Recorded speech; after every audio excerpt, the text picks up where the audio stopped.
Are we, is everybody in that wants to be in? Okay, in that case, I'm going to call the Planning Commission, the regular Planning Commission meeting together for December 13th, and I want to wish you all a happy holiday.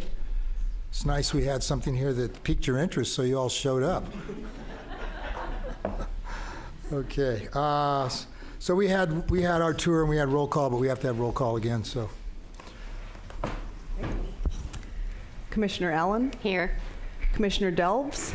Here. Commissioner Karapetkov? Here. Commissioner Locke? Here. Chair LePage? Here.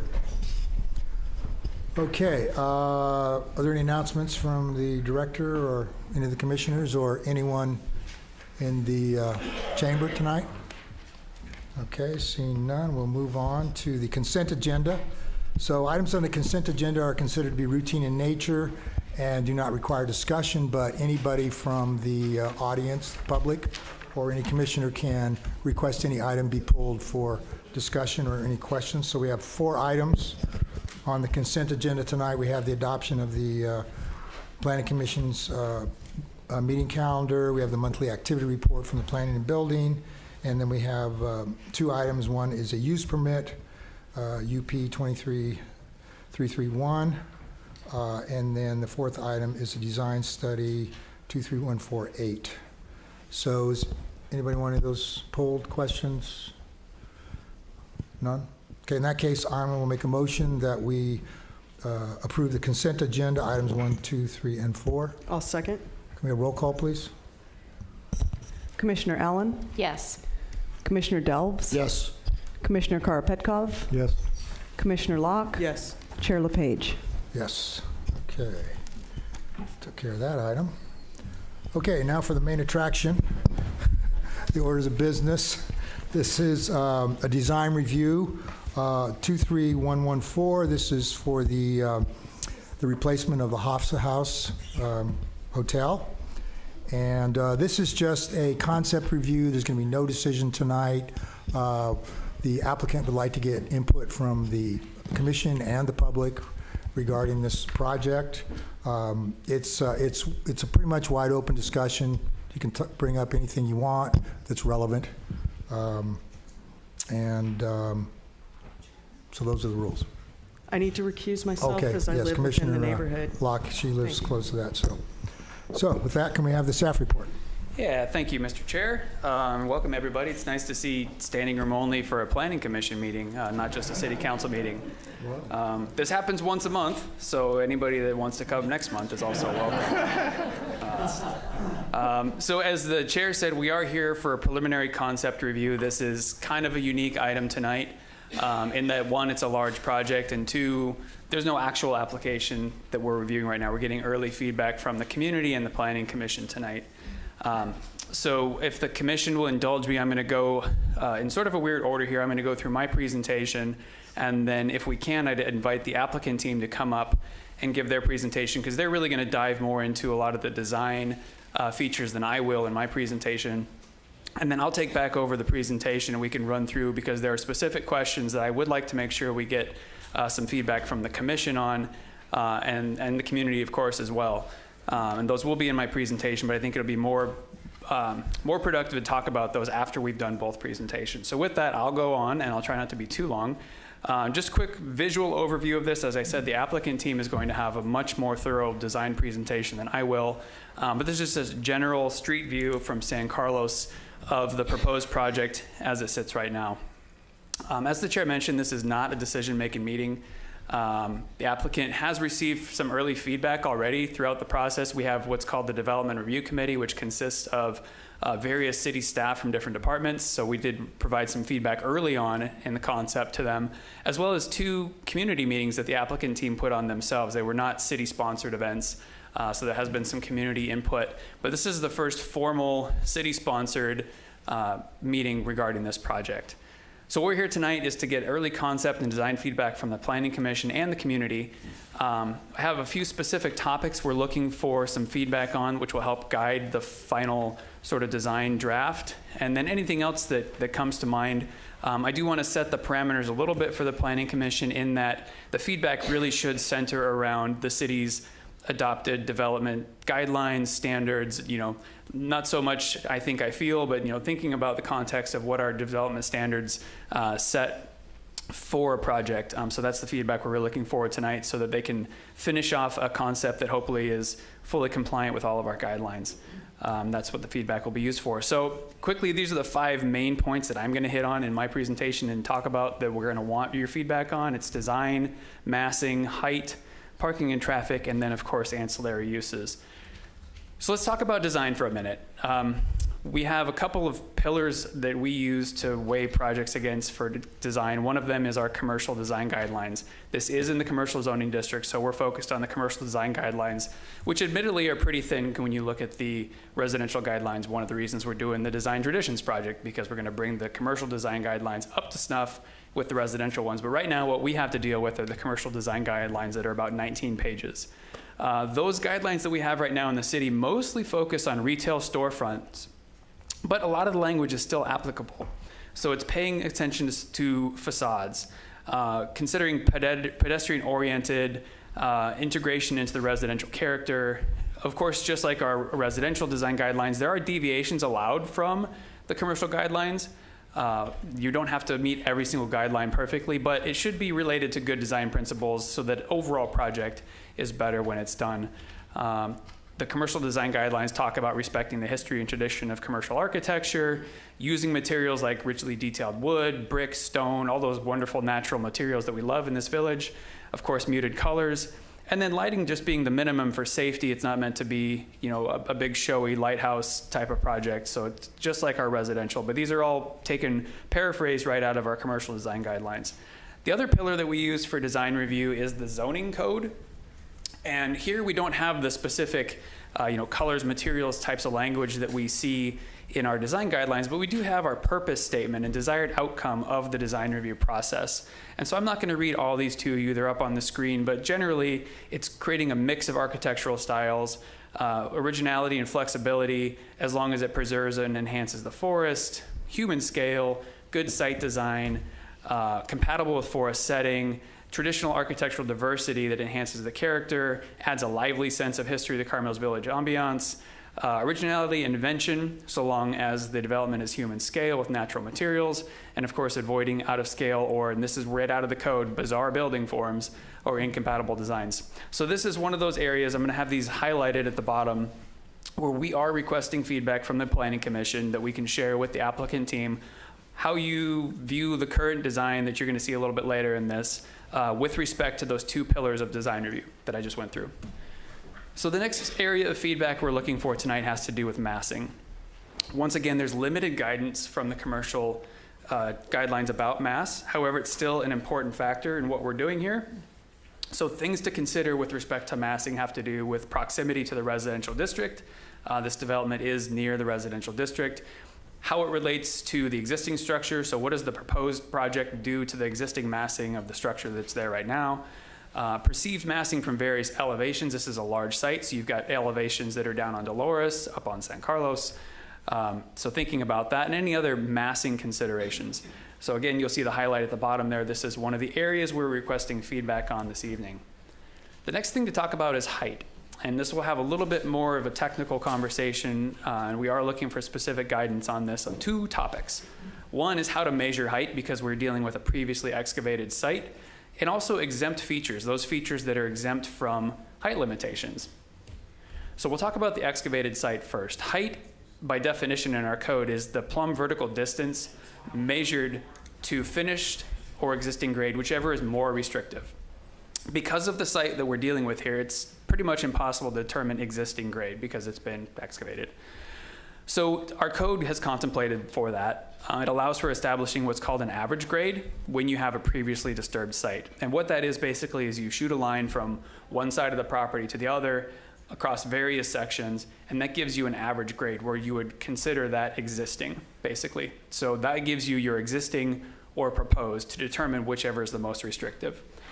So the only thing is that in order to qualify for using average grade, the code does say that the project needs to be consistent with all 13 of the R1 design objectives, which seems odd, I know, because this is in a commercial district, but that is what the code says, And you'll see in a minute that these design objectives are not really just about residential properties. It's a bigger concept, but this is the test that needs to be made if the project can use average grade to measure height.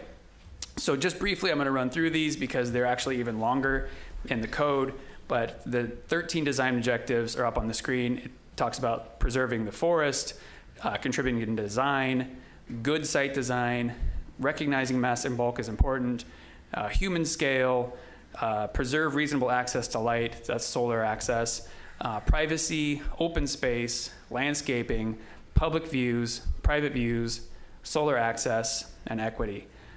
So this is an area that we're specifically looking for feedback from the Planning Commission because we need a policy call on this as to whether the project meets all 13 of these. The applicant team has prepared, and it was included as part of the package today, their response to how they believe the project meets all 13 of these residential design guidelines. So we're looking for feedback from the Planning Commission on that. The other area of height, so this is part 2 of the height discussion, are those projections that are exempt from the height limitations. So if there's a 26-foot height limitation, there are certain things that are allowed to go above the height level. Things like chimneys, shafts for elevators. That's contemplated in our code already. Not exceeding 10% of the proposed building coverage. So if you have a building that's a certain size, 10% of that size can also be above the height limit for these certain types of features. And it calls them out specifically. It does say in the code, such as towers, steeples, and ornamentation. So in the proposed project, there are some chimneys and elevator shafts that are proposed to go above the height limit, which this Planning Commission has approved and contemplated before. There are 2 sections of the roof that do go above the height limit, which do not fall under a category necessarily that the Planning Commission has contemplated before. They're more vaulted ceilings over floor area. They are structured and designed as a tower-looking element of the building. But again, these are not for an elevator shaft or mechanical rooms or for a chimney. They're for space over the top of floor area. So that's the consideration for the Planning Commission tonight. And I did a couple of visuals for you here. You can see with the red arrows, those are the 4 chimneys towards the top of the page. The restaurant is called out. That's what's underneath that roof piece right there that's over height. You have your 2 elevator shafts flanking there, and then below that is a roof element over the top of the lounge, and then another elevator shaft. So all of the shafts and the chimneys, again, are something that the Planning Commission has considered and approved in the past as an exemption. The spaces over the top of the floor area are not something that's been contemplated in the past. Even if the Planning Commission were to consider all of these to be exempt, the project is under the 10% limit of these elements. So that's something to keep in mind too. To help a little bit more, I took the plans provided and highlighted what we're actually looking at. So you can see this red line that runs across here is the 26-foot line that would be measured from existing grade using that average grade. The yellow portions here are this is the restaurant, as you can see, and the lounge down below. They do stick up just a little bit above that height line. The center part, the green, this is an example of an elevator shaft that sticks above right now as well. So as you can see at the bottom, highlighted, again, we're requesting specific feedback as to which roof projections may, in the Planning Commission's opinion, under the way the policy is interpreted, be exempt from the height limitations. The next area to consider, we're almost done, is parking and traffic. One of the good news things of many of this project is that there are currently only 26 on-site parking spaces, so it's deficient for parking. They have 38 hotel rooms. They are creating 50 valet-only parking spaces, so in essence, they're increasing the parking capacity 10 above what's required because there are 2 housing units proposed as part of this project too. That parking lot will serve both the hotel and the apartments. The traffic, it's worth noting that the San Carlos entrance into the property is being removed. It's being turned into essentially a pullout for guests to pull in for that valet parking. Dolores Street will be the only entrance in for guest parking. There'll be no road to the north of the property and no entrance off of San Carlos. So one of the areas of feedback, again, we're looking for is any interaction, any thoughts you have about the interaction of parking and traffic with the surrounding area on both, the San Carlos and the Dolores side. The last area I have for you to talk about tonight is ancillary uses. Our code does contemplate ancillary uses and allows for them. It has a couple of findings that are required, that they are compatible with the primary use, that there's a consistent theme among all the ancillary uses, meaning that they're all kind of related to each other, and that they contribute to the character of the commercial district. So we have, from the plans, what we were able to see, and in talking with the applicant team, we have a list of proposed ancillary uses that are meant to be guest serving only, including a restaurant, a cafe, a pool, a gym, a business center, and a health spa with a hair salon and massage services. So the question for the Planning Commission in this early feedback review process is, are all of these ancillary uses appropriate? Are there any conditions that we should be thinking about when this comes back for a formal decision? So with that, our recommendation is to provide that preliminary concept design feedback on the Hofs's House project. Again, I touched on the 5 main areas that we as staff are looking for feedback on: the design, the mass, the height, parking and traffic, and ancillary uses, and of course anything else that we may have missed or that you've thought about within the regulatory scheme that we have for us to consider this under. And that is my presentation. As I mentioned, I would love to entertain any questions from the Planning Commission on my presentation, and then if we could perhaps shift gears and let the applicant present theirs, because they do dovetail with each other, so you can get a better sense of the design. But perhaps we could just see if the Planning Commission has any questions of me on what I just prepared. Okay, are there questions for the director from the commissioners? Commissioner I do Allen? have one Go ahead. question around the traffic and parking. Is there a study that that would be done around that to dig in further, or are we to the point where we're looking at something tonight? How does that work? It's a great question, and I think that what you're doing is you're keying in on the type of feedback we're going to want tonight. So if you, as your feedback to us and staff, to staff and the applicant is, when I see this, when Commissioner Allen see this again come back, I'd like to see a traffic study so I understand what the traffic impacts are. So thank you for demonstrating what we're actually trying to do tonight. Okay, the commissioners? No. Commissioner Karapatkov? None? Okay, thank you. All right, so with that, we will invite the applicant to come forward and make their presentation.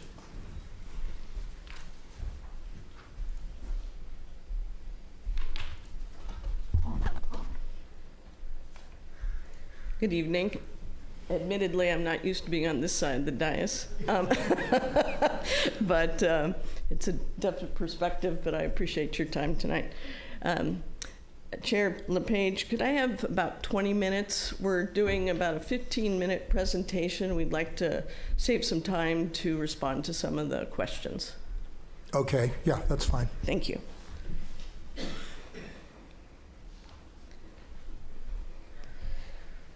So my mother Doris and my brother Scott are here, so this is definitely a family business. My son and his family are involved. So what we're doing today is we're thrilled to be in front of you to present and introduce a reimagined Hofs's House Hotel. We are looking to the future to ensure a legacy for our family. And a legacy for the community. This is our family's vision that we're looking at here. We were excited to just celebrate 75 years of being in business in 2022 as a family-owned and operated business that my grandmother, who was Donna Hofs's, and her husband Fred, started in the late 1940s. After the celebration, it caused us to take a look at what the next 75 years were going to look like for my son and my daughter. We hoped we could do a major remodel because we were noticing that other hotel businesses in town were doing that. But we soon found out that given a non-conforming 4-story building, it being built into a hill, it poses very difficult areas to try to just do a remodel.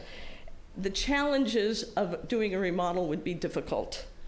So that's why we're here today to propose a redevelopment.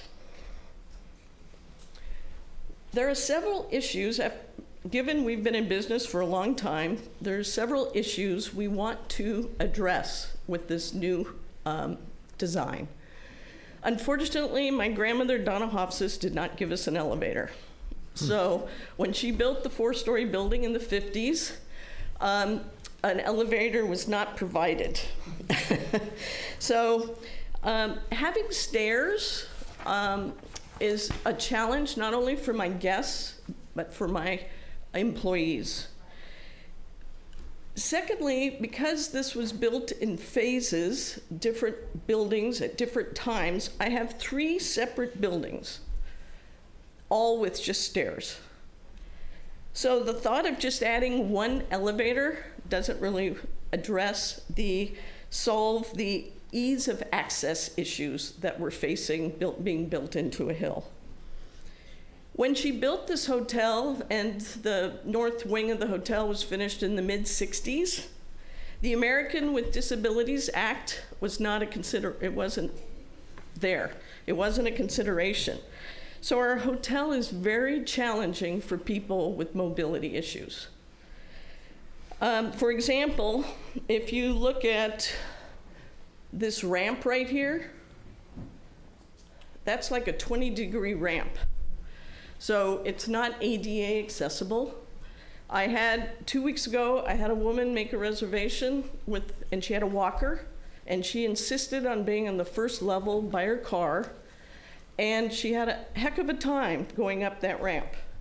And from our family's perspective, we want to make our guests comfortable so they can enjoy Carmel. And the way the building is built, it's difficult to do all the time.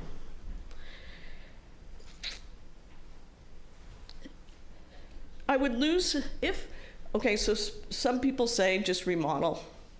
Well, just to make that ramp ADA compatible, I would lose my parking to extend the ramp. I could put in a lift, but then how do you get to the other floors? So a lift to the first floor, and then where does the elevator go when you have 3 buildings that you're trying to deal with? With the complete redevelopment, right now we have no fire sprinklers, so of course we would have fire sprinklers in the room.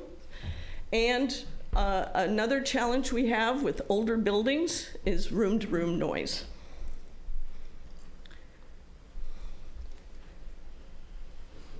We are blessed to have lots of off-street parking. However, it's down below on the lower side of the site.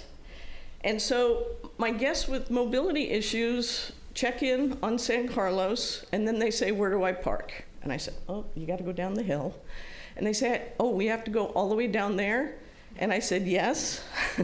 And then they say, and where's my room? Well, I said, well, you booked a nice king room with an ocean view, and it's up on the top floor. So those are the challenges we're facing with the guests that we have. And just last week, a 90-year-old man with his breakfast tray was trying to walk down my steep driveway.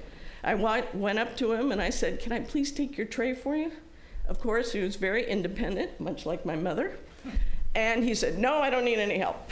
And I said, okay, just, take your time. And then I had to watch, as a business owner, hope that he didn't lose his balance as he was walking down the driveway. So as a business owner, people don't realize the challenges that we face with this type of layout and building. Another issue we'd like to address is more and more guests are asking for air conditioning because of the warmer climate. So we're going to add air conditioning. Of course, we want to make structural improvements and earthquake-proof. And lastly, the traveler has changed over the last 70 years. The way that you make a reservation has changed. It used to be you'd call, or your travel agent would call, and we'd make a reservation. Well, everybody books online, most everybody. And unfortunately, even though all over my website it says I don't have an elevator, they don't call and give us a heads up on issues that they may have. A month ago, I had a family come. They had a disabled child with a scooter. And I only have 38 rooms, so I don't have a lot of wiggle room here. And when I'm full, they were up, of course, on the top floor. So the family had to haul the scooter up on the top floor. I mean, I don't want my guests to do that. It's tough. So I want people to understand why we're doing this. This is not an easy decision for my family. So we got a team of people together to take a look at what we could create to have a beautiful hotel in Carmel. There hasn't been a new hotel built here since 1960. And maybe there's a reason for that, but I'm gonna try to make it happen. So Eric Miller is gonna come up and describe to you a beautifully designed hotel that would be a different entrance to Carmel, but still make an impact. Eric? Thank you, Carrie.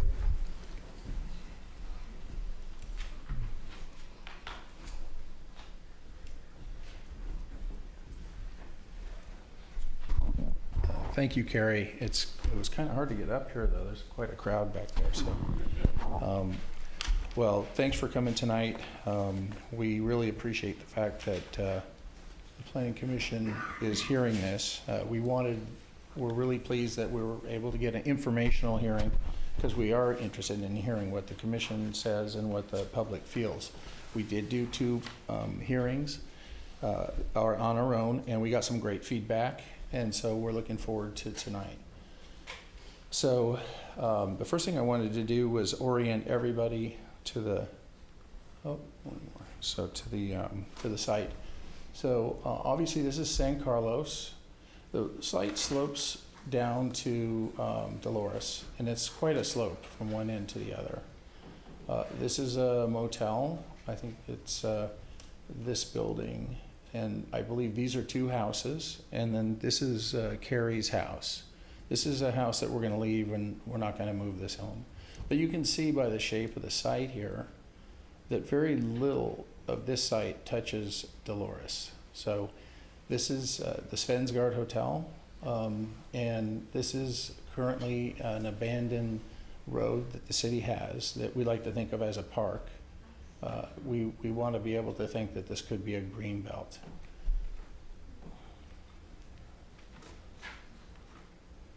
So we talked about this, and Carrie described why we're doing the demolition. We really want to come back with a hotel that doesn't need any variances, meets all the basic parameters that Brandon pointed out a little bit earlier. And to that end, we decided to keep the same 38 rooms and 2 residential. This thing's not going fast. Okay, so also we currently have a banquet room with a full kitchen, and we want to make a new kitchen so we can serve better food and do bakery and have a small restaurant and all the other things that we'd like to have. Everything's for guests only. Nobody can use the facilities without being a guest. There's also a swimming pool for guests only, and we'll have a new one at the end. So now vehicle access, Brandon did talk about that earlier. So currently there's a road here that comes down from San Carlos, and then the surface street parking comes from this opening here on Dolores. And there's also an exit road up here currently. So one of the things that we really didn't want to keep is this road, because it's too steep. Carrie talked about it. It does become a problem. So we wanted to do a porte cochere here to make sure that people that are coming down San Carlos are able to pull in. And then this is 100% valet parking. So when you check in, the valet takes the car and goes back down here and into the parking garage. So it's a professional valet service, and no guest would take their car down into that space. So this is going slow. There we go. So we also love Carmel. Everyone knows how great it is to be a pedestrian in Carmel. The interblock walkways are so fantastic, and we wanted to continue that tradition. So we have this interblock walkway that goes from Dolores to San Carlos. We eventually think we might also potentially bring the interblock walkway over here and get to this green belt on that side. So, so right now we have 26 parking spots, and as Brandon said, 51. I think you said 50, but we had 51. But that's all still we're developing that still. So that's pretty much the site. The other thing I want to talk about a little bit, though, is this is the residence. This is the R1 neighborhood here, and then there's residents, of course, here on Dolores. This is all RC on this side, and this is all RC on this side. There's quite a distance, about 100 feet to the closest house on this side, and all these roofs are lower than the dirt is, so you would never really see anything that these homes down here are doing. It's really quite separate, even though it seems like it's close, it's quite separate. This is much closer, so that's of course why we have a smaller footprint there. So when it comes to the design of the building, we really studied the entire topography around the site, really understood how the existing roads and existing properties impacted the site. And we use that information to start to create a house or a building that fits all the parameters in terms of height and setback, lot coverage, floor area ratio, and all those wonderful things. So you can see San Carlos does dip down here. So these buildings on the residential side are lower. These are at 24 feet as measured based on what Brandon said earlier. And then we have these great little modulation with these roofs here, and they wind up in the restaurant and the porte cochere. So when you're coming down the street, we hope that that pedestrians walk down here at 2.5 miles an hour and enjoy the walk. And we hope that people that are driving are aware that that parking is, or the porte cochere is here, so they don't drive down and come back. So anyway, we're hoping that it works that way. So, we have traditional hip roofs and we have overhangs. I really think that they add a lot to the project, and you'll see it a little bit later in the slides, where they cast shadows into these modulated buildings and really make it a lot more interesting to see and walk this area. It really does give a lot of traditional feeling to that. So of course they're separate buildings. You're allowed to do a 10,000 foot floor or building on each of these lots, but they're all 6,000 feet. We wanted them smaller so we could open up spaces between them. That's the interstitial walkway right there. We're also able to bring landscaping in and continue that feeling of an urbanized forest coming from the R1 back down to the central commercial. So the whole thing is, I feel like this is a really good style and design for a transitional building. It does speak to both residential and commercial. So obviously, we're looking at traditional windows, stone, maybe bronze, and some of the windows are bronze and mahogany. I think all those things are commonly found in Carmel, and I think the style and the fit and finish is something that would really fit nicely on the site. So this is what I was talking about earlier. There's quite a delta between San Carlos and Dolores. This is the small hotel down there. This is the strategy that we have, where there are 2-story blocks stepping down the hill. Some of these lower floors get to the roof deck of this one, so we could take advantage of some outdoor space on the site. So we felt like this whole sort of strategy of stepping buildings down the hill would make it much more consistent with what the standards are. So I think walking from the neighborhoods down San Carlos to the downtown commercial area could be really a fantastic daily walk, based on the fact that every part of the day, you're going to get a different sun angle. You know, you can really see it just even here in this rendering, where you get a more delightful feeling, and it's not this big flat facade, and it does have relief to it, so it's not just an urban edge. So you can see the existing building. This would really be more appropriate down in the central commercial because it holds this tight urban edge. There's very little modulation both in plan and in elevation. There's these applied dormers that, you know, really just, you know, don't do much for the architecture of that building. And I think this is a much better, you know, environment for pedestrians where you can walk down the street and then go into the interstitial courtyard. So, and then we also reduce the mass and scale because we're really creating this building much smaller than the existing hotel that's there.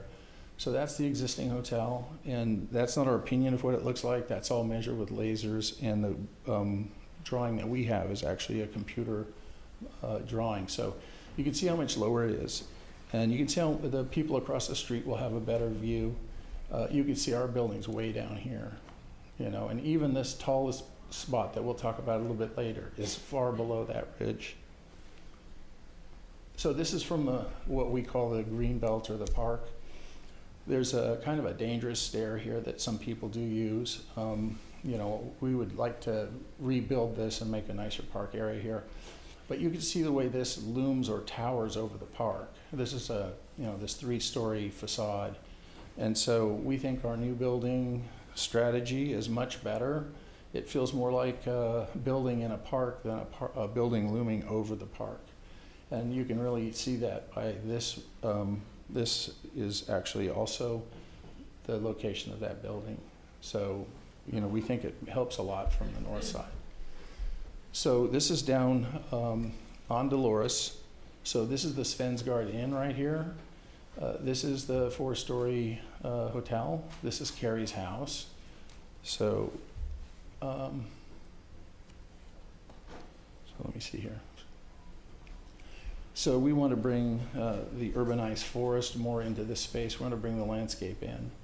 And you can see before this was just shooting straight out. We want to make a turn where the entire car can be off the site. And this is only handled by professional valet companies. We're not talking about people using this to get their car or to, you know, deliver their car.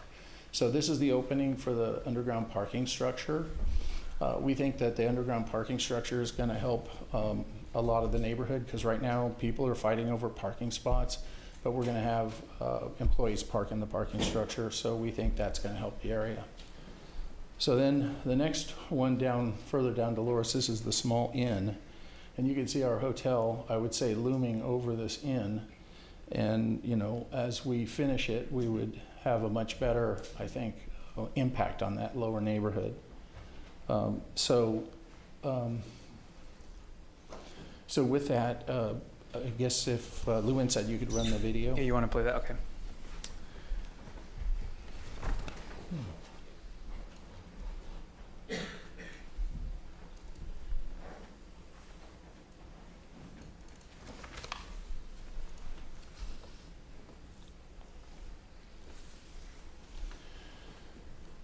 So you can see the porte cochere here, the restaurants above here.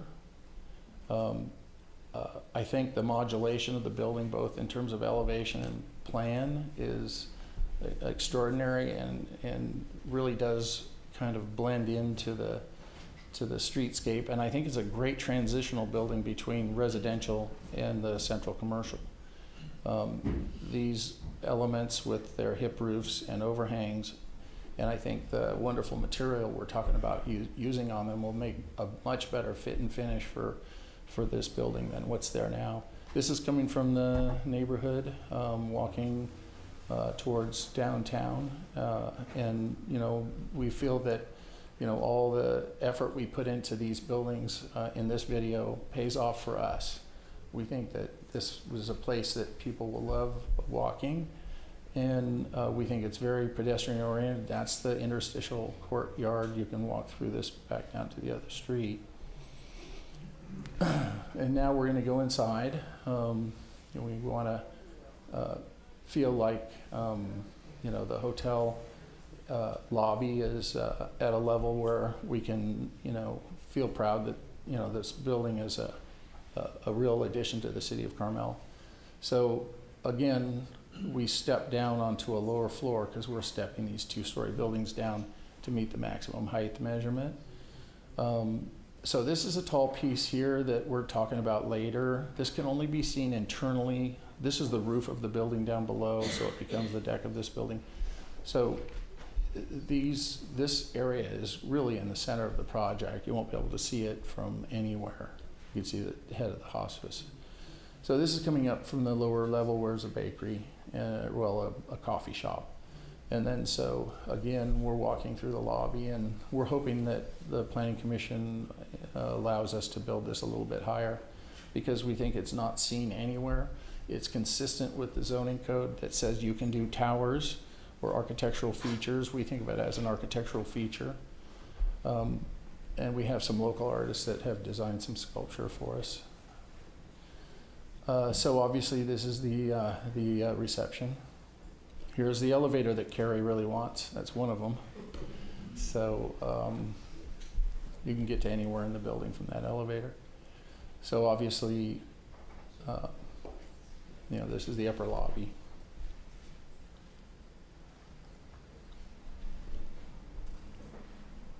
So the roof deck is here. This is right outside the lobby. Carrie's house is down here. This is the pool area. We separated it from the public part of you can tell this is a roof deck right here. And so this is one of the elevators that Brandon talked about earlier because we need to be able to get handicap access to the upper pool and the upper roof deck. So, and the restaurant on top. So this is obviously, this is an older video. It's a little different than this, but it's still the same kind of idea. I showed you the before and after picture as the current. This house we consider historic, and we're not going to change it, but we're going to put, part of the function of the hotel in the house. So, so that's that presentation.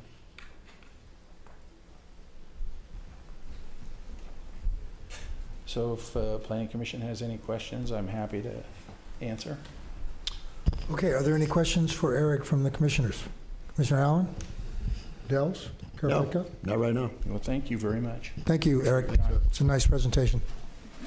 All right, Mr. Chair. So at this point, I think there's two options for the Planning Commission. You could choose to either give your feedback to staff and the applicant now based on the presentation received, or you could open public comment, get public comment, take all that together before you start giving your feedback as the commission if you don't have any more actual questions. Yeah, I think what I would like to do, if the commissioners have any objections to this, they can speak out. I'd like to hear from the public. I know the commissioners always value the public's opinion and their views.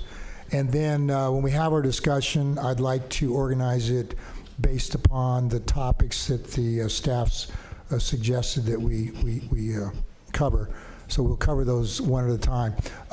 For the public comments, those are going to be limited to 3 minutes per speaker. I would encourage you, if you are repeating someone else's views, to just say that you concur with those or you want to agree with those. If you're in agreement or disagreement for the project, and that's you just want to state your opinion, then just please come up and just say that. And I guess what I'm kind of saying indirectly is you don't have to use the whole 3 minutes. There's a lot of people here.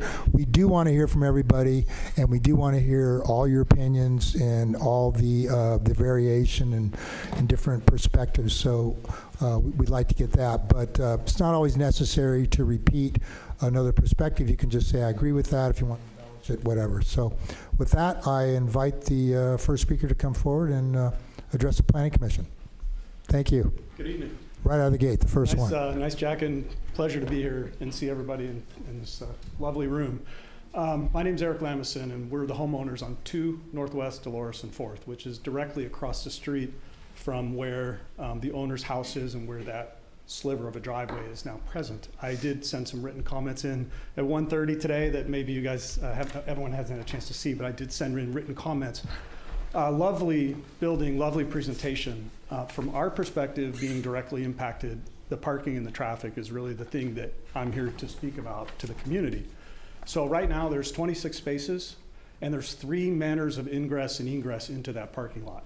The primary ingress is by the lobby coming down San Carlos.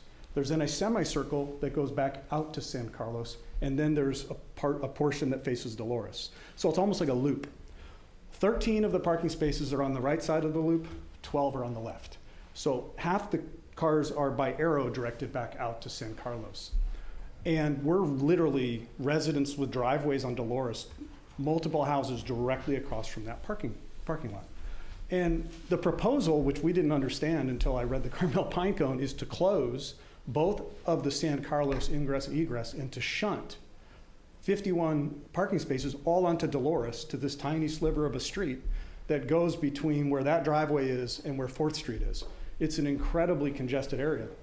And Dolores can't handle that traffic. I can tell you that as a resident, that it can't handle that kind of traffic. To double the parking and close 2 of the 3 ingress and egress points and shunt 100% of it there, it's a problem as outlined in my written comments. As I'm sure many of you know, on that block between San Carlos and Dolores on 4th Street, which is at a hill, there's cars parked by Svensgaard and cars parked by Vagabonds. You can usually only get 1 car up and down that little sliver of a street. So cars are waiting to come down, cars are waiting to go up. So as they're on Dolores, the valets, who are going to be circling in and out on that one little sliver of a street, you're going to have congestion on Dolores, right? And you're going to have 2-way traffic that we don't have now. So we're not going to be able to get out of our driveways, first of all. So this is a substantial impact. And I think what struck me was I had a chance, I tried to catch up with you guys today, but I came out at 3 and you'd already moved on, which is appropriate, but I was late. But I did catch the gentleman, Mr. Miller, the architect, and we talked about this, and maybe there's some suggestions about how we could remedy it. I didn't hear any of that discussed today, although we did have this discussion. And one idea would be to keep at least one of the outputs so that it still forms a circle, so that when the valets park the car in, then they could exit back out onto San Carlos and come around to pick up the guests. And I thought it was a good suggestion from the architects, and I was hoping to hear more about it. Of course, I didn't hear anything. And if you think about the gallery and if you think about the pictures that we saw today. I'm sorry, your 3 minutes are up. But we are going to be discussing parking, and I think you made your point very well, so okay, thank you. Well, I try to be articulate and quick. So thank you. Thank you. Again, I love the jacket. Okay, the next speaker, please.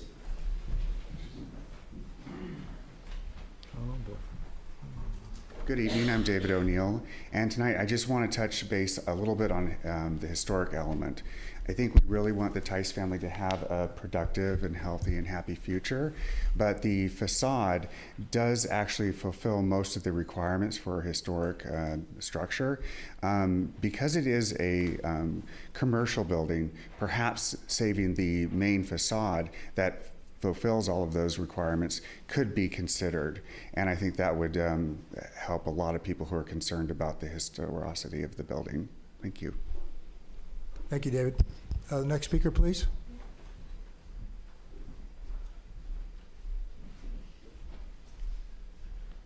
Hello, my name is Chris Tesher. I have the building or inn just to the west of this project, Carmel Country Inn.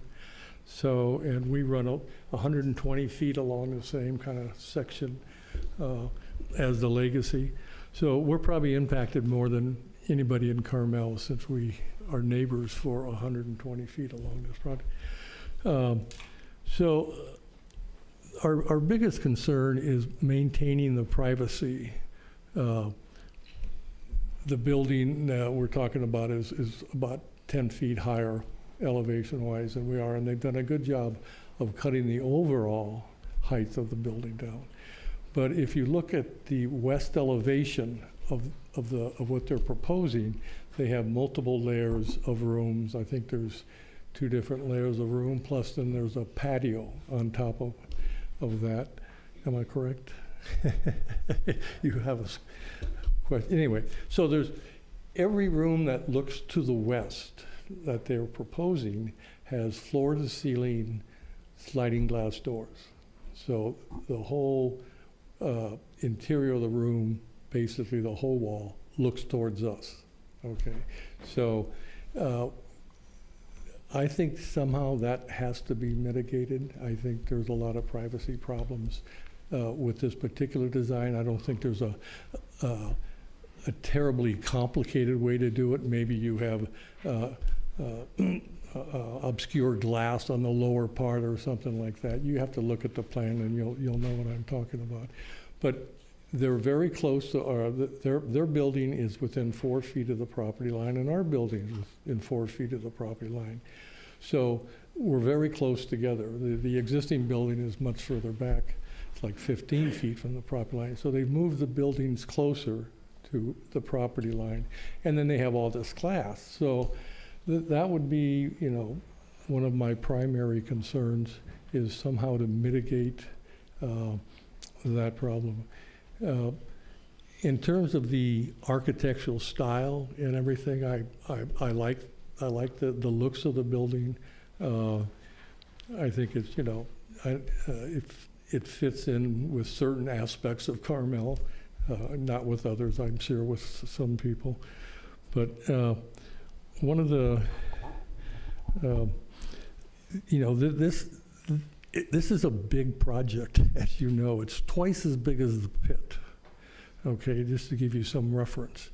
And there's a lot of excavation. They excavate down something like 20 feet or so, 25 feet.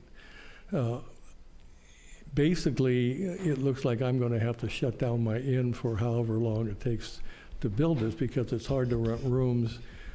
Thank you, Chris. Your time is up. All right, thank you. But thank you for your comments. There's going to be a lot of opportunity to discuss, privacy impacts and so forth. So I just have to say, I've been building here for 50 years, and this is the first preseason game I've ever played. So anyway, thank you. Next speaker, please come forward.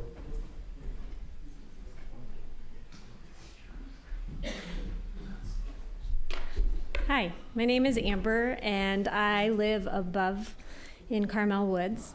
I have 4 little boys. I drive to the school 3 times one way and 3 times back. And then when I'm not driving, I ride my bike. I love the idea of not having cars parking on San Carlos and having valet. I can't tell you how many times I've almost gotten into an accident, whether I'm going up or down. And then I ride my bike on Dolores with my 3 little boys behind me, even with all the congestion. And granted, I don't live there, but personally, as you're pedaling up that hill on an electric bike, I can tell you, as a driver, we just need to be safe and accommodating to one another, especially with valet. There's a way to be cautious when we care for one another. Thanks.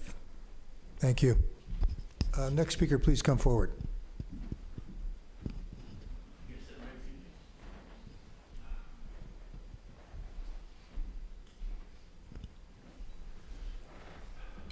My name's John Levy, and I live with my wife, Abby. We are down the hill on San Carlos.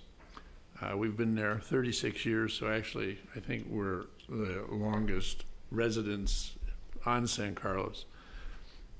We did some quick math, and I think in the 36 years we leave the house and come back about 10 times a day between us. So we see the Hoffs' house 20 times a day. 36 years, you do the math, that we have seen it 268,000 times. Sir, do the math. What color is it? Sort of like a dead flamingo. Very good. I just wanted to speak to the design.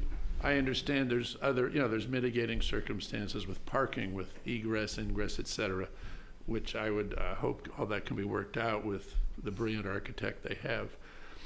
I just wanted to speak to the design, and that is to say that, and I know I speak for some others who live on the street, we're thrilled with the way this looks. It's gorgeous. I feel that a lot more people now enter Carmel. coming down Camino del Monte onto San Carlos because of GPS, which doesn't bring a lot of people, as many people down ocean now. So the Hofs's house is really the first impression. That is the first foot forward that people see in Carmel. And I think to have a 5-star hotel that's beautiful will mean a lot for the city. As far as the historicity, I've never been a fan of the look of the Hofs's house. To me, I think it's historical. If it was in Solvang, that's what it looks like to me, like a Swedish place. I don't even understand why it's in Carmel. It's not the worst place I've ever seen, but we're really looking forward and very happy to see the plans that have been done. That's it. Thank you. So let me get this straight. You're ready to put the dead flamingo to rest? Yeah. Thank you. The next speaker, please.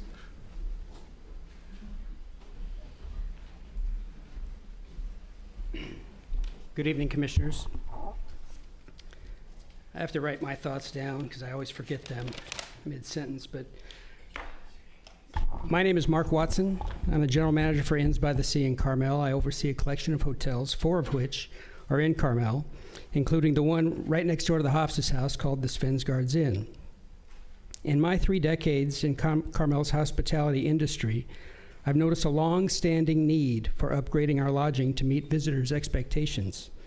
Carmel's specialty shops, fine restaurants, and art galleries consistently attract patrons seeking a unique experience.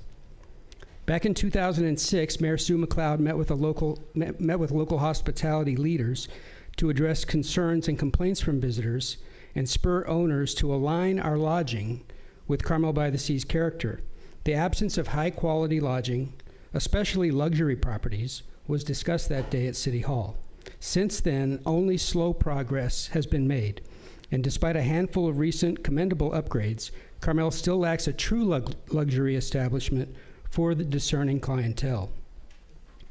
Competing destinations like Napa, Calistoga, Yountville, Big Sur, Santa Barbara, Montecito, and nearby Pebble Beach offer luxury properties exceeding Carmel's current offerings.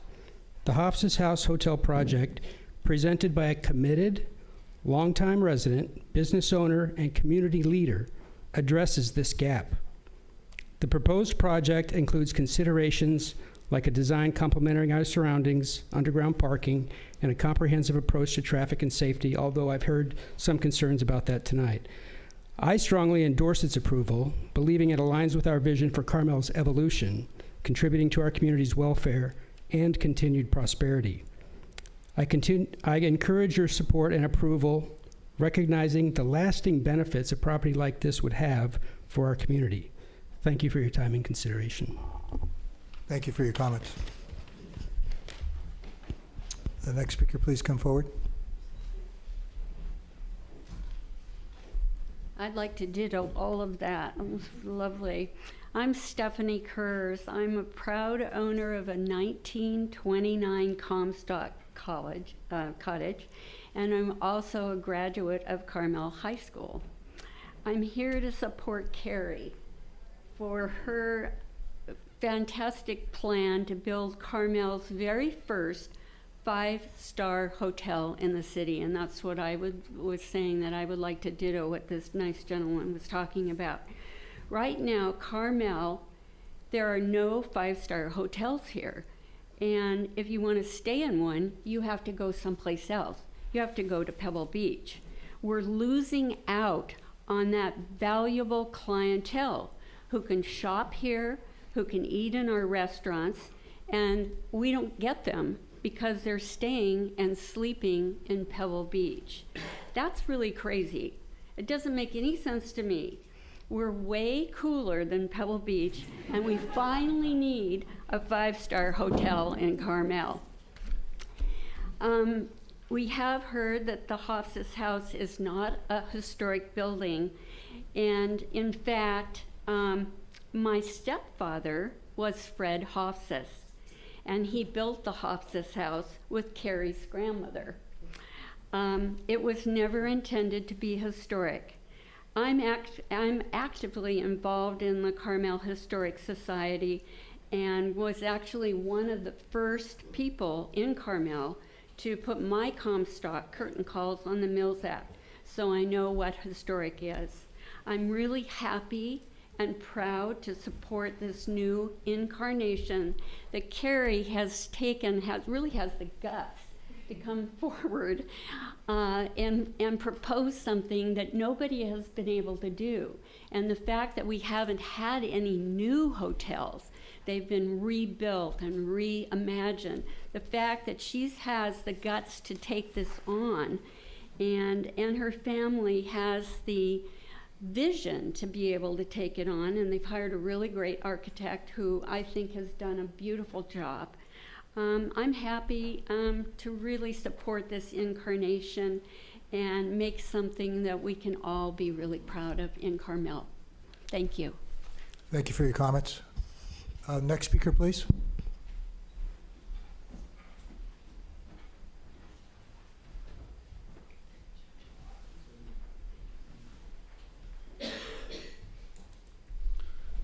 Good afternoon. My name is Lee Rosen, and I have the pleasure of having a home directly across from the driveway of of Carrie's house.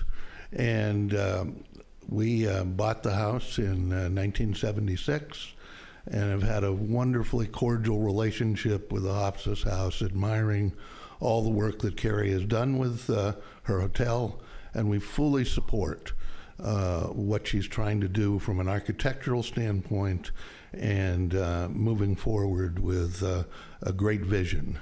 But I would like to echo the conversation or the comments that I believe it was Commissioner Young had earlier relative to trying to perhaps do a study of the traffic on Dolores Street. Because since 1976, when we bought our home, the dips, there's two hills on Dolores between the two blocks that are directly behind the Hofstas house. And people do race through there quite dramatically from time to time. And it is a crowded road because of the school on the other end to the north. And so I would just encourage a study to be done by the appropriate people to ensure that the traffic that has grown over the years is understood, and that we come up with an appropriate solution to what the gentleman earlier talked about is the constricted one access into the new garage. So thank you. Appreciate the Planning Commission. Take a look at this. Thank you for your comments. Okay, the next speaker, please come forward. Good afternoon, everyone. Thank you. My name is Lori Delamont, and I'm a recent transplant to Carmel. I've been an owner of a house on San Carlos in the same neighborhood as John, who came up earlier. And but I've been coming here for 30 years, and this is my happy place. And I am supportive of the prospect of having a new hotel, especially one with the vision and the beauty that has been presented today. I have concerns about construction and how it might impact our neighborhood, but I am confident that the construction management and Carrie's family will minimize that as much as possible, because our street only has one ingress and egress, which is at the top of the hill. And I understand the challenges that are being faced by Carrie and her family for the redevelopment, and I applaud them for keeping their house, their hotel, and their income in the community of Carmel, as opposed to pulling out and selling out to someone else, and keeping their family history here and trying to keep it intact and give back to the community throughout the next 70 or 100 years. Thank you. Thank you for your comments. Next speaker, please.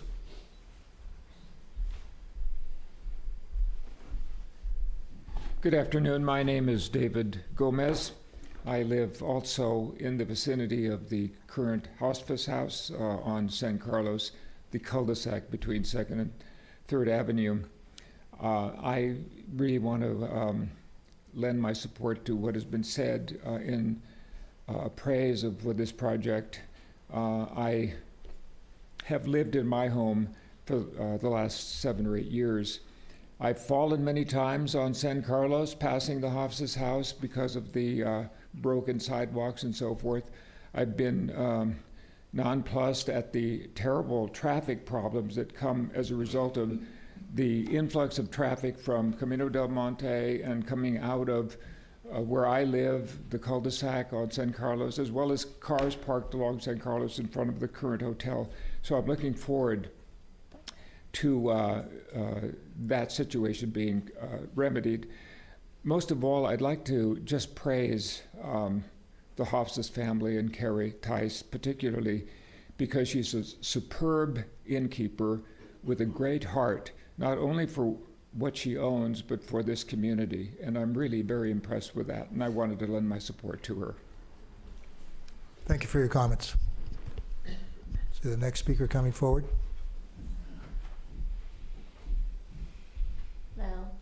Sorry, my name is Jane Catanzaro, and I was not planning to speak, so I'm sorry if it's a little discombobulated. But after the last 2 people spoke, I definitely would like to just share my thoughts about Carrie and her family and how committed their entire family is to this area. And like the gentleman said, they're not going to sell out to Pastor or whoever. They absolutely want to legacy means legacy for their family, but also legacy for this area. And I've been at the few meetings that they've had for the community, and I have to praise Eric and his team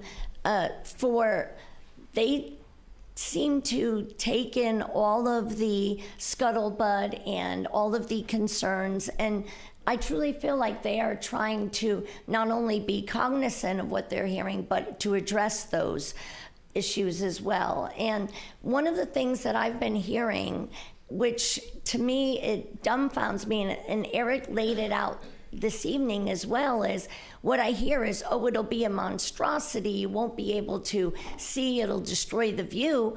I'm sorry, but Eric, isn't this lower the profile than what's already existing? And I feel like a lot of people don't get that this is actually lower. And all of the beautiful elements he's going to use, the wood, it can only add to not only the beauty, but the just the view. I mean, right now, the pinkness of it is very stark, but the way Eric has designed it, it will lend and blend into the area. And then just lastly, we were at a function last week honoring Chris Panetta, and there were all local judges and lawyers at Pebble Beach. And people were talking about the development. It wasn't about this hotel, it was at all. It was just someone started a conversation like, why don't they have anything this nice? Because we were at a very nice establishment in Pebble Beach. Why don't they have anything like this in Carmel? And I heard one gentleman out of my ear saying, you know, the types of things they have there, it doesn't make you want to stay, whereas people here, there's nowhere like to walk and shop. They could really add to the area by having a 5-star hotel where people would want to stay the days, and why the men go golfing, the women can shop, etc. So again, I'm sorry about how discombobulated. I was not planning to speak, so I didn't have it laid out, but I wanted to commend Carrie and her family and her lovely mother. They've just done so much for this community. And then Eric's design, I just think it's a win-win. And I know there are issues parking, but I do feel like they are so committed to hearing and the voices and the problems that it might, thank you for your comments. bring. Thank you so much. Thank you very much. Okay, the next speaker, please.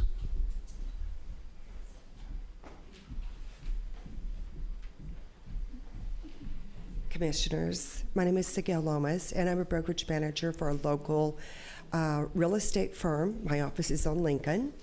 I'm also the board chair of the Carmel Chamber of Commerce. I'm not speaking on behalf of either of those parties, but only for myself.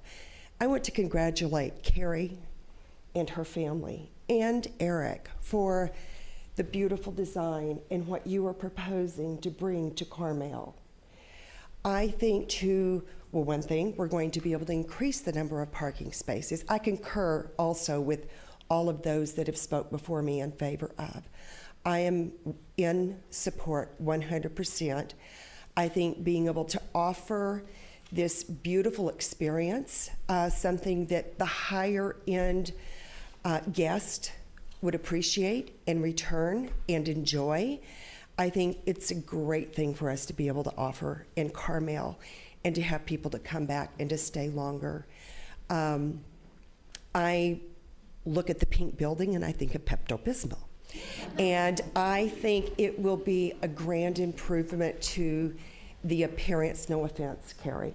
I think it will be an improvement, and I'm in full support, and thank you very much. Thank you for your comments. Next speaker, please come forward. Good evening. My name is Lance Wills, and I'm the Executive Director for the Chamber of Commerce. I do not speak on behalf of the Chamber of Commerce today, but I speak as a resident that's 4 blocks up on San Carlos. This property design blends aesthetically into the surrounding community. We have a short of hotel rooms. I'm going to summarize very quickly, and the standard is high. The profile is reduced, as we've said, around the current sight lines. We have a local developer that I think cannot be lost tonight, and we have a family that has been here for 75 years with a track record of supporting this community. But more importantly, Kerry Tice, as everybody has called out today, has not only had public office, but has contributed to this town in so many uncountable ways over the last few years. And I think we should respect the amount of effort that has gone into this development and the work that Eric has put in to ensure that local people could build a local building for many, many years to come. So thank you, and thank you, Carrie. Thank you for your comments. Next speaker, please come forward.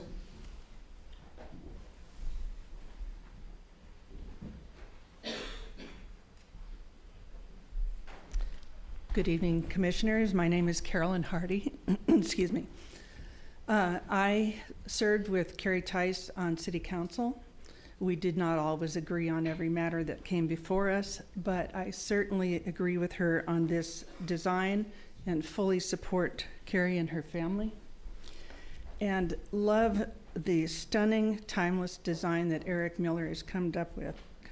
I think one of the most beautiful things of this is the facade on San Carlos Street with the modulation of the roof lines, which is far better design than what the Hofs's House existing building is now. I have to agree with Stephanie Kurz and Mr. Watson and people that have spoken to the hospitality industry view of this. They certainly want to attract a more sophisticated visitor, and this would do it. And we would stop losing those visitors to other areas, and we want to attract them. It isn't just an individual, a positive for the Hofs's House family. It has to do with the good of our community. And the one thing that disappoints me is that the restaurant and the cafe might only be just for the hotel visitors, because I would certainly like to go there too. I think they're going to have some stunning views from this building. I think Carmel in general has parking problems everywhere. And I think that the architect and Carrie working with the neighbors, they can work something out that's going to help. And also maybe mitigate some of the parking issues during construction. And you know that these are seasoned veterans when it comes to building big projects. They will plan the logistics and the staging to reduce and minimize the inconveniences to the neighborhood, because there will also be a lot of demolition. The other thing that I think is interesting in the notes here, and I have scribbled my notes all the way around, what's in your packet, is that this has already been excavated to a 4-story building. And what they're proposing to do, and I think it's done beautifully, is to go back to more of the original slope between San Carlos and Dolores and step the buildings down the hill. And I think that is an excellent way to address that. So again, I just want to say how beautiful I think the craftsman style is and evoking natural materials, and I think this is a win-win for Carmel. Thank you for your comments, Carolyn. Okay, the next speaker, please.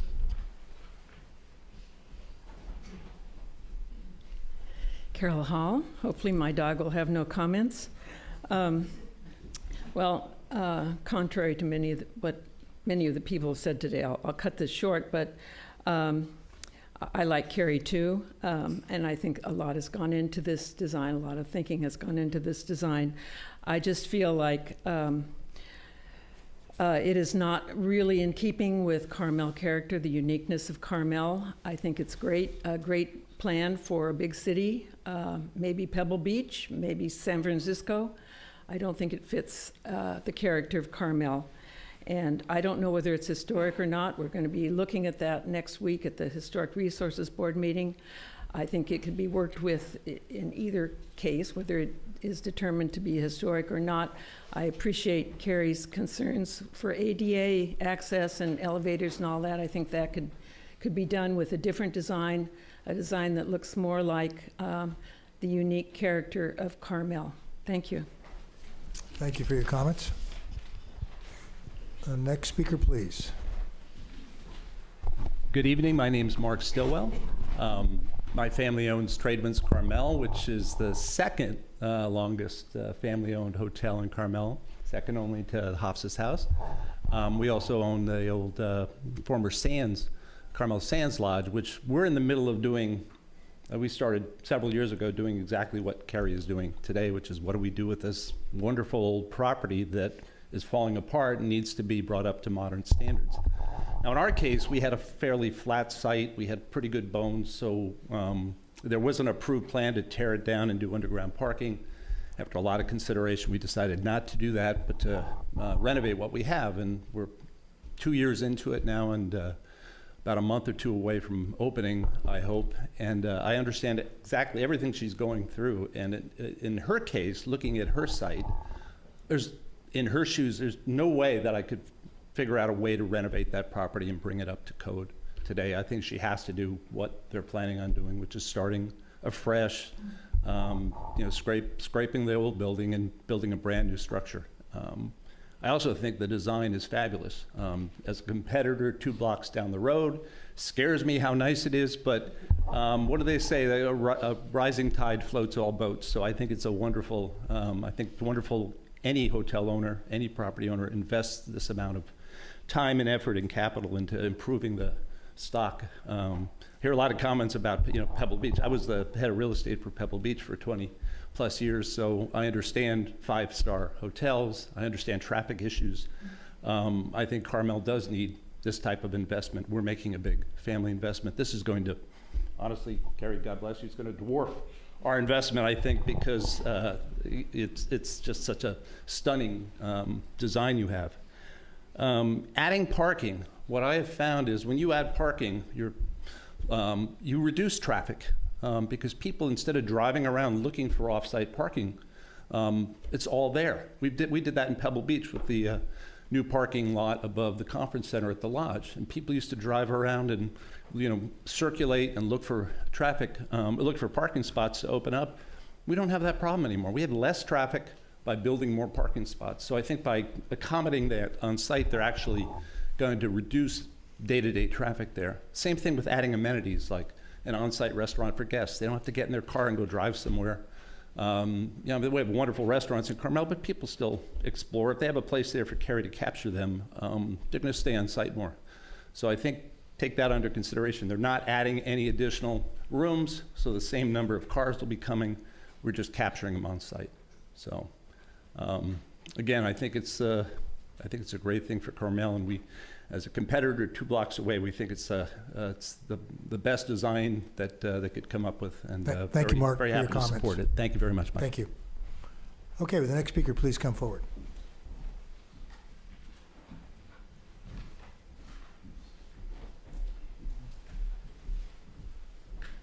Hi, my name is Carrie White, and I think I'm going to be the only cat in the room here today. I visited the Hoffus House because I had never seen it before, so I went and saw it the other day, and I understand that it's what Carrie's talking about, you know, with the elevators and all of that jazz.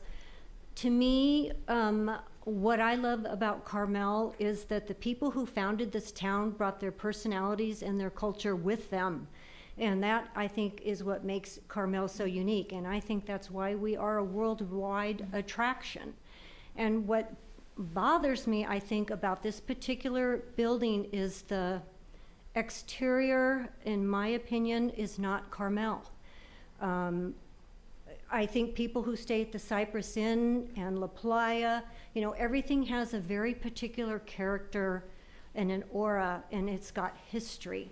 And I understand some buildings can't support history. I understand that she's in this situation. I think the back building is very big, and I too don't care for the particular color. But what bothers me is I think we're opening Pandora's box when we decide that we need to look like Orange County. I don't like all that glass. I think that portico is too high.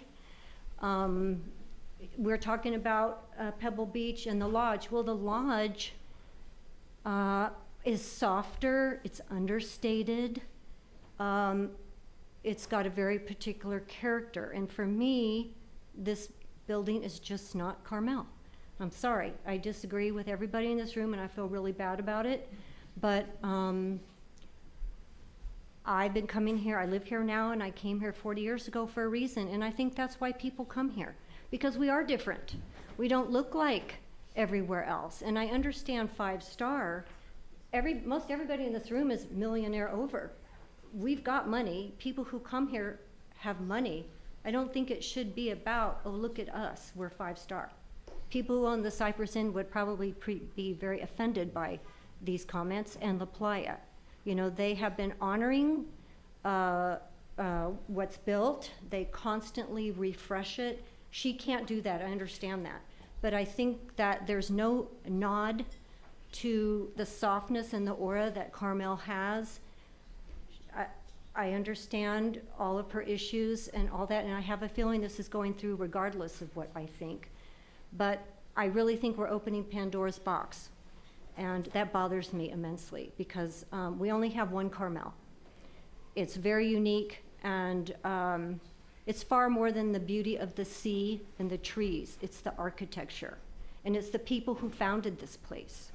They came here with strong personalities, and they put their culture and their thank you for your comments. into their buildings. Thank you. Thank you. The next speaker, please.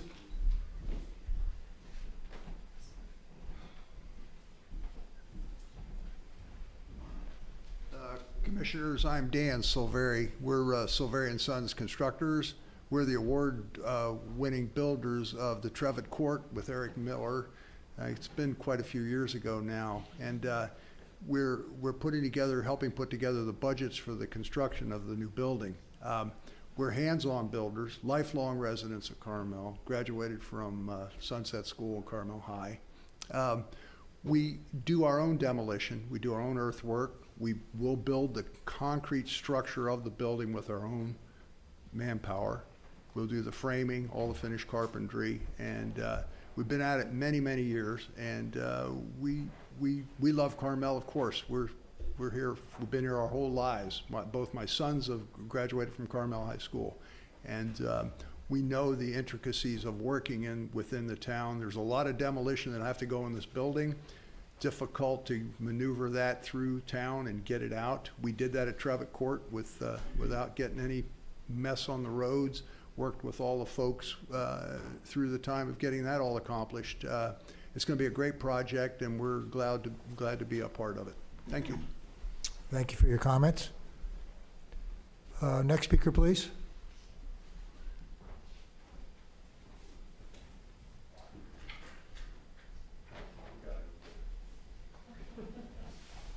Hi, my name is Betty Koulis. I live on Monteverde Street, and I'm 100% behind the design of the hotel as I have seen it. I think it'll be a spectacular addition to Carmel. I just have one quick comment I want to make about traffic, because I know traffic is going to be an important part of the things that have to get worked out.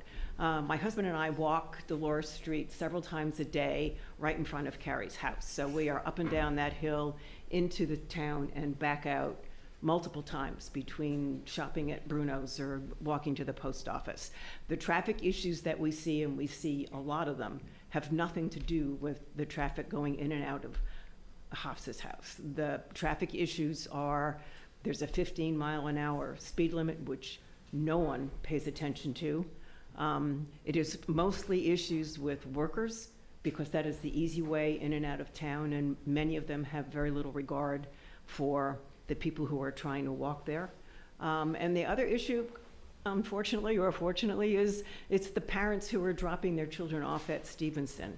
We very rarely see anybody who goes 15 miles an hour. They're usually zooming to get their kids there or zooming to get them to some afternoon activity. So the issues for pedestrians have nothing to do with the few cars that we see pulling out of that back entrance into the building. It's more with the other people who use that area.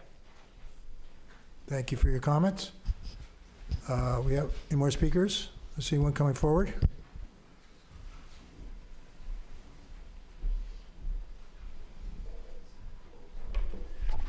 My name's Alan Williams, and I've been in this room for about 10 years, but I thought I'd come back for this issue. I would say I was here for Carrie, but I'm really not. I'm here for her grandmother. When I was a young Army captain 52 years ago and bought the house immediately across the street on Dolores Street, Donna was the first person that welcomed me to Carmel. And that started 42 years of me living next door to the hospice house in the second house northwest on Dolores. Best neighbors I ever had. The nice thing about Dolores Street, there's no parking on either side of that road, except for the two parking places that were in front of the two homes that I owned. And the only people parked there are the people that work downtown. So I can, Donna and I used to laugh. People used to come down our driveway and they always came out Dolores because no one wanted to go back up that drive. And they're remedying that with this. So my experience in Carmel, I built about a dozen commercial buildings in the commercial zone. 4 of them have parking underneath. I certainly applaud this design, and I came in to support this because it needs to be done. I remember Don Davis, who sat on the Planning Commission for years here. We were always on the other side of things, but the one thing we agreed on that we should refurbish, repair, and restore our hotels. They're the best visitors we have. And that's what this is all about. The most important thing about this, and the most historical thing about this, is that we have a family in the 3rd generation that's using a local architect and a local contractor to put together a local project to make Carmel better. That's what's important. That's the most historical issue. I know what historic's about. I restored Mission Ranch. I restored Homestead Inn. You restore when you can. You replace when it's appropriate. I won't get into all those particular reasons. They've been well defined. But I really encourage the Planning Commission to encourage this. I've done lots of traffic studies over the last 52 years, and I can tell you can study this to death. I lived there for 42 years, and traffic is not a problem coming in and out of that drive. And you're going to put it all on property and take that burden off of San Carlos Street down the drive. And that's when you need to look at it, making it better. And the last thing I'll say, because I have more to say, because I'd like to see this happen, is that let's reverse this. Let's say the project as proposed was there today. And we want to tear that down and build what is there today. Would anybody support that? Historical is when there's something Thank you, that Alan. needs to be You restored. made your point. You made a good point. Thank you. Okay, do we have some more speakers? I don't see anybody coming up. It's your last chance. Oh, here we go. Come on up, Neil. Come on up, Neil. My name is Neil Cruz, and hello, Chair and Commissioners.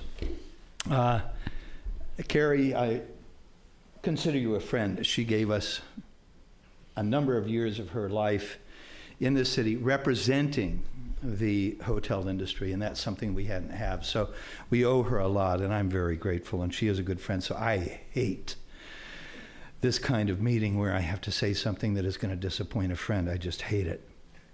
But I also love Carmel. I was born here. I know the history of Carmel, and something that you don't have unless you've been here forever is the knowledge that we are not like any other city. And the day we become like the other cities, we're gone. We're toast. We're just anywhere USA.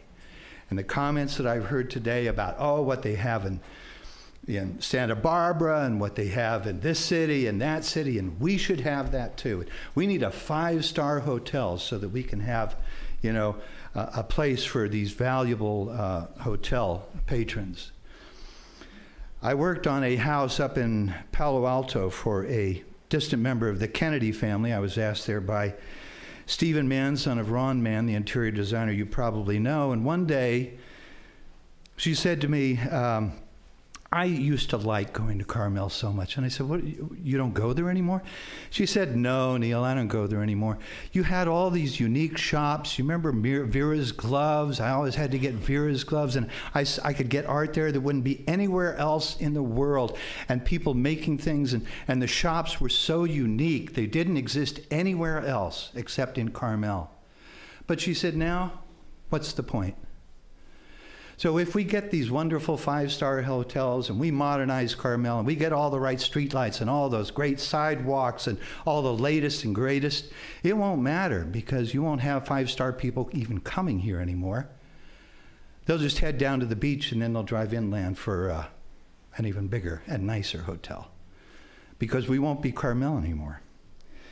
Just a few things on the design itself. If you look at the roofs as you walk towards the design, you don't see the roofs. You see flat roofs. The roofs are probably 212 or 312 in slope. So when you're at walking grade, you don't see. You see a flat roof, okay?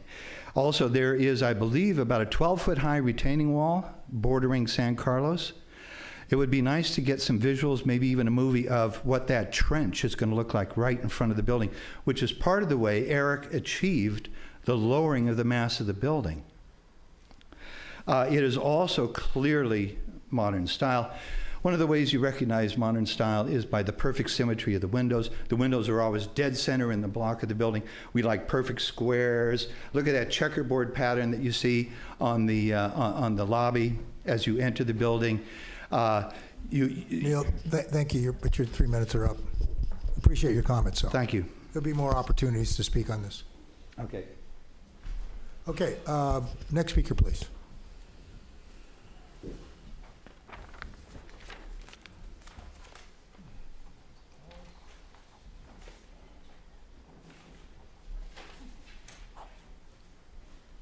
Good afternoon, commissioners and staff. I'm Melanie Billig, and like Neil, it's very hard for me to come up here and make the comments I am, but I firmly believe in what I'm saying. And so in spite of how it might hurt Carrie, I do feel I have to say that. I mean, I look and read this in back of Michael, and that is the Constitution for Carmel. And a lot of work and creativity and love has gone into this project. But I find that I cannot agree with it. I think it violates the basic character of Carmel.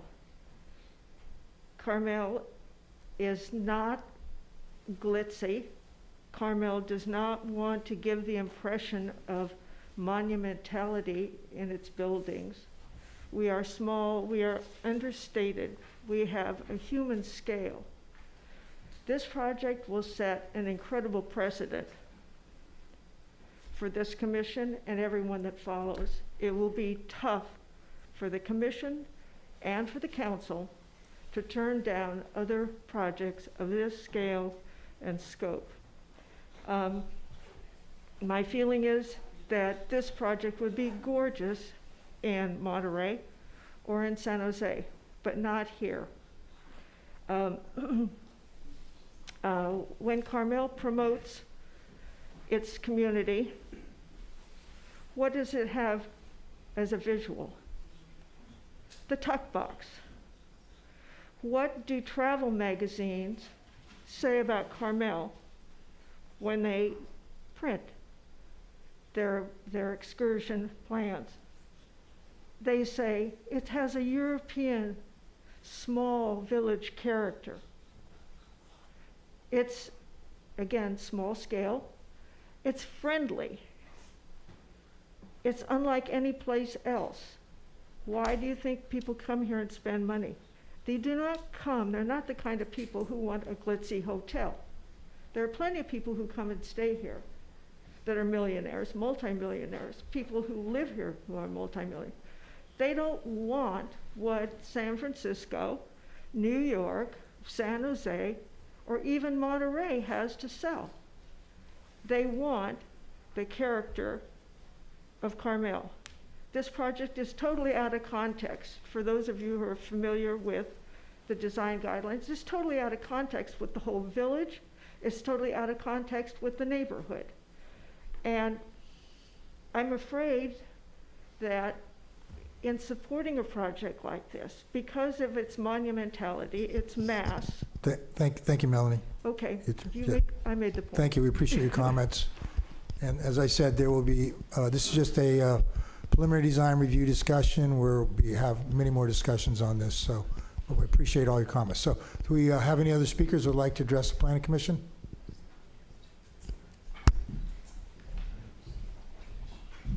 Hello, Commissioners. Nice jacket. I can't see it from the floor back there. I'm Victoria Beach. I'm here also to support Carrie, my former colleague, and one of the nicest people in town. I'm very happy that she's taken on this project, and I'm very happy at the idea of having a new and fresh building. You all are here to do an architectural review of the building. There have been a lot of people have stood up and said what I just said, but not many people have spoken about the design itself. Carolyn Hardy, who always does her homework, made a very good comment about the massing down the hill. Neil made some comments about the design, and so did Melanie just now. I want to just do a quick analysis that I hope will help maybe synthesize the comfortable and the uncomfortable parts of this project. I think Carolyn Hardy's absolutely right. The massing of this building is very, very wise. It is completely in concert with the design guidelines, unlike the current building, in the sense that this is a steep slope. Throughout our guidelines and our mandatory regulations, we have contextual sectional requirements. You need to be at the scale of the hill as you go down the hill. This project does that beautifully. It takes advantage of a kind of a cliff drop-off and surface parking and sort of upcycles that into really valuable real estate. I think it's brilliant. I also think that the wonderful comparisons of the scale of the existing building versus the new building is very illustrative. It makes the right movement from the residential scale to the entry pavilion. However, it is a design analysis that you all are about to undertake, and the one place, and I think it's an easy thing to solve, that this project does not meet the design guidelines is in the main facade along San Carlos. The reason it doesn't is that it's very symmetrical, formal, monumental. That doesn't mean that it's big. It means that it comes off as sort of overly stiff, non-integrated, non-responsive to the landscape. The way to solve it is to loosen that facade. You don't have to change the plan, you don't have to change the section. Loosen the facade, make sure that it's asymmetrical, that it responds to natural conditions, and that it doesn't look like a cookie cutter repetitive thing marching down the street. It is too monumental. Just think about it has almost like a temple type structure. I don't know if you all are familiar with the Carmel post office, not ours, but the one in the Crossroads. That is a modern building that is monumental. That's Thank the you, Victoria, context. for Thank your you, comments. Michael. Thank you. Good luck. Okay, any more speakers? Okay, I don't see anybody coming forward, so I'm going to close the public comments. Let's see if there's anybody on Zoom. Oh, I'm sorry, I forgot Yeah. about the online. We got a few hands up there. Why don't you, So anybody on Zoom would like to participate, you can raise your hand. There we go. there's Cindy S. Cindy Cin- Lloyd, Cindy why don't you Lloyd. go ahead?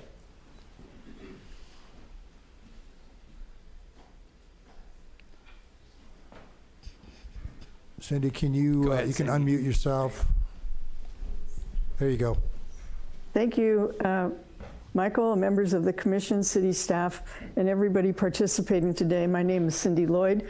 I was born and raised in Carmel, and a number of speakers have mentioned that they went to Carmel High School. I went to Sunset School, Carmel High School.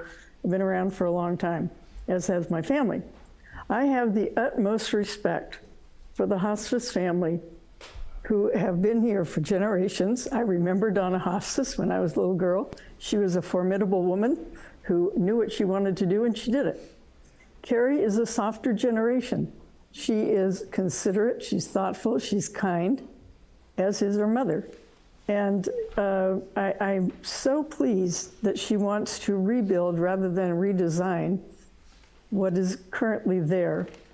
It is going to be a monumental job for them, and I know that they will do everything they can to mitigate that for all of us who live in town. From just looking at it, the design, I like everything about it, except the middle section, which seems rather tall to me. That doesn't say it doesn't work, that's what hits me in the eye. Victoria Beach had some good comments about that. The traffic on San Carlos being mitigated down to Dolores, I think is a wonderful idea. However, I agree with some of the speakers that going on 4th between San Carlos and Dolores is already a hazardous option.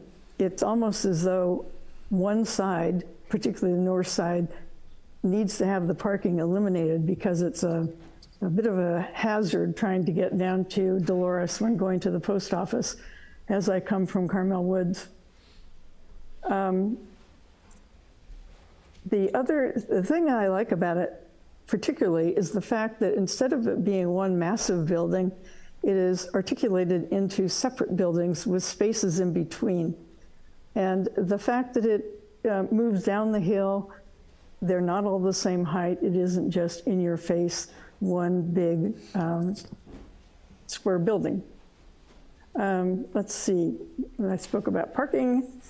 Now, walking from the hotel to town is part of the enjoyment of staying in town.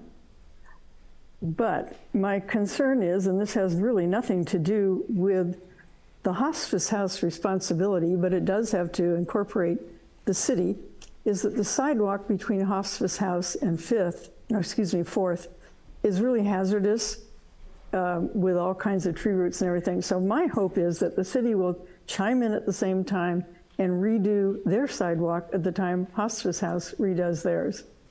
I applaud having underground parking for employees, and the interior reception area to me seems busy.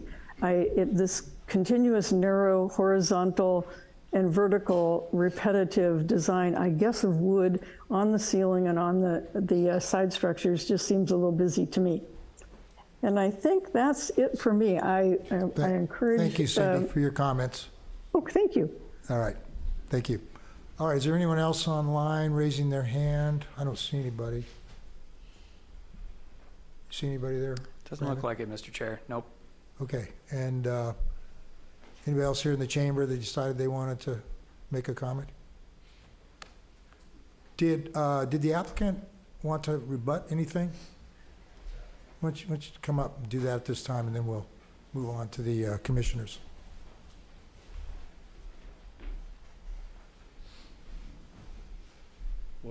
First of all, I want to thank everybody that came here tonight, both for and against the project.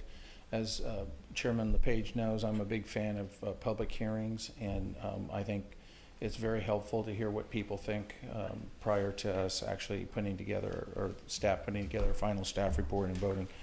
I would encourage Victoria to go look at the Asilomar Conference Grounds by Julia Morgan. She did a beautiful building that, and hopefully you have a chance, is over in Pacific Road. Victoria, Julia Morgan built that beautiful. Eric, why don't you address yeah, the just mission? address Sorry, it. at Asilomar Conference Ground. So I'll call her and tell her I would like to meet her there, because I think that the building represents rhythm, scale, balance, and proportion.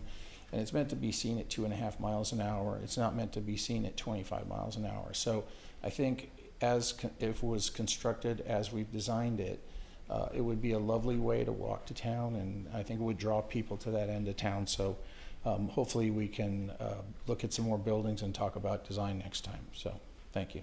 Okay, thanks for your comments. Okay, I'm going to close the public hearing, open it up to the commissioners. As I said before, I'd like to organize our discussion based upon the topics that the staff requested of us, and we'll just take those one at a time. I think that'll make it more coherent. Can you put that list up there on the? Yeah, I'm pulling it up right now. So we can Sebastian, if you see could flip that, it over and for me then, to the screen. Thank you. So I'll get to the. We can kind of focus our one. discussion here. So the first one is where we just basically left off, is design. So we're looking for feedback from the commission on the design. Okay, and our comments should be made in the context of the commercial design guidelines. So having said that, Commissioner Karapetkoff, would you like to begin?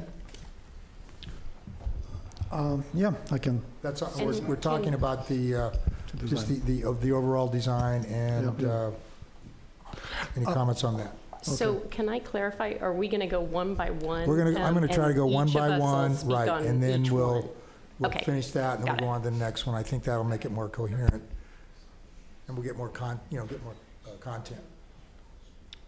Yes, I would like to start by saying something good about the existing design. Everybody was laughing about it, and people were making jokes about the pink color, but there's something to be said about the beauty of the existing Hofstas house as well. The way I see it, it's a Bavarian country house. You can see a lot of them back if you go to Germany, to Bavaria, Garmisch-Partenkirchen in the area, you can see these houses. I should admit it's not exactly implemented the way they do it in Germany, but it has some of the elements of it. Now, Bavarian country houses do not have elevators, never had, never will. And also they're not painted in pink. But I understand the challenges of bringing something of that scale and design into the 21st century. In general, I like the design that was proposed, and I admire the work of the team who did, I understand, a wonderful job keeping the community involved in the process, and as a result, we see a lot of positive statements and support here. I think that we can ask for modification of the front. There are some elements that are, in my mind, unnecessarily high, like the middle of this three-element structure. For example, if you look at the one above the driveway, I think there is a demo kitchen up there, if I'm not mistaken. So it doesn't really require to have a high ceiling. So that particular tower can be probably reduced or done in a different way. But in general, I understand the improvement of the entire slope, basically, and the way it's going to work. I didn't see any numbers in terms of excavation, because when we were at the site, it looked like there will be not so much excavation, right? It was pretty, the first level where the garage starts is pretty much on the level where we were today on the parking lot. If there's additional excavation to go down, it's probably useful to see some numbers. There's nothing in the plan that I can find. And following the design guidelines, I went through the design guidelines for commercial. That's the first project I review as a commissioner. that has these requirements. I think it does follow them in terms of the letter of the recommendation, but I think we can make some improvements and obviously remove some of this symmetry, break down a little bit the way it feels and looks like from San Carlos. And I have comments on the other elements, but this is just for the design. Right. Thank you. Commissioner Dels. So I think you're asking us to go through these 8 things. No design only, right? The purpose and desired outcome. Yeah, design but review. this is at this point, we're just speaking to design. Yes. Overall, yeah, so Commissioner Delves, thanks. So these were, I ran through sort of like the 2 guiding regulatory sections. So the commercial design guidelines, and I pulled out some, and paraphrased some language from the commercial design guidelines, and this is out of the zoning code, the overall purpose statement of doing design review. So these were meant to guide your comments with respect to the overall design of the project. All right. I'll start by saying I'm very supportive of this project. And a lot of people want to go backwards and look at what's there. That's not my job. Whether it's historic or not is someone else's job to deal with next week. And I do think this is an outcome that is desirable for a lot of reasons. As to the design, I think I can say that each of these are met. I'm going to just go through each one just to say why. Visually rich and creative mix of architecture styles. I like the architecture. The craftsman element is well established in this town. The prairie horizontal lines are well established in this town. I think the architecture in this town wants to be more horizontal than vertical. I think the current building is much more vertical. And I think what we'll have is just a more horizontally aligned building that really respects the topography there much more. Originality, flexibility, diversity in the design, preserve and enhance the forest. Yes, absolutely. And on the forest side, to me, the current situation is rather harsh. There's no green, there's no trees.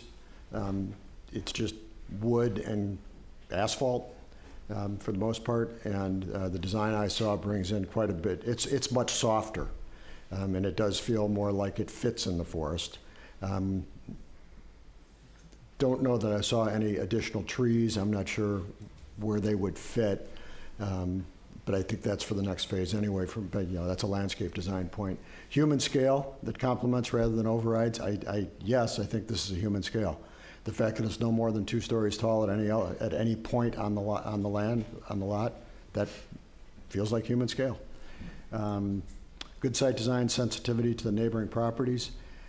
Yes, I think the owner of the inn to the west has a valid concern about privacy and understanding how that element of the building will interact with their inn. And they should not lose something so that the new hospice house can gain something. So to the applicant, I would ask that you come back, when you come back, you specifically address that corner and how that will be. I'm not sure there's a problem. Let's look at it, is my point. Again, I think the next structures that are diverse, innovative, compatible with forest setting. Yeah, I think this is innovative. And innovation is good. The gentleman Alan, who said replace, restore, rebuild, that each one has its time and its moment. And I think in this case, innovation is warranted, and I think this is a good location to innovate and bring a new building that's unique to Carmel. I think there's been a lot of discussion about 5-star and 4-star and 3-star and affluent people versus not. I don't care. I do think that Carmel, the lodging in Carmel is old, and to see it getting refreshed over the last several years is welcome. And I think This is just another refreshment, and it's necessary. And I think we need to keep embracing the refreshment, and sometimes that means replacement of various things in our community, but especially, this is lodging infrastructure, and our lodgers pay a lot of bills here, and we can never forget that. Avoid out-of-scale or bizarre building forms or incompatible design. I think this is replacing a bizarre building form. Sorry, Carrie. But I don't find this new design bizarre in any way. I think it's very appropriate. So I'm supportive. Thank you, Commissioner Dills. Commissioner Allen? Okay, so when I would come into Carmel before I lived here, and I would come in around that bend there in the road, I'm sorry, I probably am the only one. The pink Hofs's house got me excited. Like, I was like, oh my God, I'm here. Like, it's, and so anyway, so it's a little bit sad for me to think that it's going to go away. But I totally understand and know that this is an amazing huge project that you're undertaking, and completely understand why you need to do that. The things that some of the residents said when they came up about understated elegance and just like having something unique. For me, when I first saw it, it's lovely. It's absolutely lovely. It's just not unique to me. I would like to push for some uniqueness. I wish that it had some diverse changes in the front, some things that were so interesting that people were like, oh my gosh, look at that. And then the entryway, I wish that it would be more, it doesn't look human scale to me, the entryway doesn't. And it doesn't have that understated elegance. It has more of just a standard, you're gonna enter a hotel. And I don't know, I just would love to push for, I expect more, but otherwise I agree with pretty much everything everyone else said. I love how you've utilized the land. I love that there won't be anything higher than 2 stories. That's amazing. I'm sure the interior will be absolutely phenomenal. Couple things about, I just wanted to highlight, if I'm looking at it on the 3rd floor, the 3rd tier, it looks like you have some trees that you are proposing to be planted as you walk out onto those rooftop decks. And I just was thinking as a caution, is that going to block anyone's views as those trees grow? Because they seem like they're up pretty high and then they're going to get even higher. So that was just something that came to my mind. And then if we could see more on the front elevations, I think that would probably help for the future. But it would be really great if we could also kind of get an idea if there was something different. I always like to see different options that could be thought through. So anyway, but overall, I'm in support of the project. Thank you, Commissioner Allen. I think what we're being asked here is pretty well outlined by the director, and Commissioner Dells did a good job of going through all those items. I'm not going to go back over that, but the one thing that's required of us and required of this review of this project, it says right here, it says this section shall require the decision-making authority to find that the proposed project represents an improvement over the existing conditions. That's the basis where we start. And I think undoubtedly it does. I mean, I think that has been represented on a number of levels. As far as massing, Obviously, the new building is much less mass. I think there's lots of attention to articulation. It's lower. It's much more in human scale. Yes, the entryway has a larger scale to it, but it identifies the entrance to the hotel. And I think this is a commercial project. Well, it is. It's not a residential. In the residential guidelines, we completely discourage large grand entryways. Commercial project is being reviewed at a different level and for a different purpose of use. So I think that the project meets those findings in the design. Also, it makes a connection to our architectural history. The commercial guidelines said not to imitate architectural styles, but to make a connection through those architectural styles in a modern context of architecture. This makes a connection to the Prairie Craftsman style, of which we have examples here. We actually have an example of one of Frank Lloyd Wright's house, which we're very unique to have that. Most of his examples of prairie architecture were done in the Midwest, but we have one right on our coast. So it makes that connection. And so I feel that on these requirements that the review body needs to make in terms of design, the project meets those findings. So why don't we move on to the next topic, which would be... And I think perhaps I'll ask the commission, but I think that you all in your comments about design have given us feedback on mass, unless any of you have additional feedback on mass. Okay, heads are shaking, so we can skip that one. So now we're getting to height. These are more questions about not so much your feelings, so much as, how do you feel that the project meets with the actual rules and regulations related to it. So the first one is what I talked about earlier, allowing for establishing an average grade because the site has been so excavated in order to find that existing grade for how tall, like the center of the site basically can be. We need an existing grade to get there. So but one of the regulations in that 1706-020F says that to establish the average grade, the project must be consistent with the R1 design objectives, which we just went through in the previous slide. So we're tying these together for you. So like, for example, Commissioner Allen made a comment about maybe not quite human scale enough. So that would be one of the tests to whether or not you can apply the average grade calculation across there. So, maybe if there's some, Commissioner Allen's position might be, and I'm not trying to put words in your mouth, I'm just using it as an example to explain, would be that, if the project was made a little more human scale, then she could agree to apply the average grade test.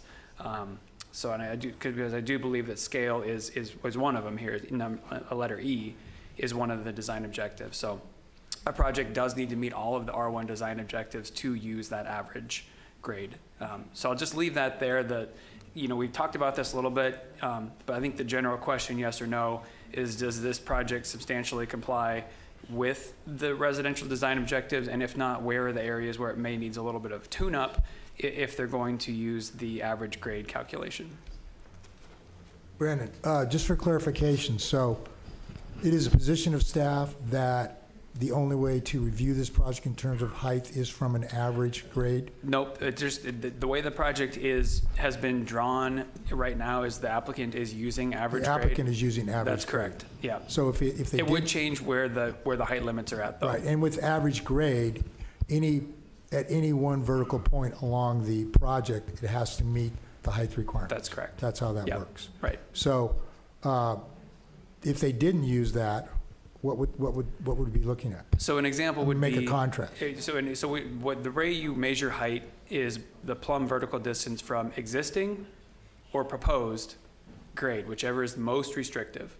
So an example would be the very center of the site where it's over excavated, and if you got the parking lot level down there, you basically wouldn't be able to put this in a 26-foot height limit. You'd only be able to go 26 feet up from the parking lot down there. So it does a lot to the developability of the site. So the applicant has worked to try to create a project that is consistent with all of the residential design objectives so that it can be measured with average grade, which makes sense because we have no idea of knowing where the grade used to be for an existing grade. So if we had to use the existing grade as it sits right now, it would be the parking lot. Right. Okay. So the project as presented has been designed That's to correct. the average and there were specific reasons for that. That's right, and the that created, applicant, actually a better outcome design-wise. and the applicant in the did include, opinion of the the applicant did applicant include and with staff. their, yeah, the applicant included with their application sort of their response to how they believe the project meets each of these 13 required findings. Okay, I just thought it was necessary, we had a little clarification on that. Yeah, thank you very much. Before we Thank you. start discussion. So Commissioner Allen, would you like to begin with this is with the massing and height. Okay. And In the terms focus of is whether consistency because with of that, the it meets the R1. R1, yeah. Okay. Which he's put up on there. On the So I'm fine with the way that they have utilized height. I do believe that I would stand firm in terms of the front elevation coming down a little bit in terms of more human scale. But otherwise, and I guess we have to take into consideration the privacy issue with the neighbors. But otherwise, I'm fine with everything else. Okay. But, All right, thank you. Commissioner Dels?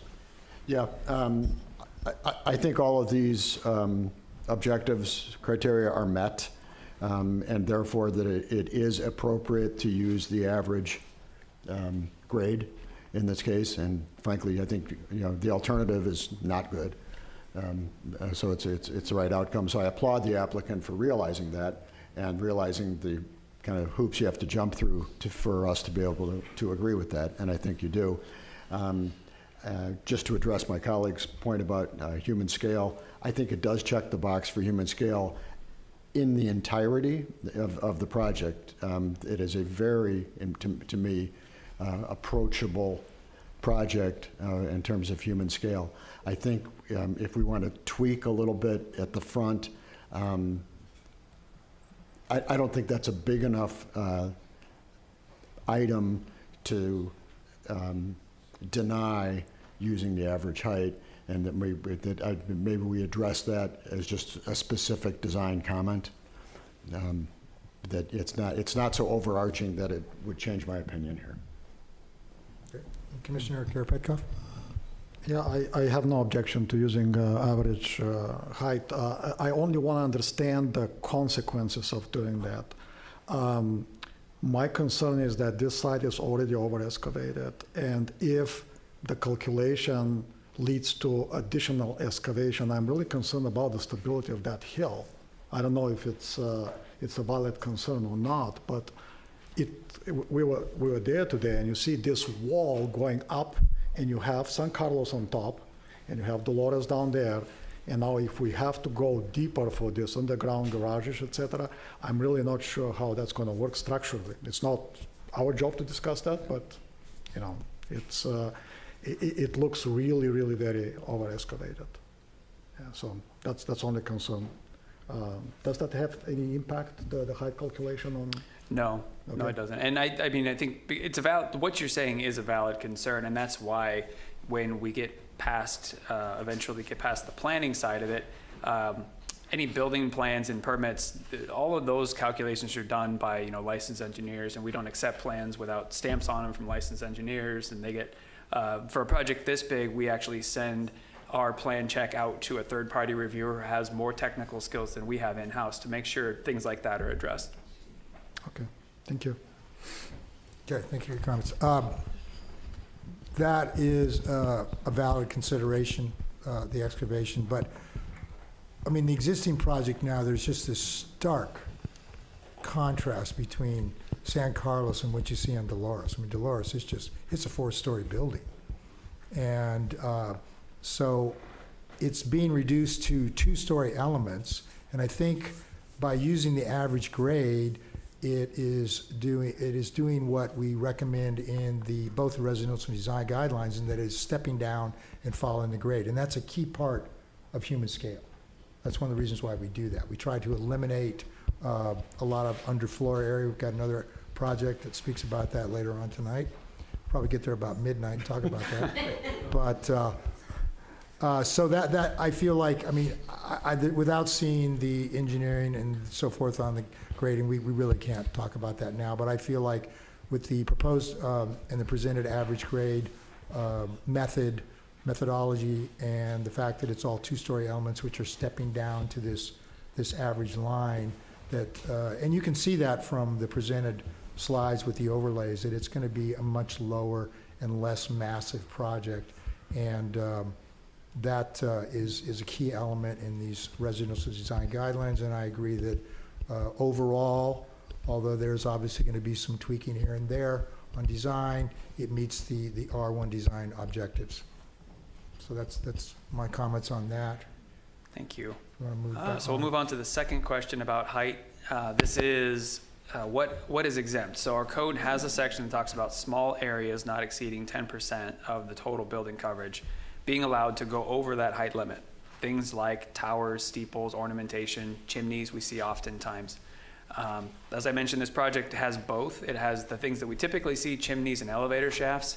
And there are two sections, though, that the applicant also pointed out in their application and their presentation that are essentially vaulted ceiling spaces over floor area, which is not something the Planning Commission has considered, really even weighed in on in the past about whether that counts as a tower, even if it looks like a tower. So just as a refresher, I guess the east and the west side of that main central taller building, the restaurant and the lounge both have an elevated roof form over them. You can see them called out here. The red line running across the site is the height measured from average grade that we just talked about. The elevator shaft in the center, as I mentioned, is something this Planning Commission has considered and approved in the past. For example, the China Arts Building, there was a elevator shaft on there over the height that was approved under this provision. However, we have never talked about or contemplated elevated roof, like basically just space over the floor area. So as you can see where they cross both the restaurant and the lounge, just above that line, they are, as the applicant pointed out, of a tower sort of architectural style. But we're asking the Planning Commission to weigh in on if that counts, if that can be seen as an exemption from this height limitation, or if those need to be brought down. Okay, Brand, I just had a question before we move into discussion. It's my understanding that there are discretionary decision powers here with regards to height if it serves the overall design in the commercial district. Is that not with the height? No, not with the height. So the height is limited by a different section. And okay, so basically, this would be the only path for those two elements to be allowed over the height limit, is if the Planning Commission considered them either as a tower, a steeple, or an ornamentation, as like a special design feature, such as a tower, steeple, and ornamentation exceeding those height. But you would have to make those findings that these are really like a special design feature or a tower or a steeple or some sort of ornamentation to make that approval. Okay, so that is that's the test, basically. It's the definition is within the terms of the architectural features. Mm-hmm. Okay. With that having said, Commissioner Karapatkov, would you like to begin discussion on the height of these non-conforming elements? Yeah, I have no objections to elevators and chimneys, obviously, but the only, and the lounge is in the back, so it's not visible from the street, but the restaurant is only the only element that I think we have to pay more attention to. And again, it's not functional. You know, this high element is not functional. There's no particular reason to have it other than the style of the building. So if the style of the building calls for this element to be there, we can make a decision that this is okay to keep it. Does it make the entrance more imposing, not modest enough? That's another element that we can consider. Maybe by making it lower, we can make this building look more Carmel-like. I'm not sure if that's possible. But I would personally prefer to have this building lower. It's my preference. I cannot see the reason to have it at that height. Okay, Commissioner Dels? Yeah, I'm torn a little bit. Again, elevators, chimneys, fine. Are these towers? They're not towers, I don't think. And therefore, I can't say yes, because I don't think they're towers. I do think lowering the restaurant roof to be within the height may help address my colleagues' concerns about human scale. And sometimes that's how we make the sausage here. But I think the lounge also just needs to come down because they're not towers. Okay, Commissioner Allen? Totally agree. Pardon? I agree. Agree. Very concise. Yeah, it's I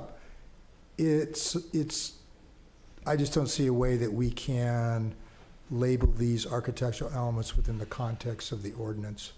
So that's just the feedback on it, and yeah, that's my feeling on it. I don't see a way to label it in the context for exceptions to the height ordinance.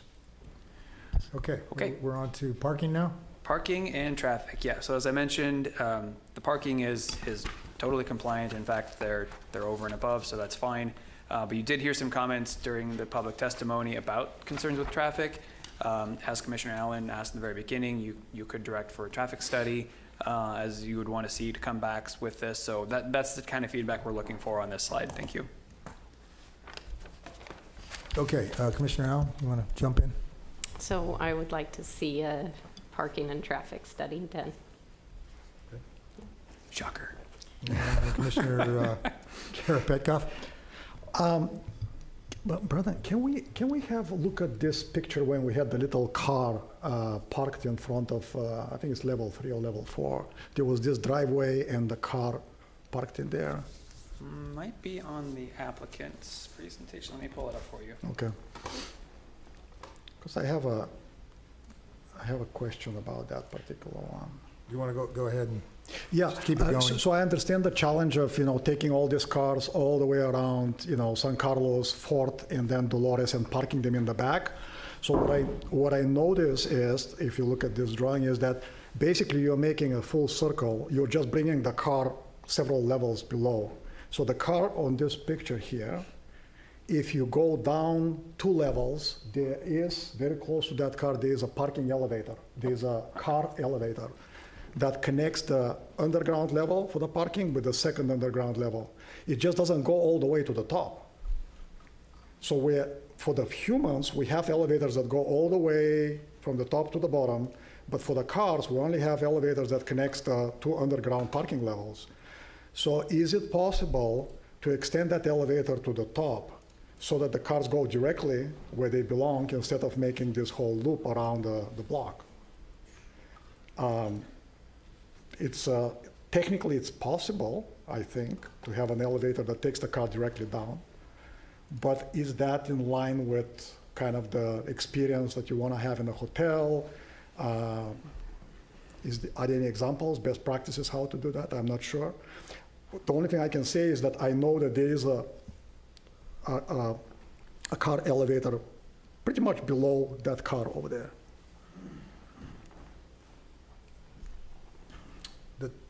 Any more comments? No, I think Okay. I think if we can figure out a way to avoid making that full loop and bringing the car basically, 20 feet below where it is, that would be wonderful. Okay, thank you. Commissioner Dels?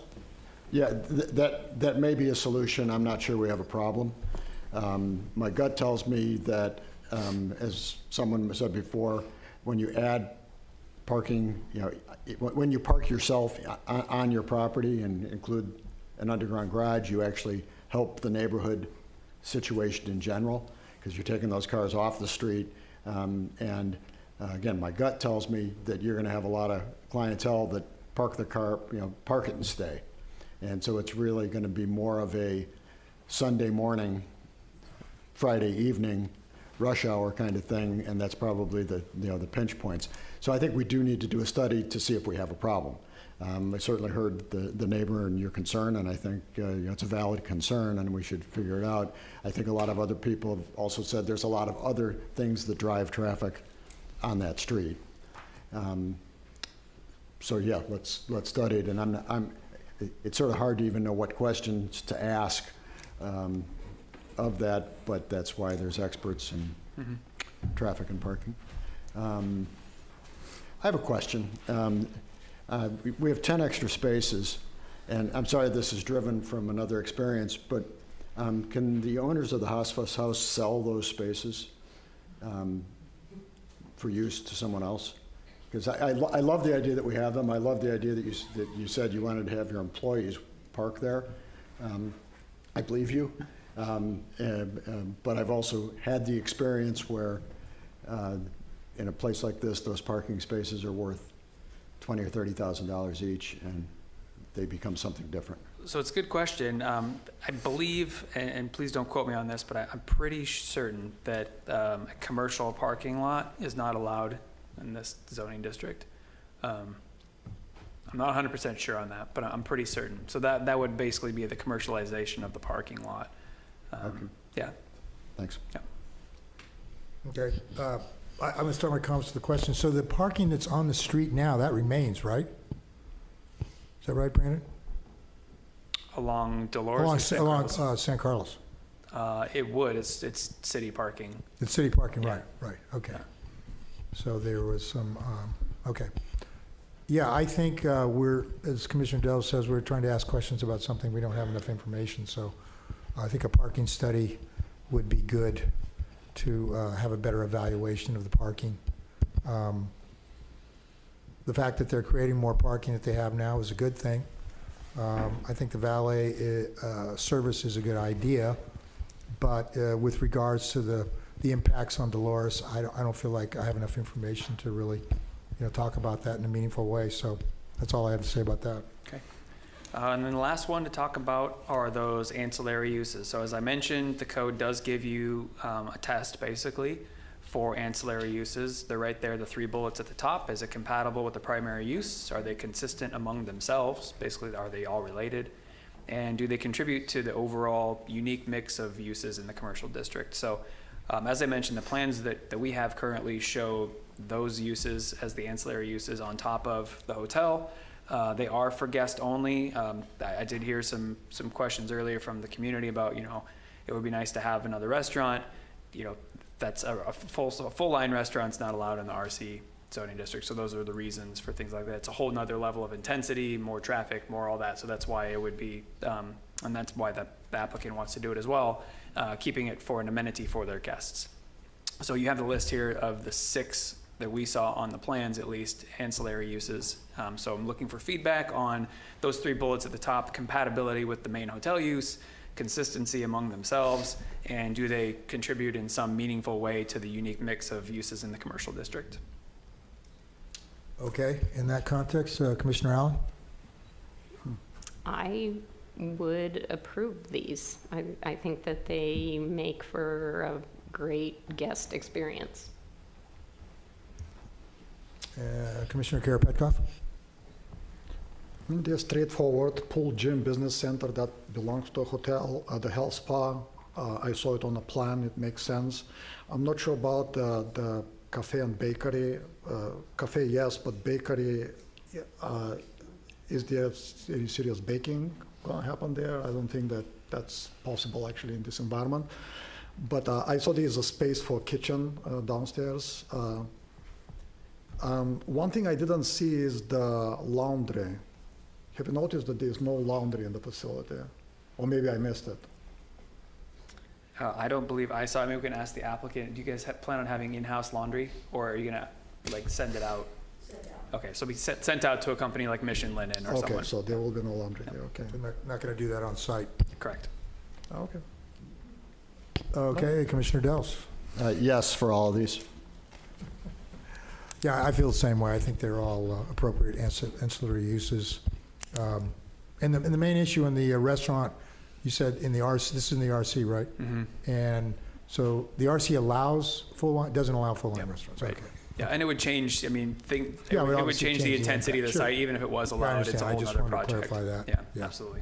Yeah, I just want to say that Commissioner Karapetkoff mentioned the bakery. I've stayed at a few hotels recently during the holidays.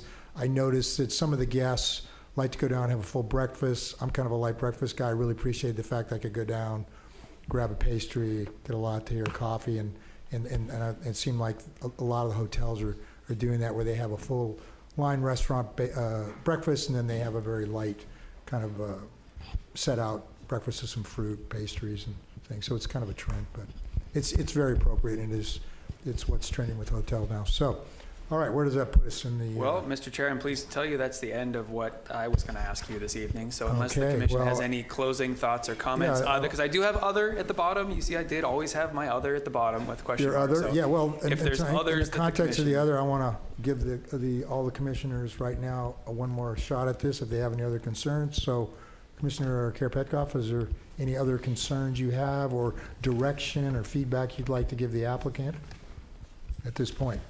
Recognizing that this is very preliminary, we're going to be talking about this in depth much more. The one item that we didn't mention is the length of the project, the complexity, the funding. We have to make sure that we do not end up with another pit. So hopefully we have proper funding in place that to pull it through. Cost is very difficult to calculate because it changes on a daily basis. And I hope that we have a very solid planning to complete that quickly, because the neighborhood is going to suffer for a while. We heard from the owner from the other hotel to the west of this of the Hofsa's house, and I understand that it's going to be challenging for the neighbors for a while. Very good point. Commissioner Allen? Commissioner Delves? Okay, yeah, I think we've had a good discussion here. We had a lot of great comments from the public. I just wanted to say that Carrie's family is really stepping up here to do a really challenging project that really can add a lot to the city, and I just want to acknowledge that they're really putting it out here to do that. So, thank you everyone for your comments on this. We appreciate it. Mr. Chair, do you want to take a 5-minute break? Yeah, where I think we're people going to take. exit and Yeah, at least let's take. Yeah, 5. You're good with a 5-minute break? Is that all right? Okay. So we stretch our legs. So we'll be back at 7:35. 7:35. Yeah. Okay. Hey. Hey, where have you Go been? out, do a little shopping.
Commissioner Allen? Here. Commissioner Delves? Here. Commissioner Karapetkov? Here. Commissioner Locke? Here. Chair LePage? Here, we all found our way back. Okay, let's get on with the public hearings here. So the first item, number 6 on the public hearings, has been continued, but we are required to make a motion for this. This is DS 23290, the Golden Mean LLC project. So does staff have anything to comment on that? Okay. No. Anybody here, the public, have any comments about the continued item? Okay, seeing none. In that case, I'm going to make a motion that we continue this item. Doesn't have to be to a date certain, does it? No. No. Okay, we're just going to continue the item DS 2329, the Golden Mean. A second. Okay, a roll call, please. Commissioner Allen? Yes. Commissioner Delves? Yes. Commissioner Karapetkov? Yes. Commissioner Locke? Yes. Chair LePage? Yes.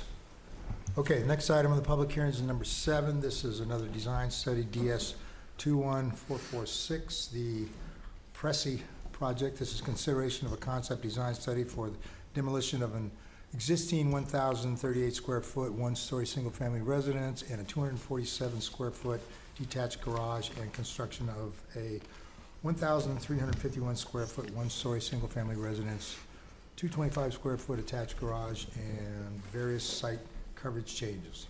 It's located southeast corner of 3rd Avenue and Santa Fe. Can we have a staff report, please? Thank you, Chair. So the subject site is a 4,000 square foot corner lot currently developed with a approximately 1,000 square foot one-story residence with about a 2,050 square foot detached garage. The applicant's proposing to demolish the existing residence and garage and construct a 1,351 square foot one-story residence. That includes a 108 square foot mechanical room, as well as the construction of a 225 square foot detached garage for a total of 1,459 square feet. That's a net increase in 174 square feet over the existing residence and well below the 1,800 square foot maximum allowed floor area for the site. So I'm going to do my presentation a little bit differently than the ones in the past. I'm just going to glaze over everything that complies, meets the site requirements for forest character. Staff hasn't been contacted by any of the neighbors regarding privacy or view impacts. It also complies with the building and roof form. However, in writing the staff report, we did identify some issues with the massing of the building. Not so much the massing, but just some zoning standards regarding the massing. So this is a little bit technical, so if you have any questions, feel free to just interrupt me during the presentation. So the building is proposed to be constructed using generally the same building footprint and will maintain the existing building finished floor level. However, as a one-story residence, the plate heights and the ridge heights on the south elevation will exceed the allowable heights for a one-story residence. So for one-story buildings, the roof height is allowed to be 18 feet tall. The plate height is allowed to be 12 feet tall. However, as you can see in the dimensioned elevation, the plate height is about 14 feet 9 inches, and the ridge height is 20 feet 9 inches. The existing building also exceeds the plate height.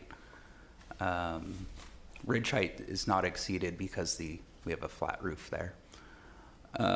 This is largely due to the topography on the site. As you saw on the site tour, the north elevation, the building entry is basically right at grade, but as the lot slopes down, the finished floor level maintains the same height, and then the building just rises up above the grade. So in that case, the residential design guidelines do suggest using a step building foundation to follow the site contours, and that the finished floor level above any unused underfloor space should not be higher than 5 feet above the ground at any point around the full perimeter of the building. and that if floor levels cannot be stepped, larger underfloor spaces should be counted and used as part of the allowable floor area.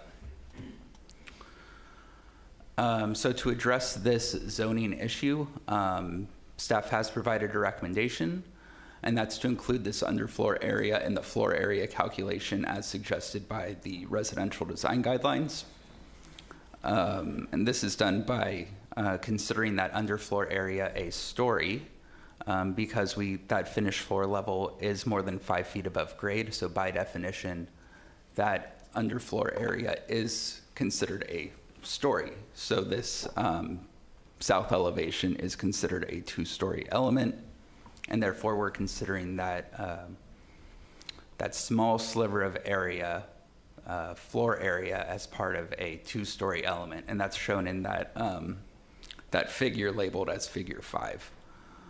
So we do have a condition of approval that says that the applicant shall revise the plans to include that that area in the floor area calculation, and that would result in a 41 square foot increase in floor area, still keeping them well below the height limit. And that would keep everything else the same on this south elevation.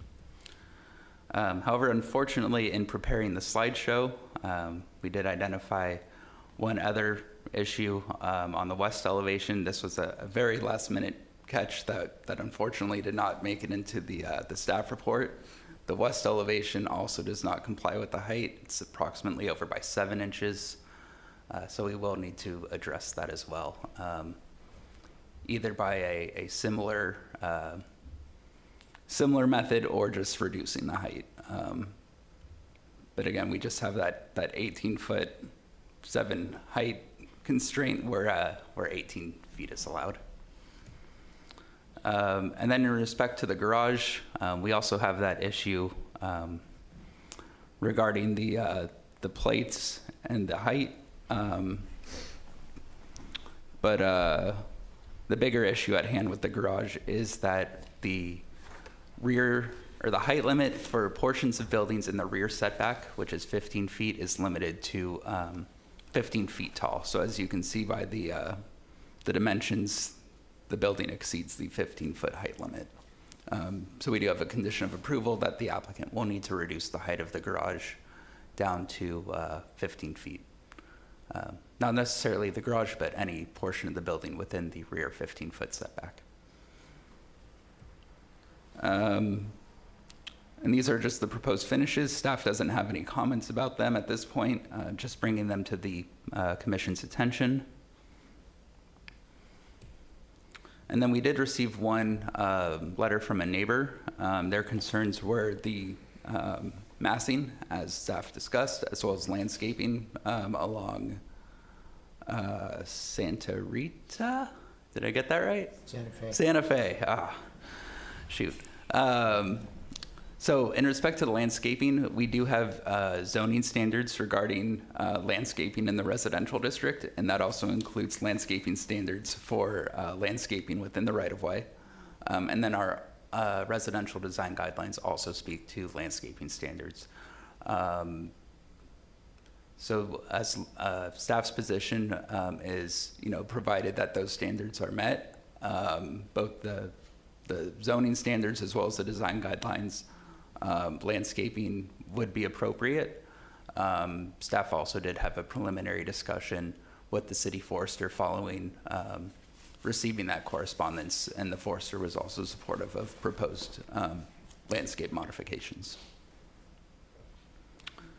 And with that, staff recommends the Planning Commission adopt a resolution accepting the concept design study as described on this slide, with the additional condition to revise the height on the west elevation to comply with the height limit.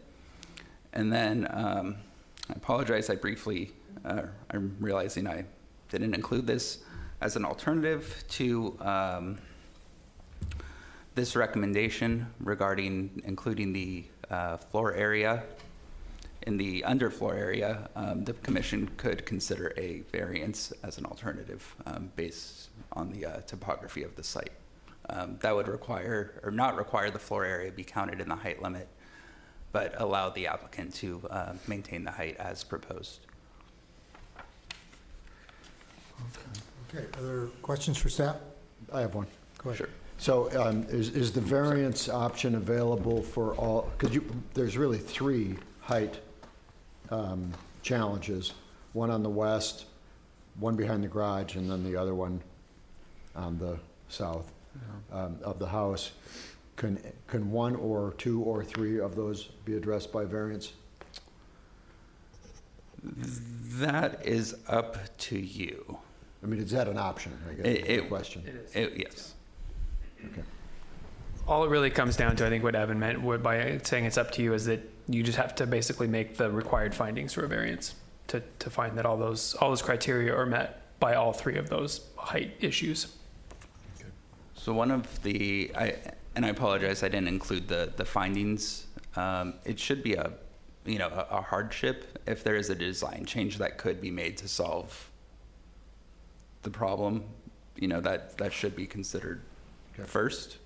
But if there is no reasonable or feasible alternative, a variance likely should be, or could be pursued.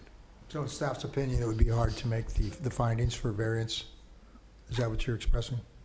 Not necessarily. Okay. I think some elements it may be appropriate, others it might be harder to make those findings. Okay, thank you. Okay, any other questions for staff? Well, just to confirm something, this is the house where everything is going to be replaced, right? The foundation, so there's really no compelling argument for variance at this point, because you can change everything. There's nothing that will be retained from the old house, right? So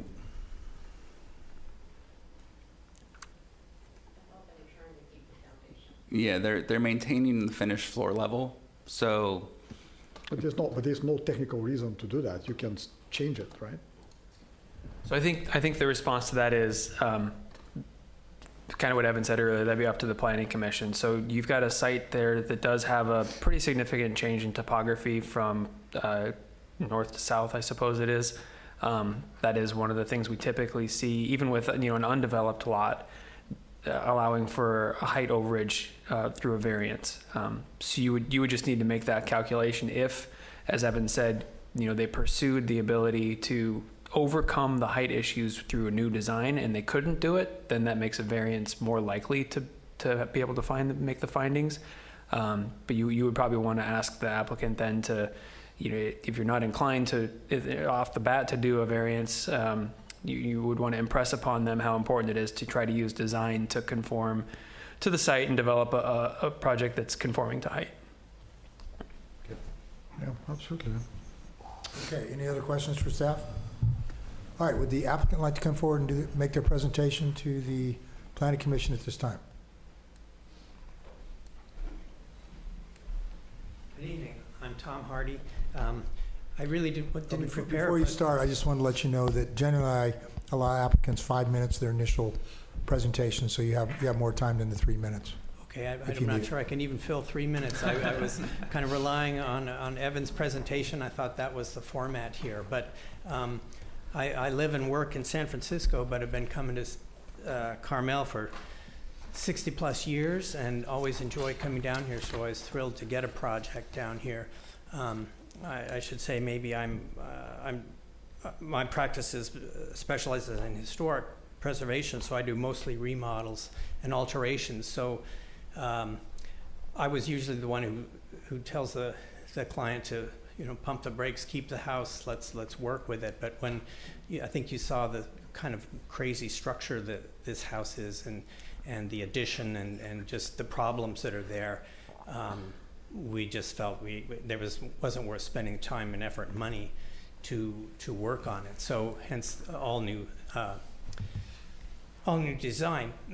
But because of the it's kind of a tricky site. It's rectangular. It looks real simple, but because of the quite the slope from side to side, and because of the trees, and when you plug in the setbacks and everything, and where you really wanted to keep the existing driveway access and the front door access, which are pretty low. So I think we don't have I'll have to think about it. I mean, I'm happy to alter the design if we can to resolve some of the height issues, but we can't really, I don't think we can lower the floor level without screwing up an awful lot of stuff. So I think, you know, we're happy to do the, change the area calcs to consider the 2-story portion, and the garage is, you know, we don't want to mess, we're trying to retain the existing grades everywhere, not regrade. We're basically following the outline footprint of the existing house as much as we can so that we don't disturb anything that hasn't already been disturbed with the existing foundation. So anyway, that's kind of our goal. The clients initially wanted a 2-story scheme so they could take advantage of some views, but that was clearly not going to make the height limit. So we've done a couple of iterations to arrive at the current design, and you know, my clients just just wanted something modest and not a big grand house, which is lucky because it doesn't really feasible on this site. So anyway, thank you. Thank you. Are there any questions for the architect? We have a question for you. Just a quick one. I note that there's 2 steps down from the garage into the mudroom. Yes, that was the civil engineers set the elevations for the floor level for the house and the garage, and they said that would need to step down there. So is there any way you might be able to do another step down in the house so that it would comply with the height requirement? I don't know if that's... I'd have to look at that. I mean, the clients requested living on one level. Mm-hmm. We're all getting older. Yeah. But I'm just trying to think of how you might be able exactly. to resolve I'll be thinking about that too. And keep but the not an foundation. easy way, anyway, without kind of disturbing the current layout of things. But Okay, any other questions for the architect? Okay, thank you. Thank you. All right, are there any members of the public that would like to address the, see one come forward? Chair LePage and members of the commission, I'm Wilson Went, and my wife Julie and I live immediately south of the Pressy's lot. We're probably the most affected by the construction, and I'm here to support it as it's been presented to you. Julie has a terrible cold, or she would have been here to make a presentation, and she sent all of you an email this afternoon expressing her support for the project.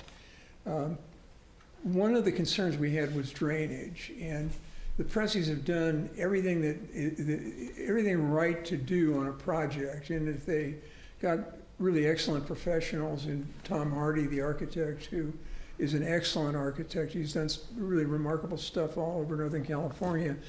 And they also got Monterey Bay engineers with Steve Wilson, who designed the drainage system. And the drainage, I'm convinced, is going to be better for both sites when it's done. So we're fully in favor of it. And I think if there ever has been a lot which would justify a variance, it's that one, because the findings that you have to make have to show that somehow there's something that incurs in the property that requires the variance so that you can use it the same as other property. So I think you could certainly make that, but thank you very much. Thank you for your comments. Is there anyone else from the public that would like to speak to the Planning Commission regarding this project? Okay, seeing none, I'm going to close the public hearing or public comments and open it up to commissions for their discussion. Commissioner Locke, since you had a long rest, you're ready to go. Mr. Chair, Mr. Chair, it does look like that Cindy Lloyd has her hand up. Cindy Lloyd has her hand up online. Oh, I'm sorry. Yeah, I can't see that. Cindy, go ahead. Apologize, I couldn't see you. My screen isn't on the Zoom. Oh, that's quite all right. Thank you. Thank you very much, members of the commission. I only had one little comment. It has only to do with design. As I looked at the front of the house, I noticed going from right to left, there are a couple of arched windows, and then there are a couple of rectangular windows, and then there's the arched doorway, and then there's a window with shutters on it. And I since I can't see the whole design, I didn't know why there was the inconsistency of those windows along that line. That's all. Okay, and we have another hand up. All I see is D. So D, you have the floor. Just need to unmute yourself. You're still muted. Hello. There you go. My name's Deborah. I am on the Santa Rita and 3rd Northwest corner. And we are concerned about the height of the home. When we bought our house 19 years ago, we loved the fact that we had a peak of the ocean view. And the new height of the house where the lines are, it blocks our little bit of a view that we have. I found it of interest that you guys had height issues with this home and that it does not meet height requirements. And I am very concerned about the height and would like to see it lowered a bit so we do not lose the little tiny view that we have. Deborah, could you tell us again where you live? Yes, Santa Rita and 3rd Northwest corner. Okay, thank you. Do you have, And, do you have any other comments? When we purchased our house, you know, part of the value of it was that we did have a little peak of the ocean. Okay, thank you. All right, I think that was the last hand that was raised. So I'm going to close the public comments, open it up to the commissioners again. So Commissioner Locke, would you like to begin? Yeah, I don't really have any major comments on it other than if there was a way to find compliance on the height, I obviously would like to have that done. But I think that overall the design is nice. The neighbors to the south are supportive, which is always great. Yeah, I think this is just a nice little project. So I'm just going to wait and hear what you guys say, and we can discuss a variance if that's where we need to go with it. Okay, Commissioner Allen, would you like to make your comments? Yeah, so I feel similar. I think it's a nice design, and I would like to know if lowering the house to where we need it to be would actually give her view back. It would have been nice to see that today on the tour, because if we don't approve the variance and they build and they still block their view, then that would be a bummer. Because I'm leaning toward allowing the height, but I didn't realize the neighbor had a view issue. Okay, Commissioner Dels? Same deal, that this is the first that we had the neighbor concern arise. We take that very seriously here. And you know, normally a neighbor identifies the problem, comes to staff, and then we are allowed to go to that neighbor's home and see firsthand where the orange mesh is or is not blocking something. I think we owe it to the neighbor to do that. The applicant may want to be proactive and do that on your own to see what the neighbor's dealing with. Because I do believe on this site, you can go lower. I know you don't want to, but some re-excavation could probably solve that problem as well. And I would say at a minimum right now, I don't think a height variance is warranted, as I would like to see you design the height challenges away. The mechanical room on the back is a clever way to do that and to get a mechanical room. But for the one behind the garage and on the west side, I leave it to you as a skilled architect to solve that. And I think the only time to consider a variance is if you come back to us with a hardship of some sort. So I'm not open to a variance right now. Other than that, I appreciate the project very much. Thank you. Okay, Commissioner Karapetkoff? Yeah, I agree with that. I think I'm trying to figure out what ways exist to avoid doing a variance. And I think there's still a lot of venues to achieve that. One is obviously to take the entire finished floor level down. If that is a problem, I'm not sure exactly why, but maybe there is a drainage problem or something. They don't want to be lower than the street maybe. Then the step down is a solution, so that should be investigated. And if that doesn't work, then we have the option to calculate this additional floor space. They still have more than 200 square feet, I think, up to the 1,800 limit, so they can still play with this additional 200 square feet and get additional space under the floor, basically.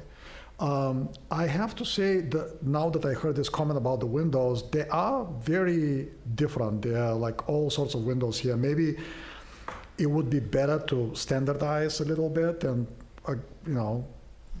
pick one or maybe two types of windows and go consistent around the house.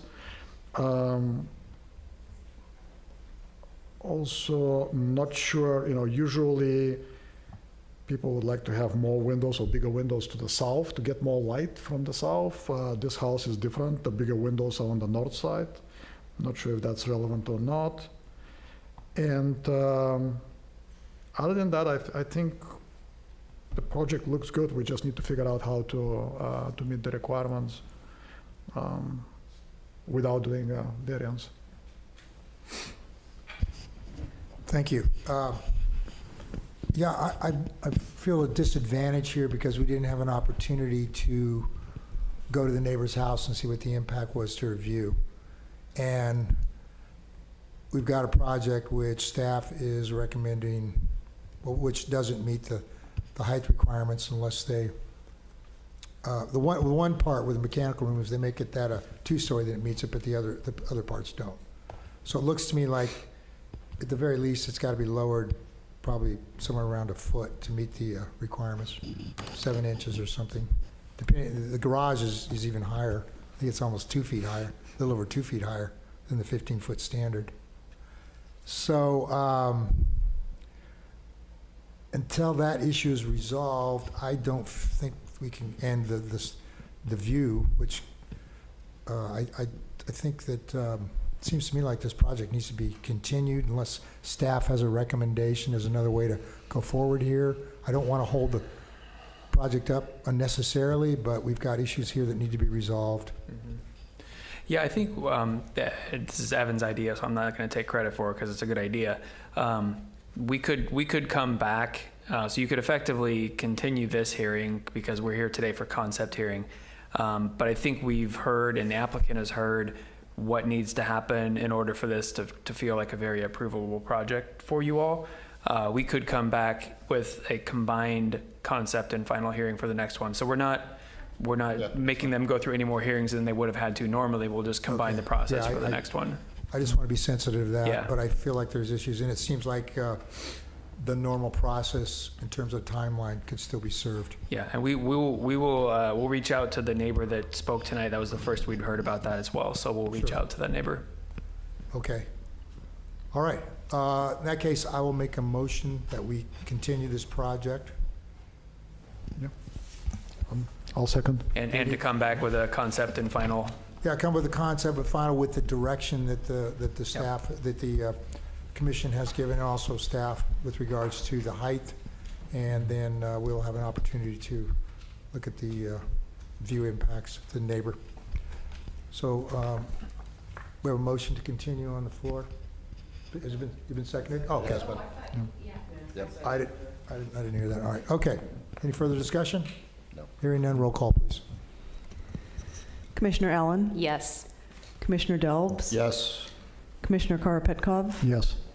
Commissioner Locke? Yes. And Chair LePage. Yes, motion is carried to continue. Okay, thank you. The next item, public hearings tonight, is item number 8. This is another design study. It's DS 23213. This is North 42 LLC, consideration of design study referral for minor floor area modification, new composite shingle siding, new skylights and roofing, altered roof profile, new fenestration pattern, and various site modifications that collectively qualify as a substantial alteration to an existing single-family residence. It's located on Lincoln Street 5 northeast of 3rd Avenue. Have the staff report, please.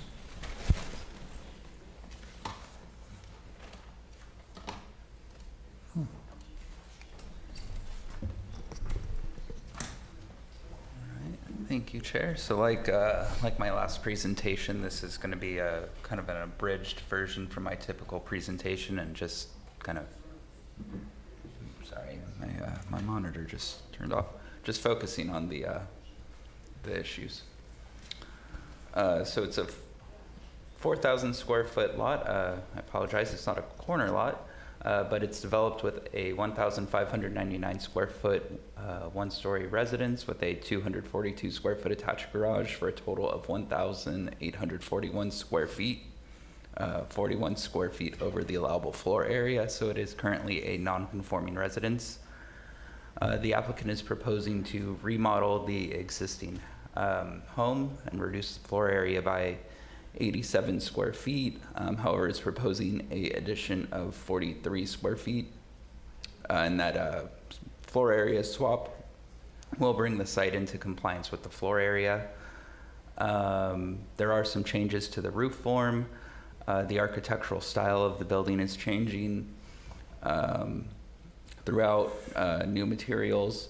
And collectively, these changes do qualify the residence as a substantial alteration, which is why the project is before you. So this is just an overview of the proposed floor area removals and additions. The removals of floor area are in red, or this pink color. The additions are in blue, and then we have some site coverage being removed back here as well. So in terms of our force character, mass bulk, building roof form, all the standards comply with the R1 standards as well as the residential design guidelines. The only real change to privacy is this front deck is being expanded just a little bit, this little overhang over the garage. Currently, the deck just stops right at the edge of the garage, but you can see it's being expanded just a little bit. That's the only substantive change, but again, no change in respect to privacy. This is a overview of the proposed color palette and materials. This is really what we're here to discuss today. But more specifically, our proposed siding. So this is the sample that is being proposed by the applicant. It is a PVC siding by the brand new Cedar. It has not been proposed before. So our residential design guidelines do encourage the use of natural building materials and to avoid the use of synthetic materials, such as the use of vinyl. This is a vinyl product, which is discouraged, as well as products that simulate a wood grain or synthetic siding. However, the same design guideline does say that new materials may be considered only if they convey a scale and texture similar to that of traditional materials, and to avoid mixing synthetic materials with natural materials. We also have some natural stone proposed as part of the project. So the commission has approved other materials, such as fiberboard. So this is a hardy product, which the commission has proposed multiple times. I believe that is unpainted. It's just a primer, and then generally it'll be painted. Just anecdotally, Hardy came about I can remember it coming about in 2018, and it's just been regularly approved since then without much discussion. But staff is requesting the commission feedback and direction regarding this new proposed material. So this is just a comparison of the photo on the left is a painted shingle. The figure on the bottom in the middle is painted hardy board, which was that fiber cement board I passed around. And then the image on the top right is that the proposed shingle. That's not a photo, it's just a artist rendering. So just to compare the products. Additionally, this has come up recently in some discussions with community members, so staff is seeking the commission's feedback on this design guideline as just some policy direction regarding how we should be making the consistency determination. So the design guidelines do say that a garage should be designed to either provide visual interest or to blend with the background materials of a building. A standard overhead garage door with contrasting color and materials should be avoided. So in this case, it is a contrasting color. However, the finding could be made that it's not just a standard overhead garage door. There is some interest provided. You have the bulky header. There's some lights. There's some relief within the garage door. We haven't included any type of condition of approval or direction to the applicant to change the material. It is just something that we're bringing to the commission's attention as a design guideline that often gets passed over and not much attention has been drawn to. So the site is also located within the archaeological significance overlay. As you can see on the figure on the left, that's proposed to be all new excavation. So we are requiring an archaeological report prior to submittal of a building permit. And that's been included as a condition of approval. So with that, staff is recommending the Planning Commission adopt a resolution approving a combined concept and final design study as described on the screen. And then again, staff has not requested or required any changes to the proposed materials. So if you have any comments regarding those, please provide direction in the motion accordingly. And that concludes my presentation. Okay, questions for staff? I just wanted to say thank you very much for getting the dimensions on the doors. So the rendering depicts that the door is large, and I just want to make sure that that is it comes in at the dimension that it was listed on the schedule.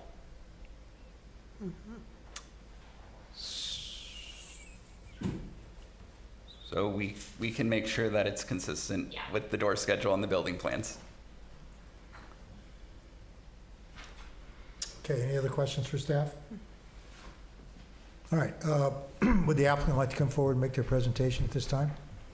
Do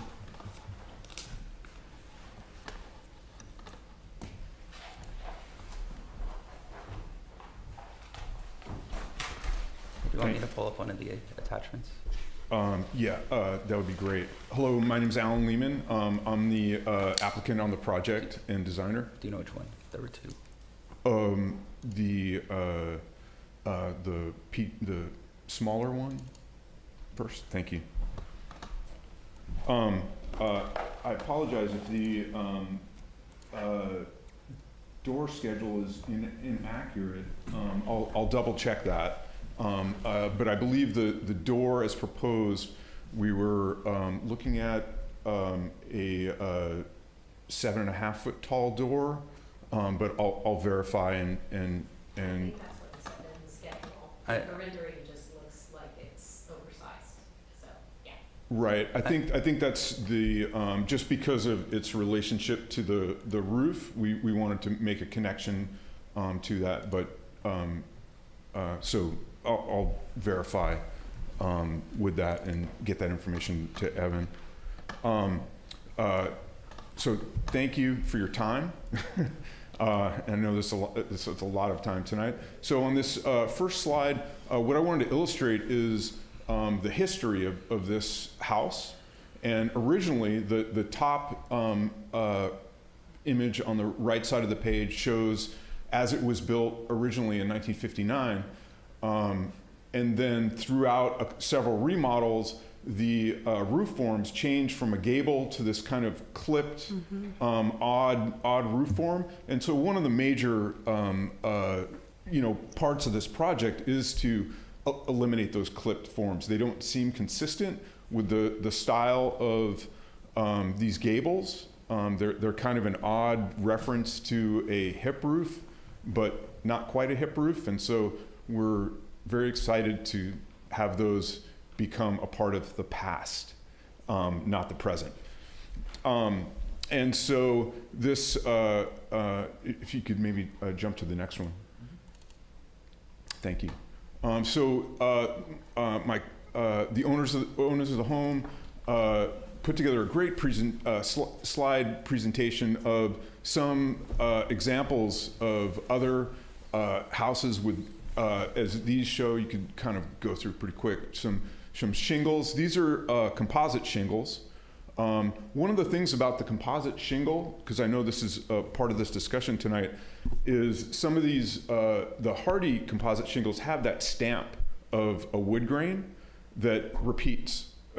And one of the things we really love about this product, the new cedar, is this comb texture is very simplified and has a nice, is able to play with the light slightly, but not try and overly mimic wood, but give that character and the softness rather than a plastic appearance. So you could go through. These are several examples throughout Carmel of also cable railings. One of the things we really love about the cable railing for this project is the existing house has a solid wood guardrail around the deck that's very prominent to the street. And to lighten up that look and make it more transparent is one of the reasons we wanted to go in the direction of the lightest possible look to that railing to eliminate some of the mass that presents over that garage. And standing seam metal roofs throughout the city also. Understand the guidelines now are encouraging a low profile standing seam roof, which is what we're proposing for this. And of course, the most famous metal roof in Carmel is there at the beach that we talked about tonight, the beauty of that home. Couple of things, just to quickly touch on the garage door and the color scheme. We are open to making adjustments of that sort if it's deemed that that's not the right choice by the commission. But the reason we've done that is a consistency throughout the house for the darker color windows and doors, and then the lighter color siding. So they are clearly distinguished between the two, rather than trying to hide an element that is an important part of the project overall. The PVC siding is, I'm sorry, I'm running out of time, something that we've chosen both for the aesthetics and fire resistance. We're very concerned about trying to be as mindful and make a fire smart design.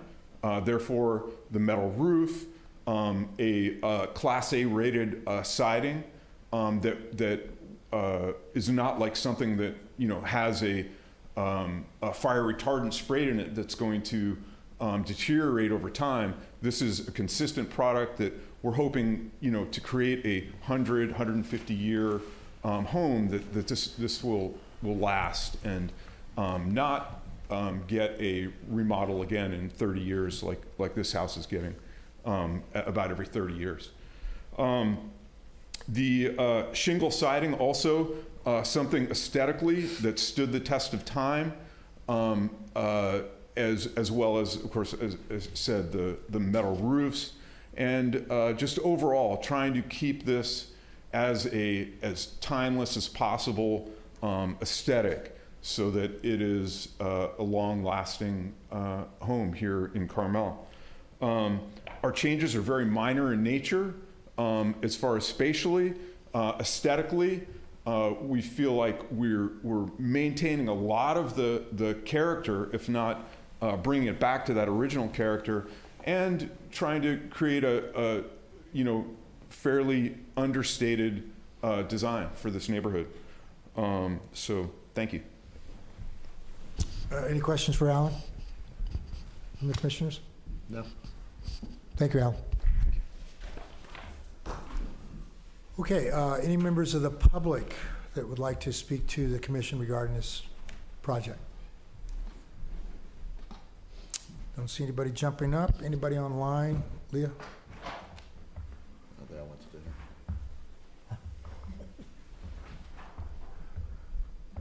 Nope.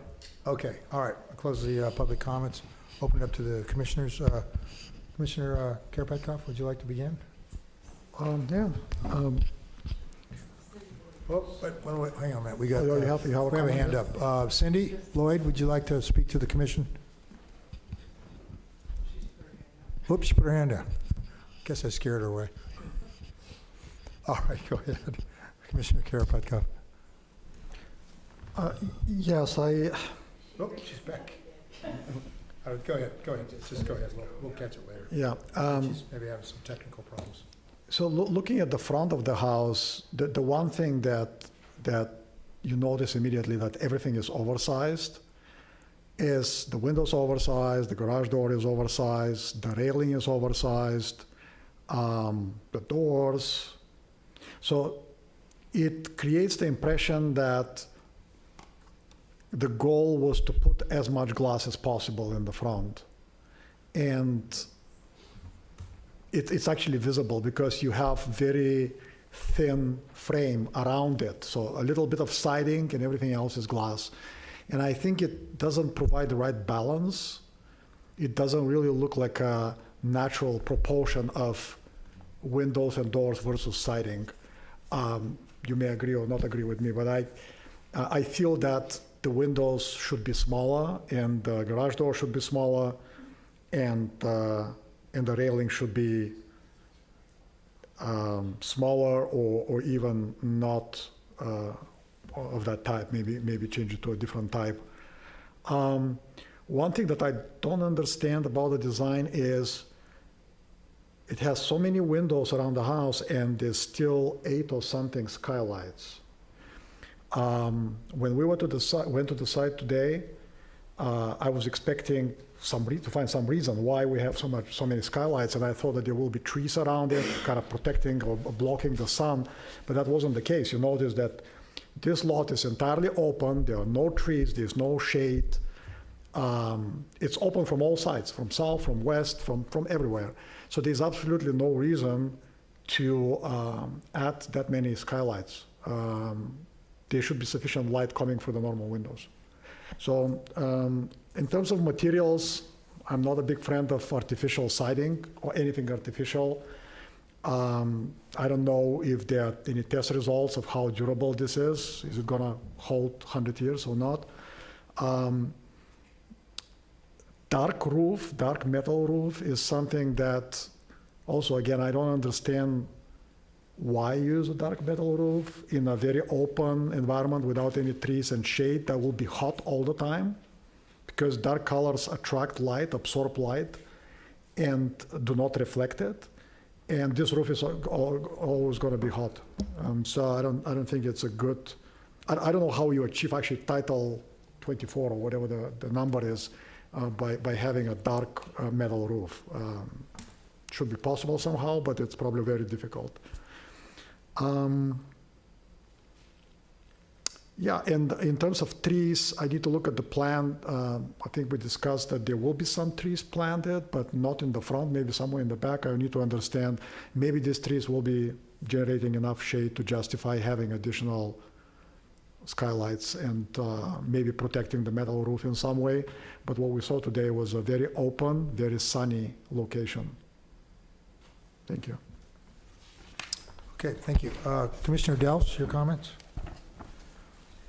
I'm really more, at this point, eager to hear from my colleagues, because frankly, I'm okay with this project as it's proposed. But Stefan brings up a lot of points, and I'd love to hear what my colleagues have to say about those. Okay, Commissioner Allen. I actually think that the renderings did not do him any favors on this, because it does make the stuff look like exaggerated. I don't know why, but yeah, because if you look at the window and door schedule, the dimensions look, I think the measurements are fine. But anyway, when I was doing my homework over the weekend, the minute I pulled this up, I thought to myself, oh, wow, I wish they would have done the garage door in the exact same color as the material around it. Because I do think that would just, because like you open it up and look at the picture and it's like all I see is the garage door. And I see nothing else pretty much. Like my eye just goes right to a black garage door.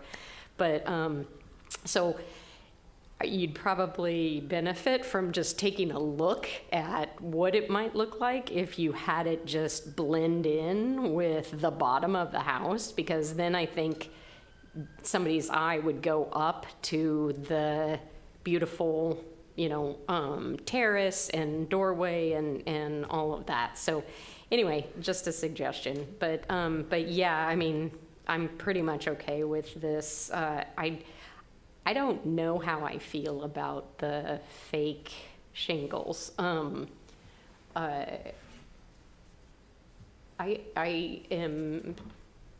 really I see the point in terms of fire resistance. I think that's and I understand the concern around that, but I don't know if I really, I don't know. I can't tell. I can't tell if I like them or not. So those are my thoughts. Commissioner Locke. Oh, boy. Well, I think this is actually a very pretty house.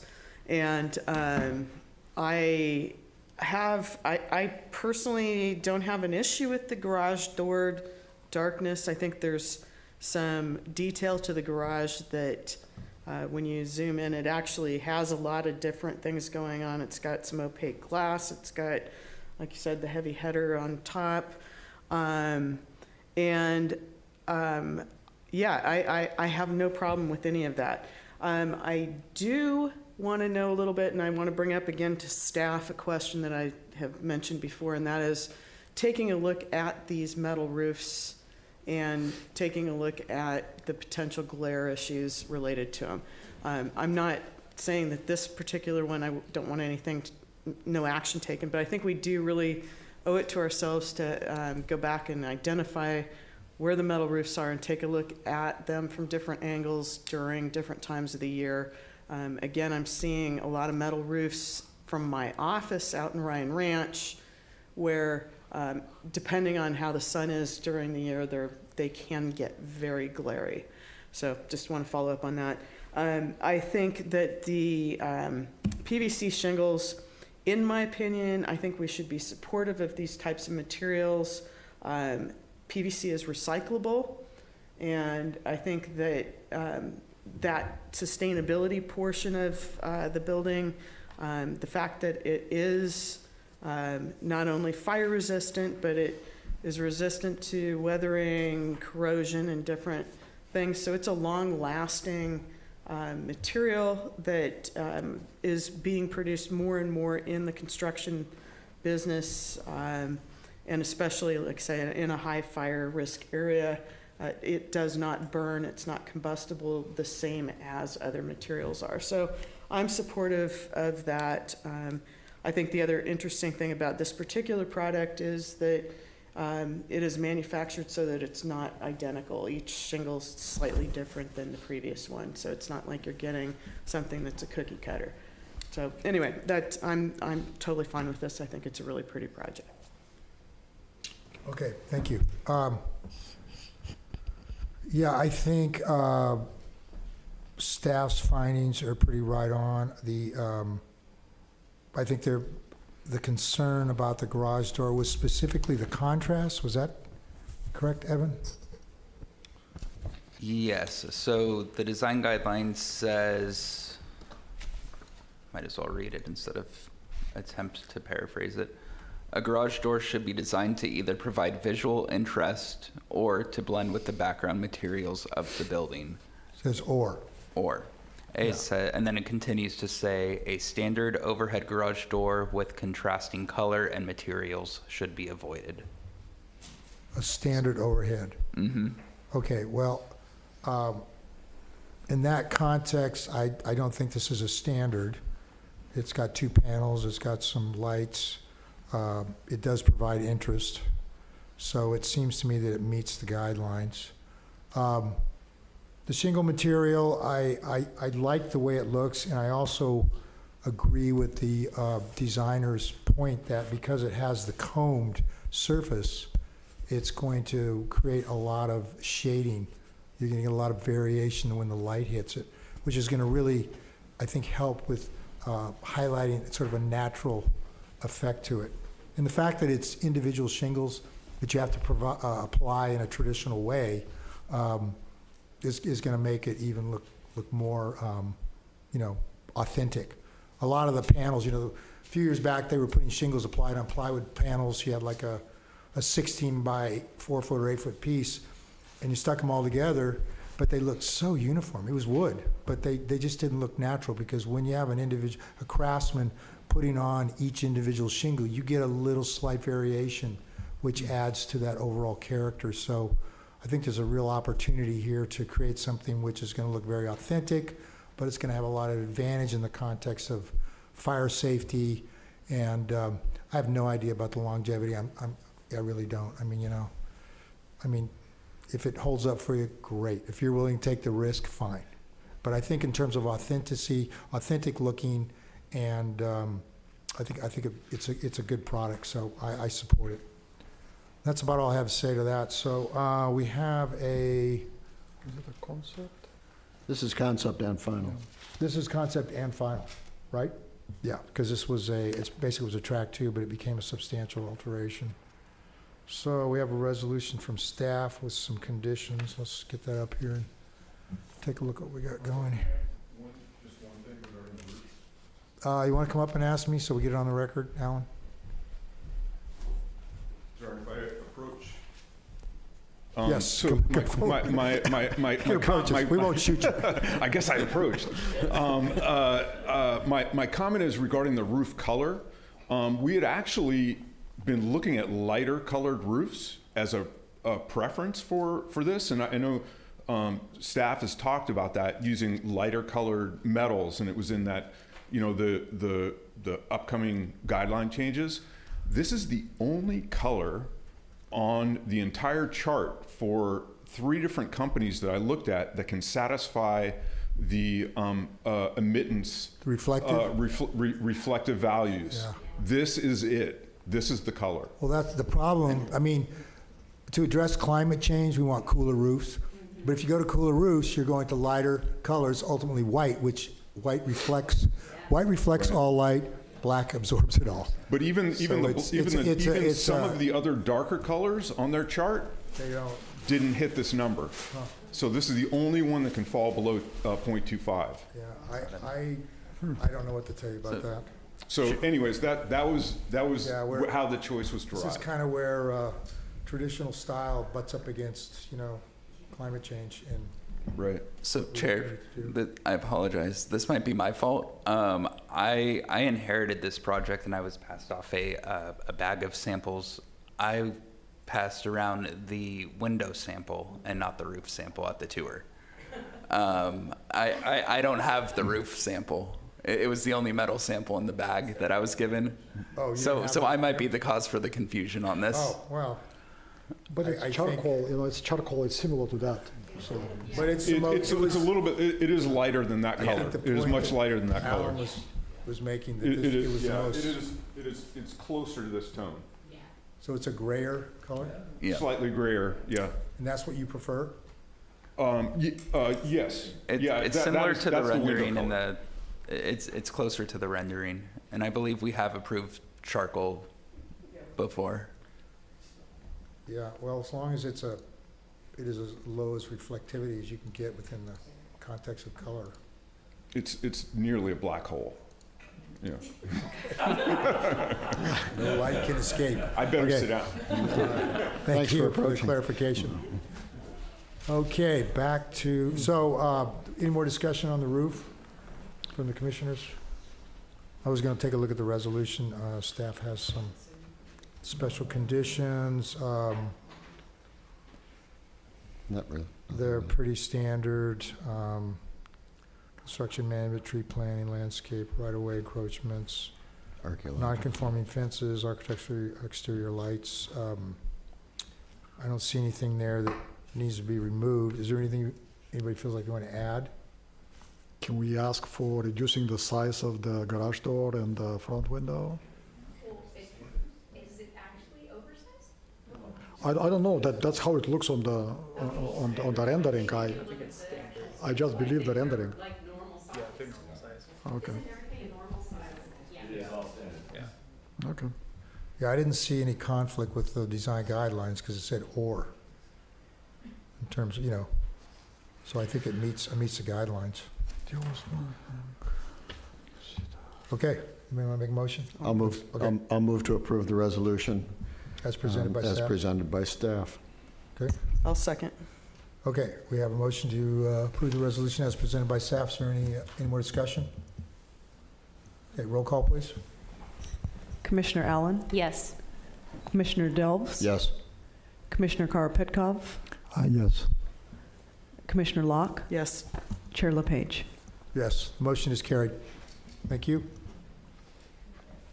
Hey, Evan, I liked your abbreviated presentations tonight. It was good. It was appropriate for this evening, but it's always appropriate.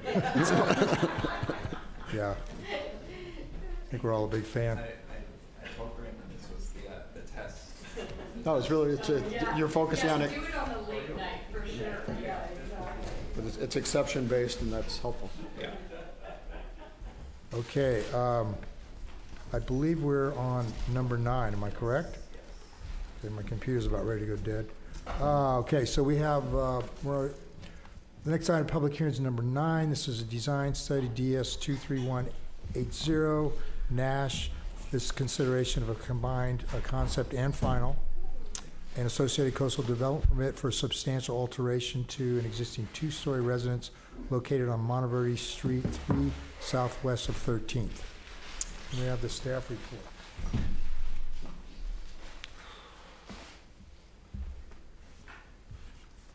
Well, thank you, Chair LePage, and good evening, Commissioners.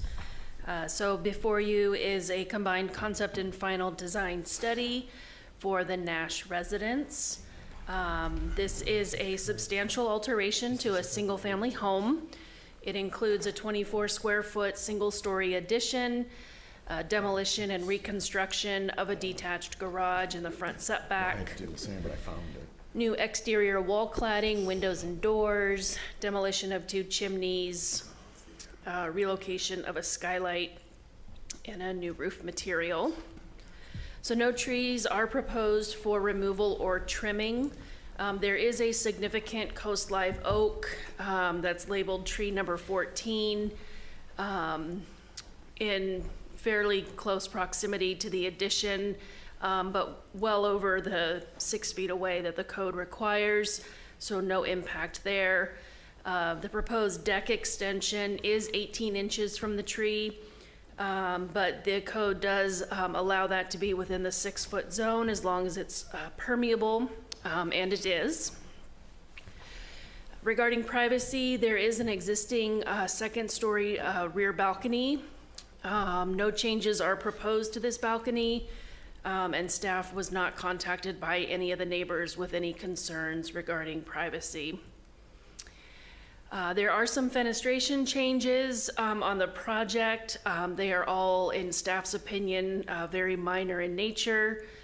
Staff didn't identify any potential impacts regarding changed or relocated openings. So these slides just show the comparison. In some cases, the amount of glass got much smaller. You'll also note that the windows include divided lights, which is encouraged by the residential design guidelines. On the front elevation at the existing deck, a window is proposed to become a pair of doors to provide access to the deck. Again, no privacy impacts identified. The house does have an existing skylight on the second floor at the internal staircase. That skylight is proposed to be removed and a new skylight installed on a single-story portion of the residence at the rear. It can't be seen from the right-of-way, and the standard conditions apply as far as it being low profile, non-reflective glass, and having a shade installed. With regards to the garage, it is an existing detached garage in the front yard setback. The both existing and proposed meet all of the standards for being in the setback. The only difference is the existing is slightly undersized to provide required parking. So the new garage will be slightly larger to meet that requirement. The other change to the garage is shifting it approximately 5 feet to the north. Staff did not find that this modification materially changed the existing conditions. So in staff's opinion, it meets all of the standards as far as preserving open space, would not impact any significant or moderately significant trees, wouldn't impede the free and safe movement of pedestrians or vehicles. And again, there's just not much of a change to the existing conditions as far as the scale goes. It remains subordinate to the residents and in scale with the neighborhood. The setback from the front property line is approximately 4 feet, and that would be maintained as well. New exterior light fixtures are proposed. They comply with our requirements for being shielded, directing light downwards, and within the appropriate lumen levels. The light fixtures are proposed at exterior doors, which is appropriate. And then a couple at the second floor balcony, as well as 3 on the garage. Applicant is also proposing a path light. Again, meets all of our standards, shielded within the appropriate lumens. The applicant is also proposing to replace the existing front yard fence. There is a note in the plans that identifies the fence at 4 feet 6 inches, where a maximum of 4 feet is allowed. So special condition 39 addresses this. That special condition also requires that the pickets be spaced for filtered views of the front garden, and then also just making sure that the trellis is within the maximum 7-foot height allowed. A cable railing is proposed for the deck. The deck is set back a pretty significant distance from the street. The applicant is proposing a combination of the metal cable railing with like a wood frame and top rail. In this particular instance, the applicant is proposing that the cables be black instead of what we typically see as silver. I'm recommending under special condition number 40 that all natural materials be used for the railing. However, I would be supportive of the railing as proposed with the black cables. So I'll let the commission decide what's most appropriate for that. Finished materials, the siding is proposed to be board and batten. The roof material is a composition shingle. Windows and doors would be aluminum clad wood. There would be wood trim and carriage garage doors. Staff's recommendation is that the commission adopt a resolution approving the combined concept and final design study with special conditions. And so this is a list of those special conditions. You'll see some of them are becoming pretty standard, such as a pre-construction meeting, acknowledging the conditions of approval, prohibiting copper gutters and downspouts, requiring construction management plans. This particular lot does have a couple existing nonconformities, so those are just documented in condition number 37. Nothing else needs to be done regarding that. Condition number 41, the prior city forester had recommended eliminating camellias. The current city forester doesn't see those as being a particular issue, so staff is recommending that that condition be removed. That concludes my presentation. I'm happy to answer any questions. Any questions for staff from the commissioners? I have a lot of questions about camellias, but we'll do that later. Questions, all right. Okay, I see Adam coming forward to give us a presentation. Thank you, Chair LePage, members of the commission. I know it's been a long evening, so I'll keep my comments on this relatively brief. I'm the architect for Jan Nash, the owner of this home. Her family has had this residence in Carmel for quite a while, and she came to me a few years back with the idea of basically bringing it up to date on the inside and enhancing the exterior appearance. So I've been working very closely with staff. Marnie has done a great job with working with me on this application. And really, you know, the garage, the increase in size of the garage and the relocation of it was triggered by the city's code and the requirement for a standard parking space. So that will be a more functional and aesthetically pleasing sort of front face to the building, where it will tie it together now with the house. In terms of the house itself, you know, we're basically staying within the existing footprint of a house that was built and added onto a couple of times. But the project will sort of bring that all together cohesively, eliminate some of the oddities of the current appearance. I think use of materials and colors, which will make it blend in very nicely with the current forested condition of the site. I do think that in terms of the deck railing, I love to encourage the use of natural materials in design, but I think in an aspect like this project where it's set very far back from the street, and railings are typically a high level of maintenance concern if they're made of wood. So in this case, I think a nice compromise is the wood top rail, and then the black painted cables, black metal posts, I think is, again, just very cohesive and consistent with the overall design that we're proposing. And with that, I'm happy to answer any questions you might have about the project. Thank you. I do have a question. So I really like what you've done, and I hate to be such a stickler about door size, but any chance that those French doors could come down a little bit in the because they're coming and unfortunately they're coming into the front, or they're in the front, and they're 8 feet tall. So I was just wondering if you would consider bringing those down to human size. Yeah, I'm open to the commission's input on that. I think we have a project that's got limited access to light because of trees. So Oh, that's the primary reason to keep them up at 8 feet, is just to have a little bit more morning light come in. gotcha. Any other questions for the architect? Thanks, Adam. Okay, thank you. Appreciate it. Okay, anyone else from the public want to make any comments regarding this application? Come up? No? Okay. Cindy All Lloyd's right. got her hand up. Pardon? Cindy Lloyd has her hand up. Oh, we have a hand up. Cindy, go ahead.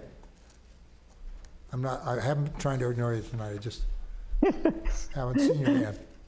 Hi, Michael. Thank you very much. I had my hand up for the previous plan, but somehow it, You kept I coming up don't and know. going down. You confused us, which Well, is easy to do. I got confused by the whole system because I was not recognized, and so I put it down and put it up again, so maybe it would catch somebody's attention. It's a little bit of a glitch to the system when you're at home. I didn't really raise my hand on this project, but since I've got the floor, I might as well say that I think Adam has done a very nice job with this project, and I wholeheartedly support it. Okay. Thank you. Thank you. All right, now we will close the public. That was pretty funny. All right. Okay, close the public comments, open up the commissioners. Commissioner Dell.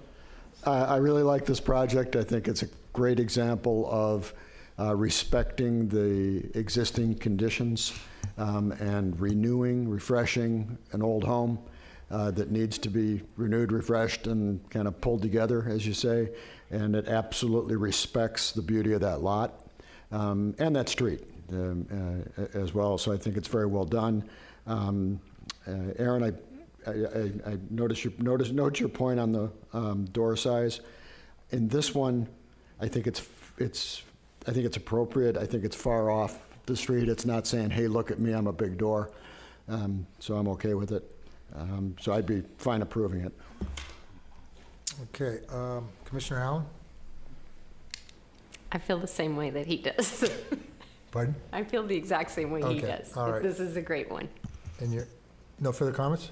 Okay, Commissioner Locke? I agree, and I do believe this is such a pretty lot. And I want to compliment the architect and the property owners for selecting color for this house, because it's not white and dark. I'm so happy. No, it's got green and it's got gold. It's just wonderful. So thank you. Yeah, that's nice. And Commissioner Karapetkov? Yeah, I like this project a lot. It's very well done. I was particularly impressed by the way the two fireplaces disappeared and it became a laundry and a powder room. I just hope they have enough water credits for that, because they're adding a laundry and a powder room here. Yeah, very well done. And I really like that, all the trees stay in place, the house is in the back, there's a lot of space. By moving the garage to the right, they're opening it even more to the street, so giving us more views. That's wonderful. Yep, no other comments. Okay, yeah. Very nice project. A very consistent window treatment. I like those, the lights in the top of the windows. It's very craftsman style, and I think that mitigates the size and height of the door in the front that Commissioner Howell is concerned about. So we have a resolution from staff. This is also design and final. This is concept and final. Concept and So final. get that thing opened. There it is. And actually, staff already went over the special conditions. They were pretty standard. I would just ask for some direction on condition number 40, which is the deck railing. Oh, the deck railing. Yeah, did you put a condition? Did you?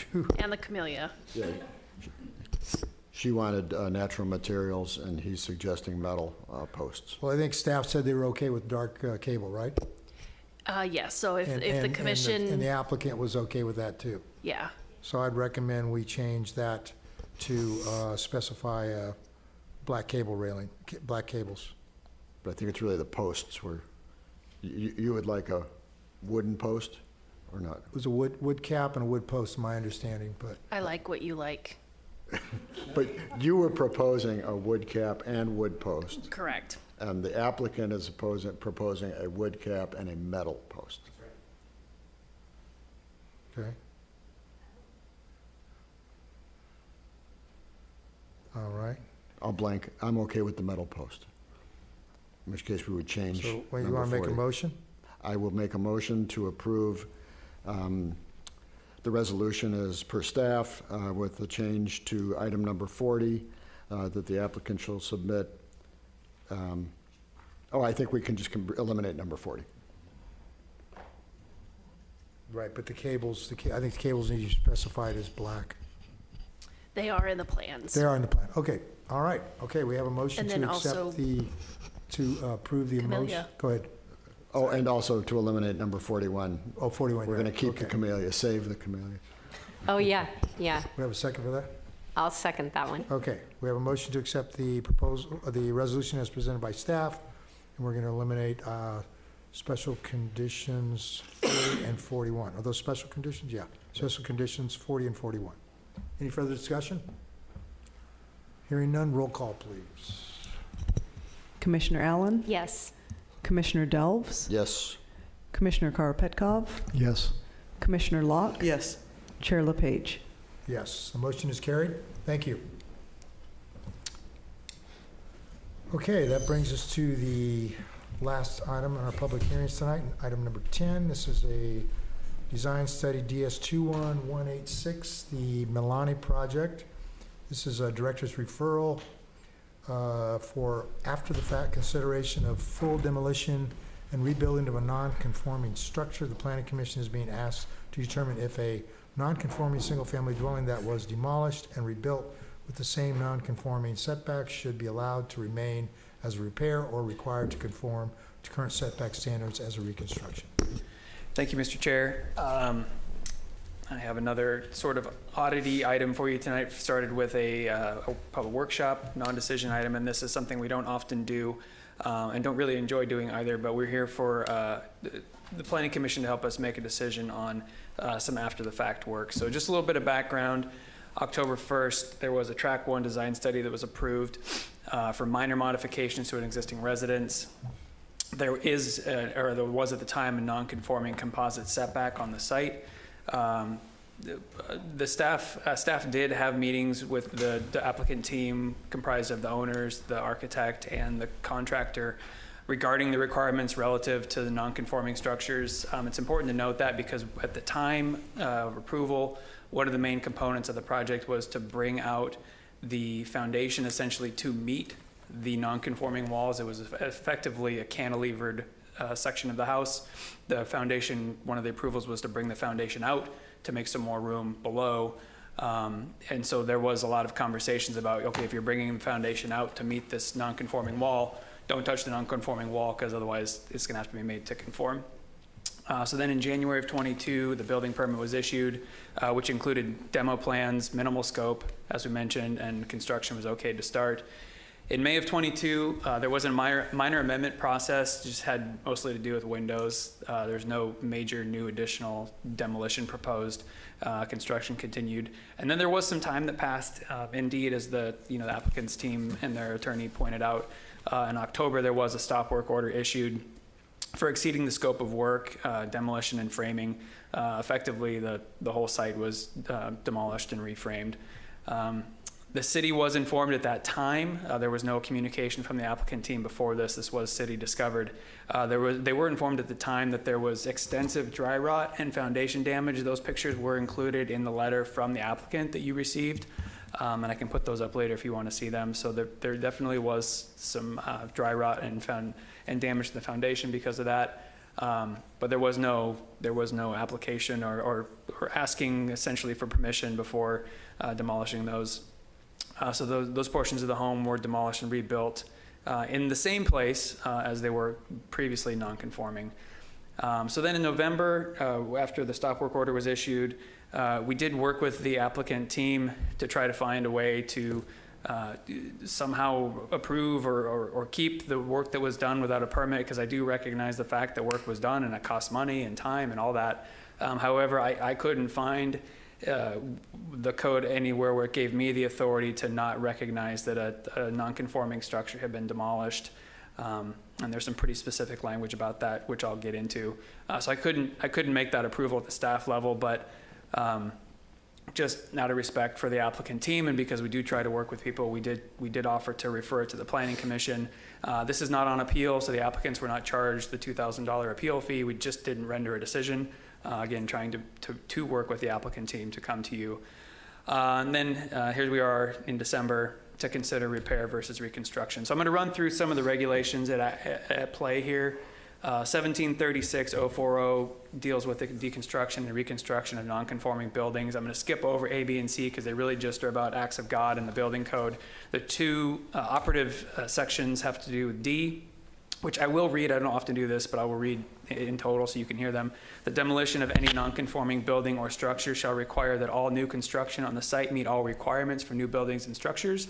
And hold on to that term demolition in your head.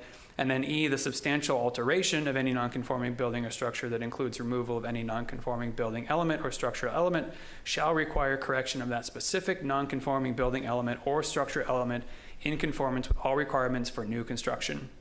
The removed nonconformity shall not be rebuilt or reestablished at the location on the site or elsewhere on the site.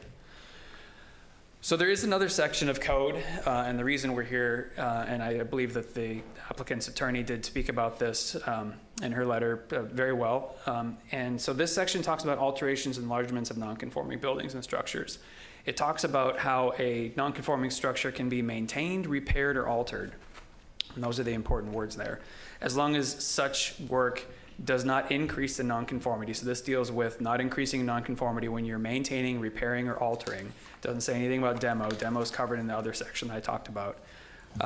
Alterations and additions to the building and structures, that's for historic buildings. So then alterations, repairs or remodeling that enlarge or extend or increase the nonconformity are prohibited. So again, talking about when you are doing what by definition would be an alteration, a repair, or maintenance, you can do that, but you can't make it any bigger. You can't make it any more non-conforming. So the applicant's request is to have what was done considered a repair.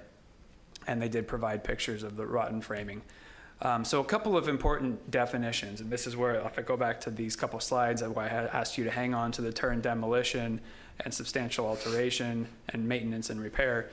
Because our code defines demolition as the act of reconstructing, removing, taking down, or destroying all portions of an existing building or structure, or making extensive repairs or modifications to a structure if those involve removal or replacement of 50% or more of both the structural framing and cladding of the exterior walls within a 24-month period.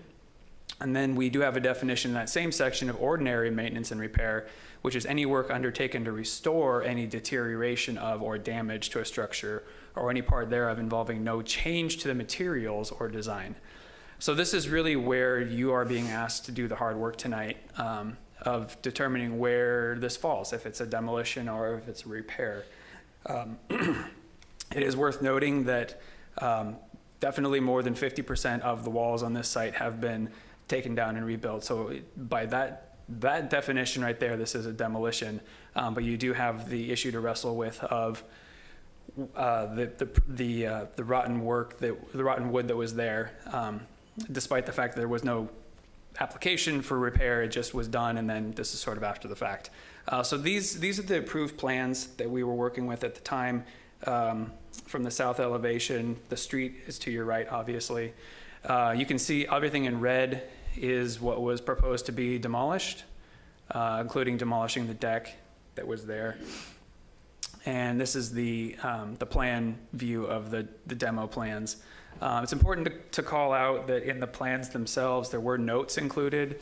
I have them underlined. I highlighted them, pulled them out for you. You know, no wall demolition at this level, both at the first and second levels. South wall of house is existing non-conforming. So I recognize that. As I mentioned, there were several conversations from city staff, with city staff and the applicant team about this situation of non-conforming walls. So this picture shows the work that was done. As I mentioned, some of the work was intended to be done, like bringing that framing out, or the foundation out underneath what was effectively cantilevered before that. But you can see above and to the side, all new floor joist, all new framing along the entire wall. And this is from the outside along that elevation. New lumber all the way back up and below. That's just to give an extent of the work. So what happens if the Planning Commission determines this is demolition and it needs to be made to conform? What we're dealing with is a composite setback issue on this site. It's a 12.5-foot required composite setback. The individual setbacks on each side are required to be a minimum of 3 feet with a composite setback of 12.5 feet. So I have the south side highlighted in 2 different colors, but it's all that whole run. I separated it because the area in yellow currently complies with the individual setback. So it was not non-conforming to the individual setback of 3 feet, but it was non-conforming to the composite. The red section was non-compliant with both the individual setback and the composite setback. So if the commission were to determine that this house needed to be modified, now the plans redrawn and the framing taken down to make it conform, the yellow section would have to be reduced by 2 feet 9 inches to meet the composite setback, and the red section would have to be reduced by about 5 feet 3 inches to meet the composite setback. So with that in mind, staff is recommending that the Planning Commission determine after the fact if a non-conforming single-family dwelling that was demolished by definition and rebuilt with the same non-conforming setback should be allowed to remain as a repair based on the specific facts of this case, or required to conform to current setback standards as a reconstruction.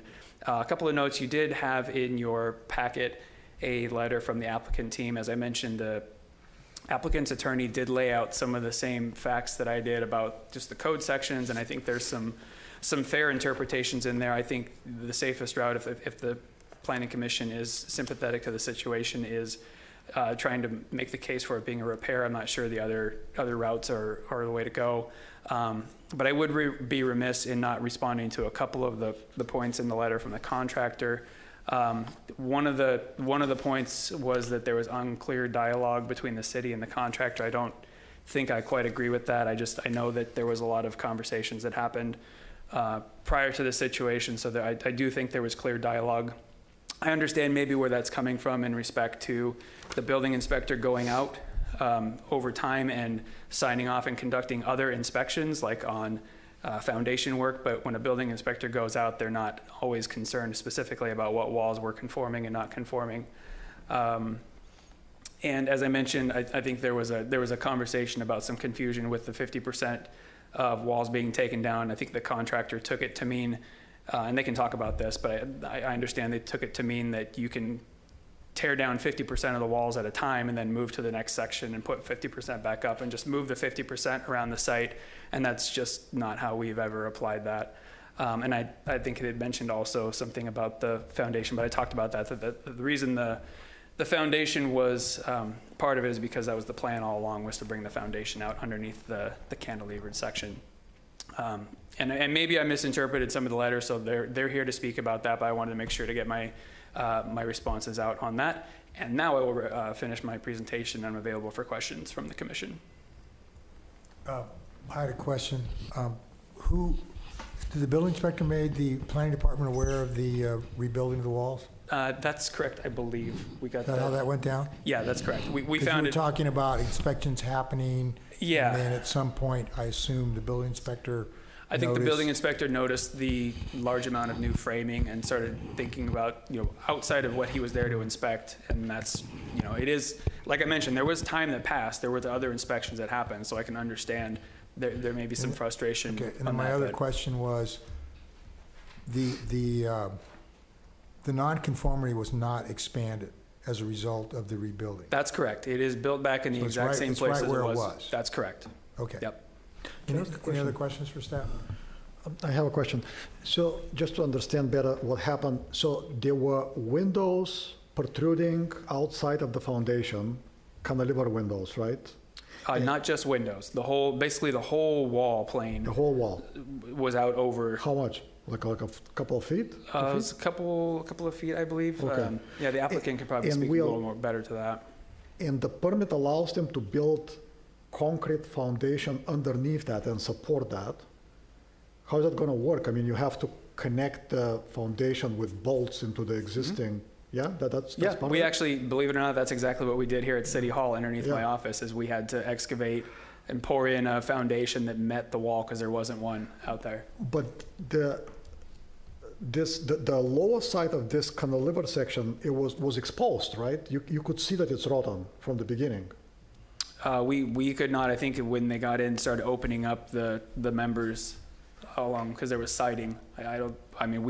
We certainly didn't see it, and it wasn't brought to our attention by the applicant as part of their application. The project that was approved was to bring the foundation out to meet the non-conforming wall. Yeah, because if you are asking for pouring concrete with bolts and attaching it to something, before you ask for that, you check, are you attaching to something that is healthy or is it rotten, right? You'll have to ask the contractor and the applicant team about that. I understand. Yep. So Brandon, just continuing on that. So as I understand it, there was an existing cantilevered section of the building, and the planning and building approved putting a foundation out at the perimeter of that as eliminating. That's right, bringing the foundation And out. that wasn't considered expanding or non-conforming? No, because the non-conforming wall wasn't being removed. It was, the foundation was being brought out to meet the non-conforming wall. Right, yeah. But Yeah. that was not considered an expansion of the No, non-conforming? that was not. Yeah. All right. Okay, any other questions for staff? All right, would the applicant like to come forward, make their presentation? Hello again. Adam Jesselnick, architect for Jim and Mary Milani.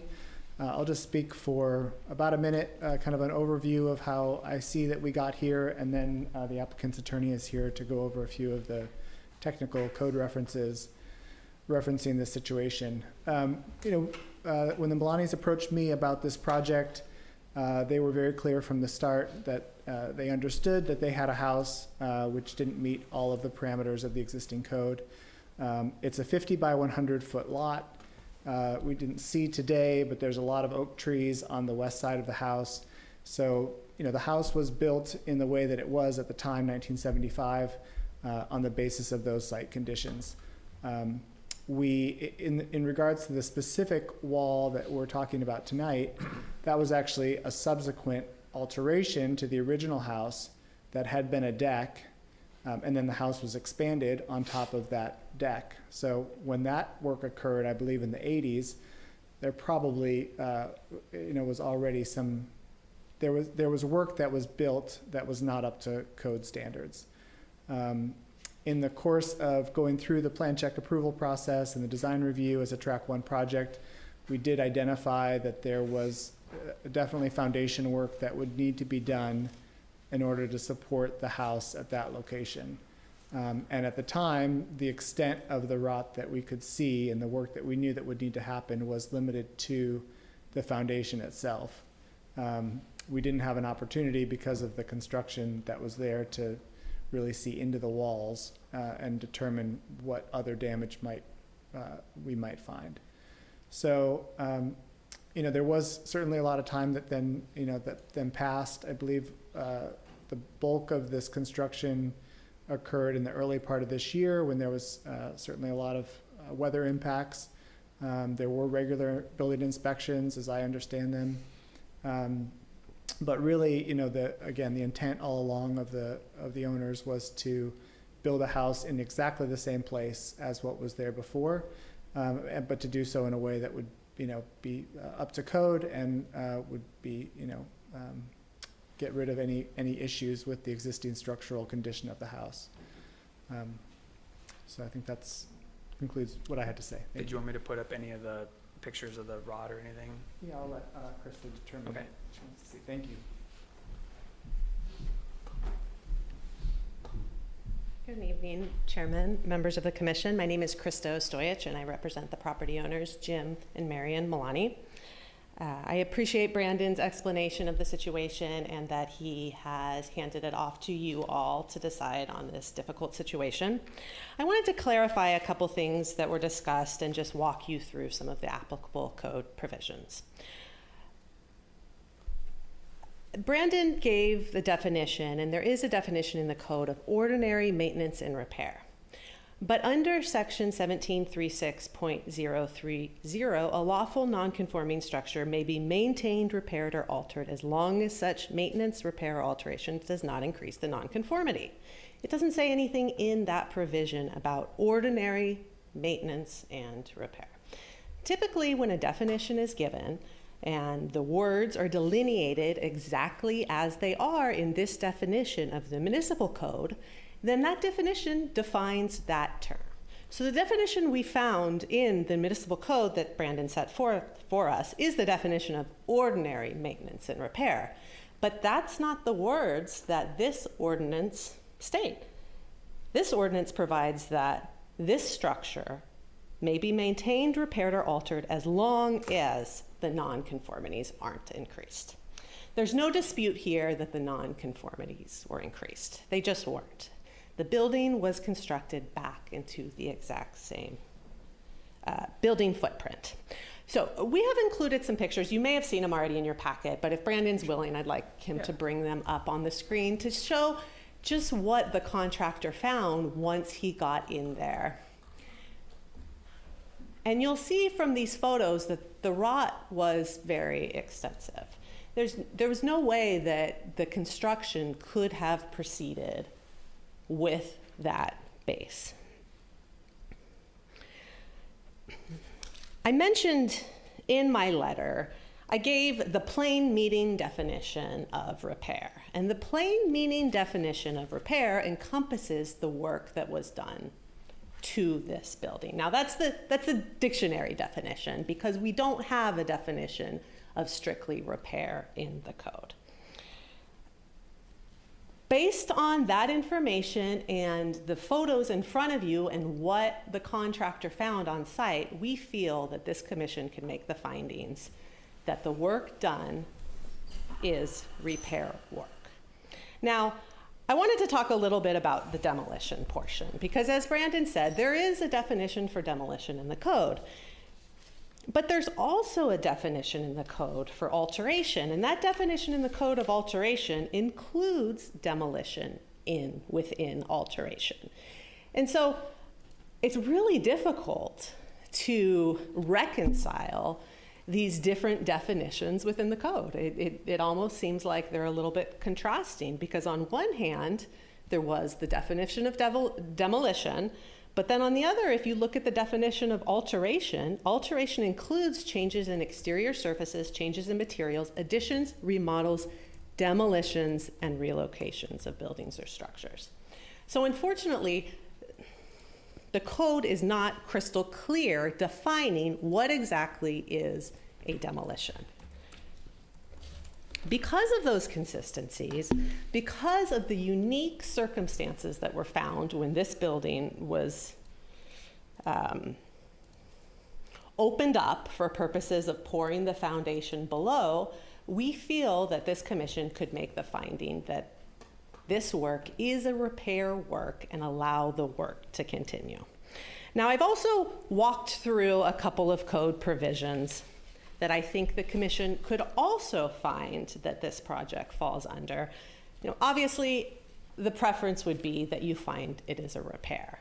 But under 1736.040, there are 5 different subsections that are all independent sections. Section sub C talks about circumstances when non-conforming buildings cannot comply with current building codes, and that at times alterations to existing buildings must be made.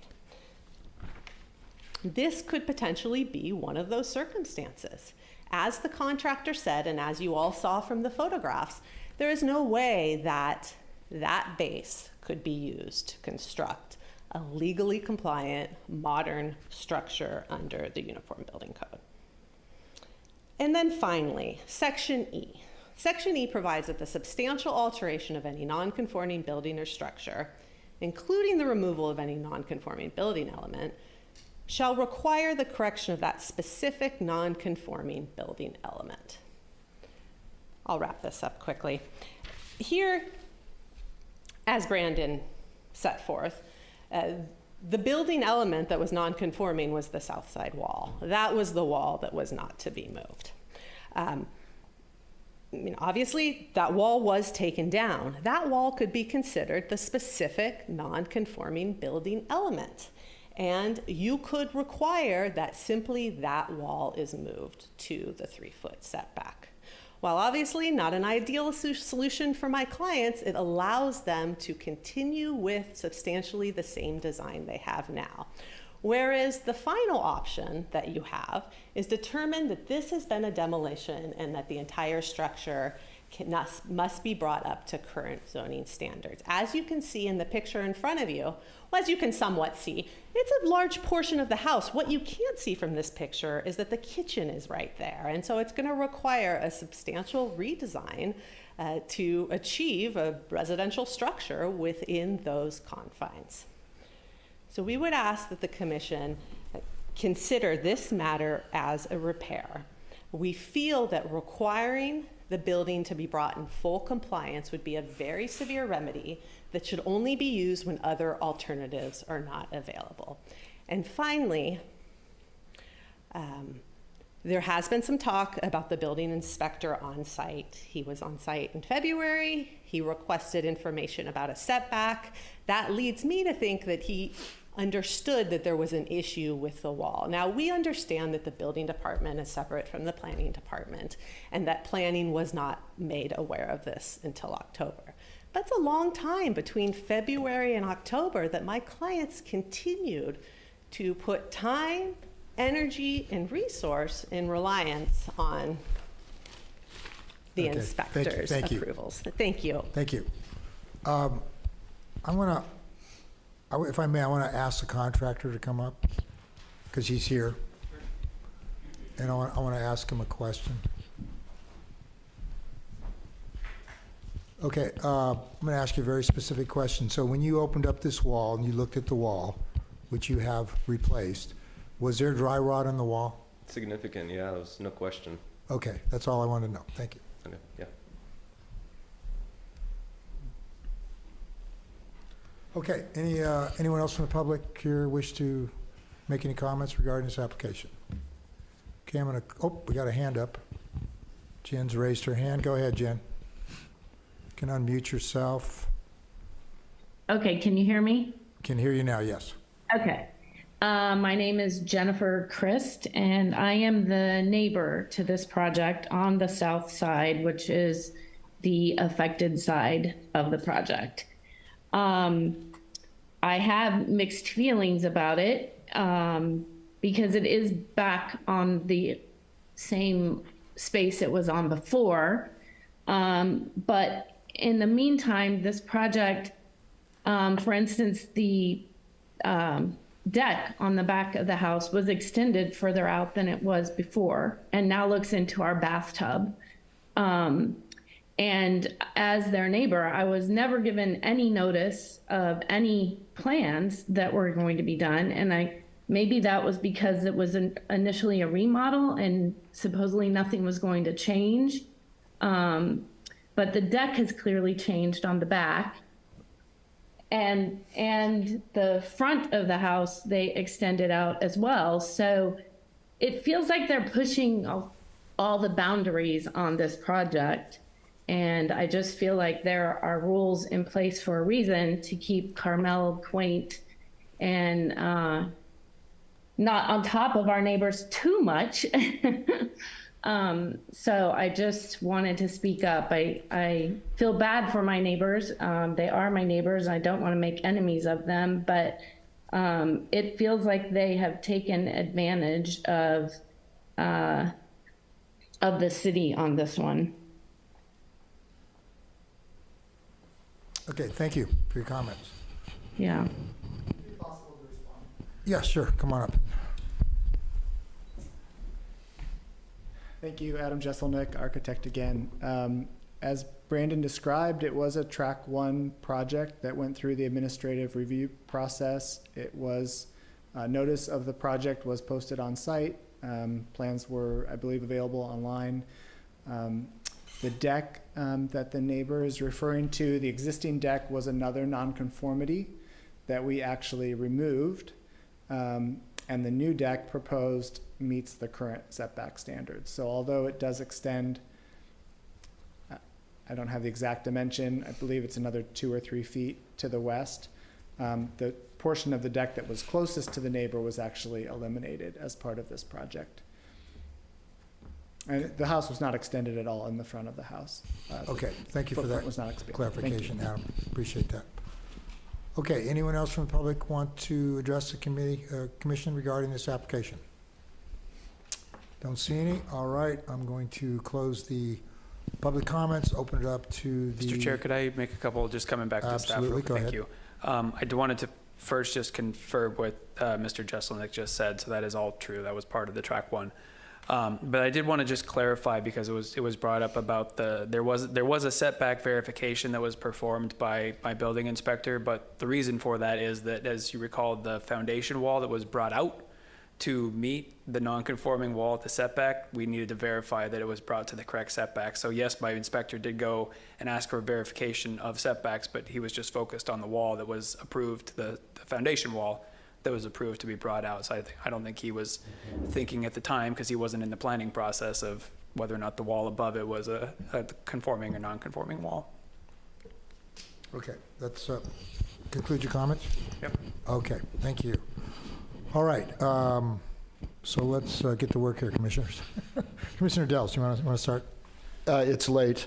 I am compelled to say this as a repair, and I appreciate all the work done by everyone here. Thank you, attorney, for doing good attorney work and making your case just rationally. We appreciate that. This nonconformity was not increased. I think that a good contractor sees rot. You have to replace rot. I'm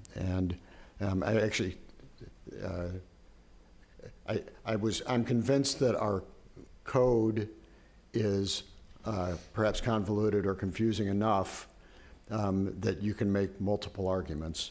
And I think they made an acceptable one to me, and actually would encourage, as an aside, encourage us, staff, to, on these nonconformities, to actually make it even more clear that, all right, if you find rotten wood in there, that we want you to replace it, right? You have to. So maybe that's a sideline, but without going into it, I'm okay calling this a repair. I don't think there was anything malicious intent here. We've seen a lot of after-the-fact stuff where you just say, man, you're just pushing the boundaries. You broke the rules and hoped to ask forgiveness instead of permission. I think you just replaced rotten wood. Okay, Commissioner Karapetkov? Well, I just learned something new today, and it's that you can have a cantilever window, and you can go and ask for permission to put a foundation in for underneath to support it. That's amazing, because it takes a couple of hours to build a window out of wood, and it takes serious digging and pouring of concrete and a lot of rebar to build a foundation underneath. But now I know that. A little bit concerned about setting a precedence, because if that's the way it works, then other people may be tempted to use that methodology to reinforce nonconformity. I'm not a specialist on the text. Obviously, I cannot say if that is the right way of reading it. So if the foundation is not the deciding factor, we're basically making a decision whether to leave the wall, the wood, the framing in a place, or move it back 5 feet. That's the decision. The foundation is not in the picture. We can pretend that it doesn't exist, even though it's concrete. So that's really the decision. And if there is a way to bring it back to compliance, I would support that. If there is none, I'll accept it too. Mr. Chair, could I offer something? Because this is, I mean, Commissioner Karapetkoff is hitting on the precedent setting, and frankly, the reason why I didn't feel comfortable making this decision at a staff level is because, you know, this is potentially precedent setting. You know, I thought about this because we do always try to find a path for folks, and I think if the Planning Commission continues where it sounds like you might be going, although we haven't heard from everyone, one option, whoever makes the motion, could be to make very specific findings why in this specific case this constitutes repair. And I jotted some down. You know, they may include up to, but certainly anything on top of. You know, it's constructed in exactly the same place. There's no increase to any nonconformity. The level of rot and damage, which was shown by pictures provided to us by the contractor. It's not just someone's, you know, take my word for it. We saw pictures of it. The level of that damage presented necessitated the need to repair and replace in order to even build safely. There was no technical feasible way to retain portions of the nonconformity because of the level of damage. Like, you couldn't just fix the bottom part and not fix the top part. So you could make very specific findings to cover the precedent setting. So if that's where the commission goes, I would offer that maybe as a path to preventing the precedent being set. Okay, thank you. Just to clarify some sort of a thought process that Commissioner Karapetkoff was going through. If the decision was made that this was a demolition and you had to move it back, you couldn't leave the foundation because the foundation is subservient to the wall. So it's not a situation where you're just dealing with the wall. It's the, you know, they're joined. From a practical perspective, and the one is subservient to the other. Yeah, that's right. I just wanted to clarify that. Yep. Okay, Commissioner Allen, would you like to make your comments? So I'm torn because at some point it seems like someone on the site should have realized, and I'm meaning either the contractor or the architect or the applicants. I mean, at some point it seems like when the whole thing comes down, you should come forward to see if there's something else that needs to be done within the city in terms of the permitting and what needs to happen next. So I absolutely hate the after the fact things because of that very reason. So I'm torn in terms of how I define this. And yeah, go ahead. Mr. Locke, you want to make your comments? Okay, first question for staff. The plans that are provided in the packet, those are the construction drawings for this project? Yeah, those are from the building permit. Okay. So I'm not torn on this. Sorry. I actually have very strong feelings about this. This project was approved for window and door modifications. It was not approved to remove the framing, and there was some limited floor work. The conditions of approval from May 2nd, 2022 clearly stated the authorization was for window and door modifications and other minor window and door modifications as depicted on the plans that were approved by the city. And condition number 4 states modifications that the applicant shall submit in writing with revised plans, any proposed changes to the approved project plans, et cetera, et cetera. This project that occurred is not the project that was approved by that was approved for building. The fact that the staff note talks about that it was discovered the scope of construction had far exceeded what was approved in the building plans, as nearly all the framing in the entire house, including the floor joists, had been demolished and replaced, along with foundation work. So my question to staff, wouldn't revised plans have been required for this project? Yeah. Okay. That's what the condition requires, and you technically can't demo and rebuild a wall without building plans that approve that. And, okay. Yeah. And we have a licensed contractor, we have a licensed architect, we have people who are knowledgeable of these laws, and that apparently didn't, just decided that they were going to go ahead and move forward with the project without getting approvals. I am in support of calling this a demolition and requiring compliance and correction of the nonconformity. Okay, thank you.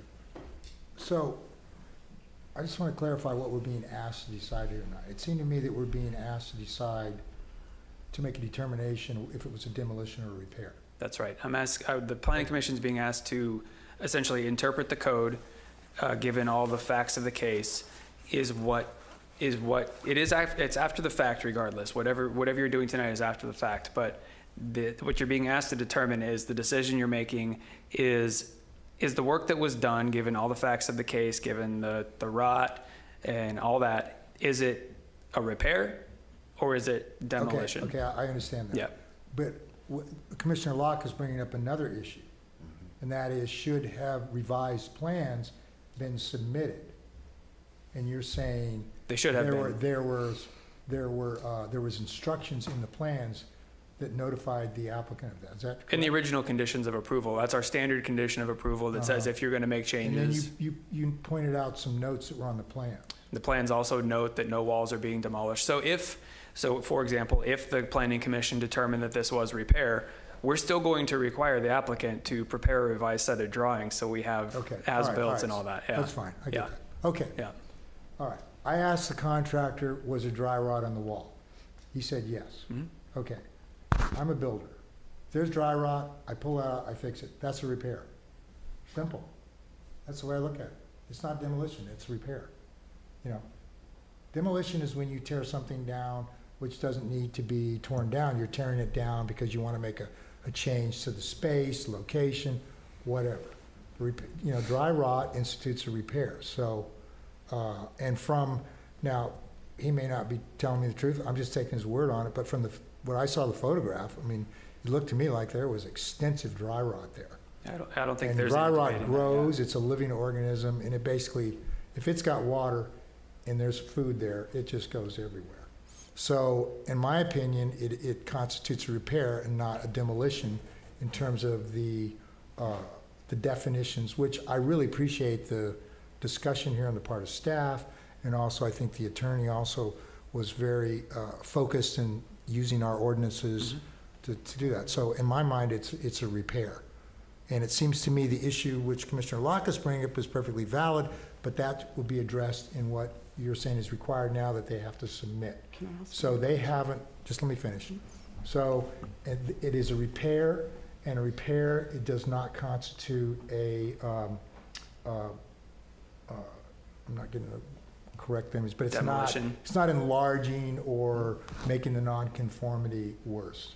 And thank you. That's that's my take on it. That's for the commission to debate. Okay, so I have another question then on that note. The staff comment regarding nearly all of the framing having been replaced. From the information that was presented this evening, the dry rot was found in this one area that was adjacent to the nonconformity. I didn't hear anything about dry rot being throughout the building and that requiring the replacement of... We can ask the applicant. I don't know the extent. We've been focusing on the non-conforming wall, so if you wanted to ask the applicant to come up. I would love to ask the applicant and whether or not they have any photographs or information regarding that, because I can understand repair being this one area, but when it comes to taking down an entire building and replacing those pieces of wood, to me that doesn't constitute a repair. Well, I appreciate what you're saying, and if, you know, we have this 50% rule. That's when it turns into a rebuild. And it seems, obviously, that has been exceeded here, but the areas that we're concerned about are the areas of nonconformity, which is what you're pointing out. I think it's, So if there is dry rot in the areas of nonconformity, in my mind, to replace those is a repair, because you can't let those, they can't be allowed to remain. Otherwise, for a number of things that have happened, and you've compromised the structural integrity of the building, and you've also left a living organism there, which is going to continue to grow. right. So, Can I get clarification then? Because my understanding of what's before us is whether or not this was a demolition or a repair, and not just related to the nonconformity, but related to the entire project. And if more than 50% of the project was taken down and replaced, that technically is a demolition, and a demolition would have triggered the requirement to get rid of the nonconformity. So that's. but the walls that were rotted couldn't be counted in the calculation Okay, of what walls so were being. then the question would be. So you get was into it- it, what get it, was the yeah, I percentage? mean, you could, you know, so I think to try to resolve this in a logical way is that those walls which are nonconformity, if they are determined to be a repair because there was dry rot there, then those need to be deducted from the total amount of wall space that was removed. Because it seems like what we're getting here is the 50% rule. That's the trigger. When it goes from, that's when you have to correct all the nonconformities, correct? That's right, and our code actually goes even farther. I don't have it right, I can pull it up, but basically what the code section is that non-conforming walls are considered already demolished even when they exist. So they actually do count towards the 50% without you even touching them. Non-conforming walls are considered, As demolished. So when you're doing the calculation of the 50%. so there's no opportunity there's no repair, or if it's a repair? If it's a repair, you can do it. So that's really the question tonight. Was what was done a demolition? But you're saying or it was still repair? counts, so it's going to trigger correcting all the nonconformities. Is that correct? If you consider it a repair, it won't, because the nonconformity is being repaired. So what did you just say about considered demolition? Do you want this? Yeah, I can pull it up, so. I just, Pull it up. this is becoming,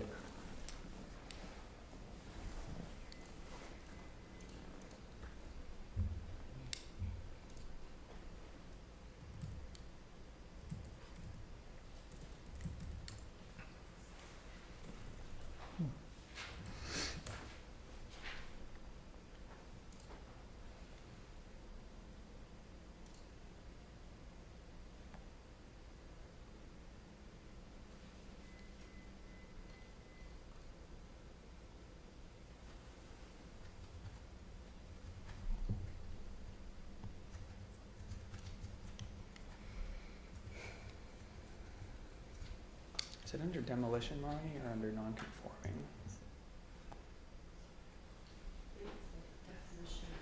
Okay, I think you're right. Where it counts the non-conforming wall. It's the definition of demolition in 1770. If you just scroll just past it, there's an A and B. Got it. Okay.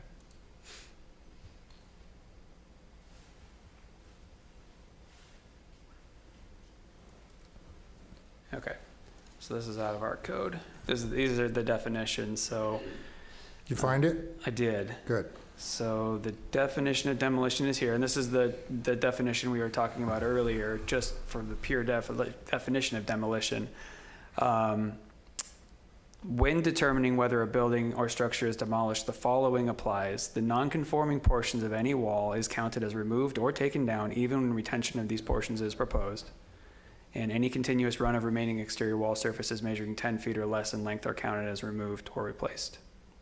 And then the 50% is not highlighted, sorry. Yeah, well, that part we talked about earlier. This is the 50%. So it seems like whether it's a repair or not is sort of, It's irrelevant. it doesn't really apply. I mean, what, you know, correct? I think you're right. I think that's the issue here, is that it's a demolition, and the only, you know, we were trying to find a potentially creative solution for the And planning commission. all the other walls in the house are new, right? Mhm. They've all been taken down and replaced. Mhm. But prior to this issue, they were under the 50% threshold? Because the way the building plans were approved, yes, they would have been under the 50% threshold. Uh-huh. There was essentially little to no demo along the wall planes. I don't think whether it's repair or demolition is really an issue. I mean, it doesn't offer us a way in the code to sidestep the 50% trigger. This is the same issue I ran into at a director's level, was not being able to. I'm confused, so. Go ahead. My previous comments were based simply on answering the question, was the work done in the non-conforming wall a demolition or a repair? I agreed with the way you said it, that it was a repair. Now, Stephanie's bringing up, I think, a much larger question, which is, was there enough replacement of other work elsewhere in the house that would be called, that would trigger the 50% and be a demolition? Correct. That's not the question you asked us. Right. Right? Yeah, And, I apologize for that. because if that's the question, it's a very different question. Yeah. And we weren't presented with any of that data, so I can't. In that context, can I ask a hypothetical? So assuming they had an approved set of plans with, it was less than 50%, they had non-conforming conditions, but they were not going to be changed. And so in the course of the construction, they find that there's all this dry rot, which is now going to push them over the 50%. What would be their course of action here? It seems like there's a situation here where they've got some damages or something, going on. I think that if they. I mean, there's a hardship here on them that they got shoved into a sort of a conundrum here of the. They got pushed over because I'm just saying the wording, the fact that this demolition. Any removal of any wall goes. So let me go up a level to the general philosophy of nonconformities. So when something becomes a nonconformity, that means that something has changed in the code, that the city or whatever municipality has decided that they want to do something different. With setbacks, part of that is to remove structures away from other structures, get them closer to the center of the site. So when this structure was built, it was built nonconforming.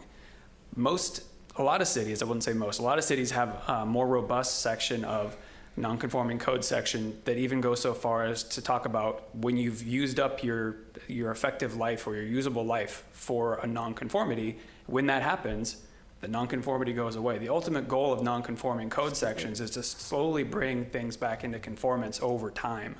And so I don't agree, and I don't think it's what you're saying, but I just need to say it out loud. I don't believe there's any damages or anybody was put into a corner because they found dry rot on a non-conforming wall.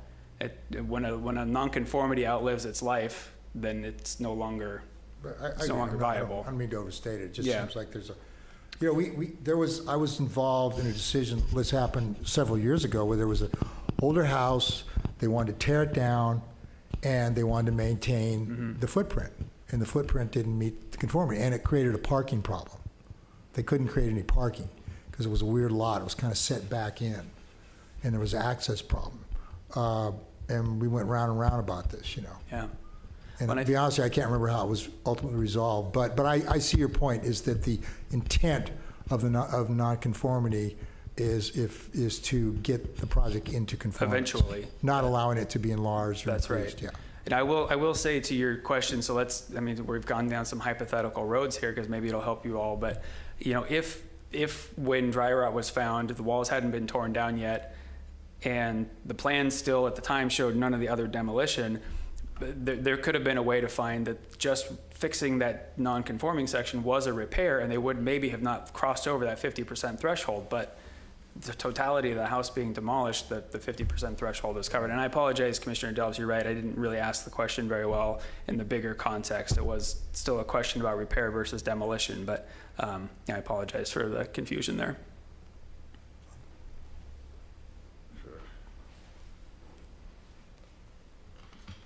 Well, I don't see how we can resolve this. I don't see a way to resolve this unless the director has some. I mean, this is an ordinance. We're up against the law. I told you I had the similar, and I'm sympathetic to the situation, just like you were, and that's why I didn't just make the decision at the director level. I didn't make them pay for an appeal to the Planning Commission. I thought we'd bring it here as, you know, a larger policy setting and precedent setting body if there was a way that we could, you know, you could find something, but it doesn't sound like you can find anything other than what I found when I was trying to make a decision at the director level. I'm going to let the attorney come forward. She wants to say something just to. Thank you. I just wanted to clarify something. I appreciate your time. If you look at the non-conforming section, Section E of 1736040 allows the substantial alteration. Under your code, the substantial alteration includes demolition. So let's sub that out. The demolition of any non-conforming building or structure. And then it says that includes removal of any non-conforming building or element or structural element shall require correction of that specific non-conforming building element. So if demolition, if a building is demolished, then it has to be brought up to every single code standard. How does subsection E fit into 1736050? Because how can you have a demolition that then can be okay in a non-conforming issue if any demolition shall require construction, all new construction on the site? It seems like there is a real problem in the code between those two provisions. Well, maybe I'm not understanding exactly your point, but it seems to me that what's happened here is we've got this 50% trigger. When you go over the 50% trigger, then you've got to correct the nonconformities. That's what we're up against. Well, I understand and this that. building clearly went over the 50%. This project did. So I'm not quite following if there's a contradiction there or an inconsistency that, I mean, you know, maybe I'm just not understanding. But okay, well, let me explain it a little better. Within the non-conforming section, Section E allows the substantial alteration, which can be defined as a demolition. Under your code section, under alteration, demolition is included under the definition of alteration. That is true. I will bring that up. So here under E, it's saying that a demolition can be allowable in certain circumstances in a non-conforming use. And so to me, that directly contradicts with the 50% issue. because it allows for. Because if you look at E, if you read E. Yeah, I was looking at it, but then Brandon moved it, so. Hold on, I can do this. I can do this. Hold on a second. I'm going slow here, I just gotta. So E's right there, okay. Substantial alteration of any non-conforming building or structure that includes removal of any non-conforming building element or structural element shall require correction of that specific non-conforming building element or structural element in conformance with all requirements for new construction. Okay, so where's the contradiction? It's limited to that building element. So it says substantial alteration can mean demolition of any non-conforming building or structure that includes removal.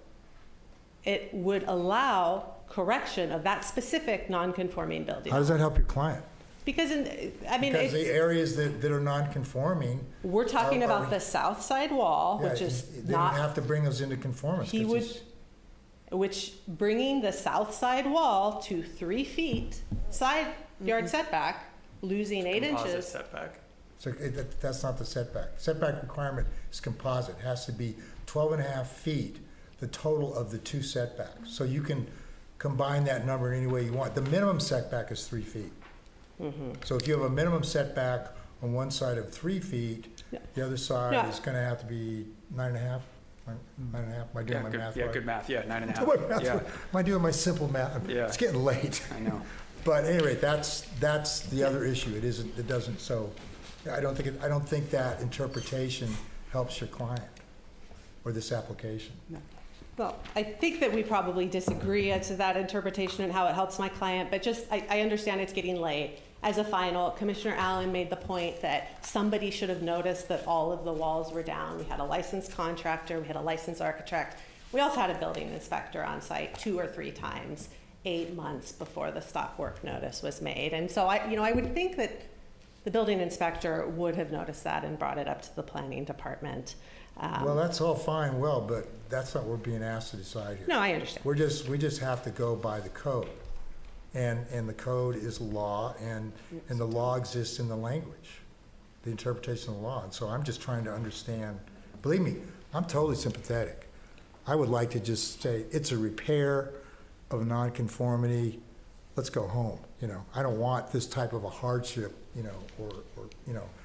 But it, you know, I think for whatever reason, there should have been communication, you know, earlier in this situation. I understand. But what how- you're saying today is even if there was communication, it wouldn't have mattered. So what you're saying today Yeah, no, it and wouldn't setting have mattered. precedent For me, for is that people like my clients who buy real estate in Carmel and come down here to remodel their homes, that they really should never go down this track. Because if you have a legal non-conforming home and you spend a lot of time and effort like they did to get these approved plans, like they did, and you start digging in and you find dry rot, which we all know is a regular occurrence throughout the city of Carmel, then really all of that time and energy that you have taken to get that approval is for nothing, because what you're saying here today is it doesn't really matter had they would have come back, that there's no way to approve. No, it went over the 50% trigger.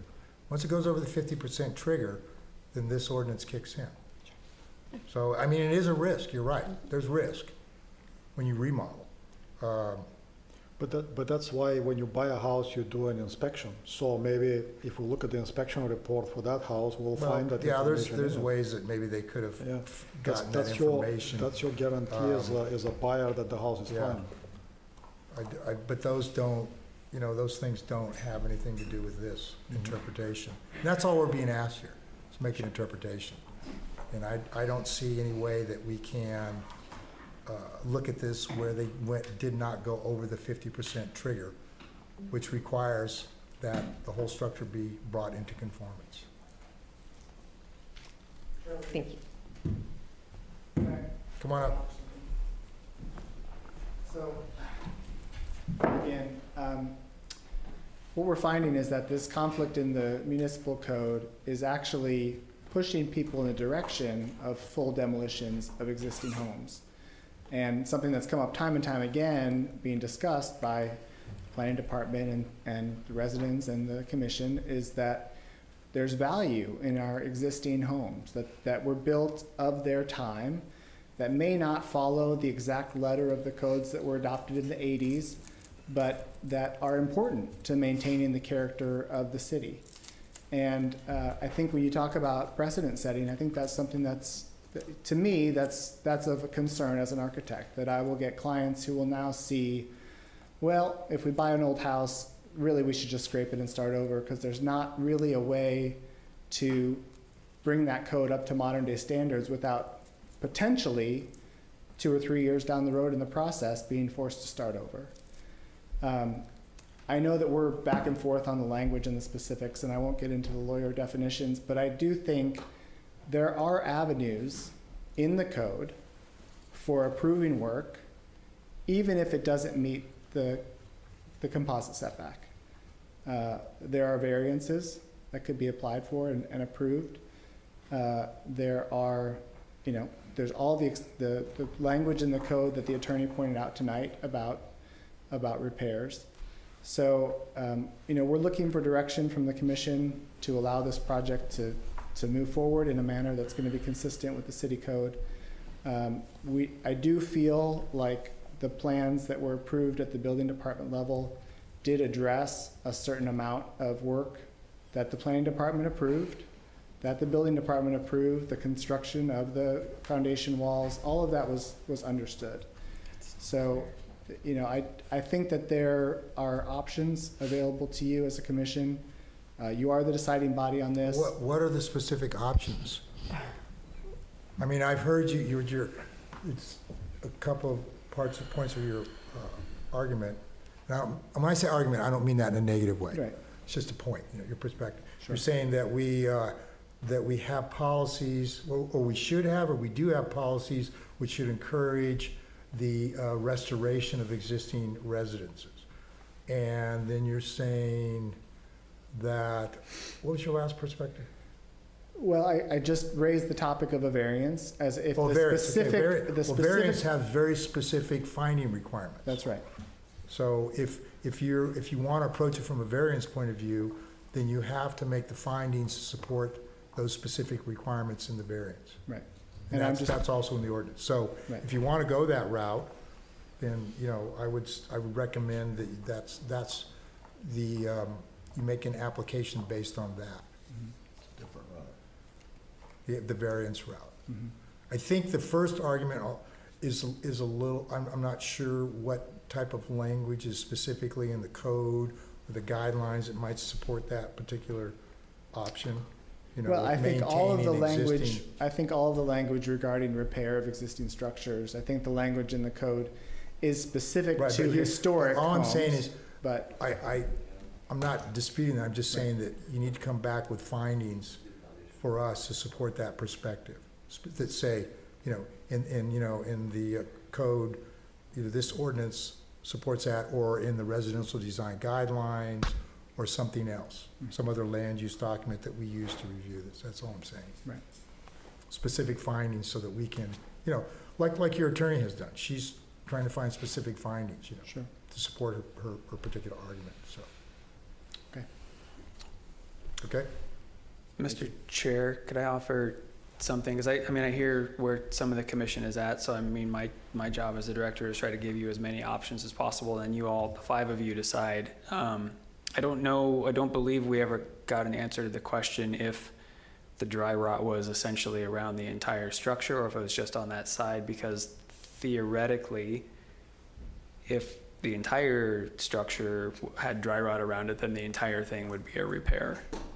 And then The entire structure had dry rot? yeah, like because all of the walls were demolished around the site, so we haven't heard. Yeah, but that's from what I understand, whether it's a repair or demolition, it still triggers the 50%. But it wouldn't be a 50% demolish. It wouldn't be demolishing 50% if all of it was a repair.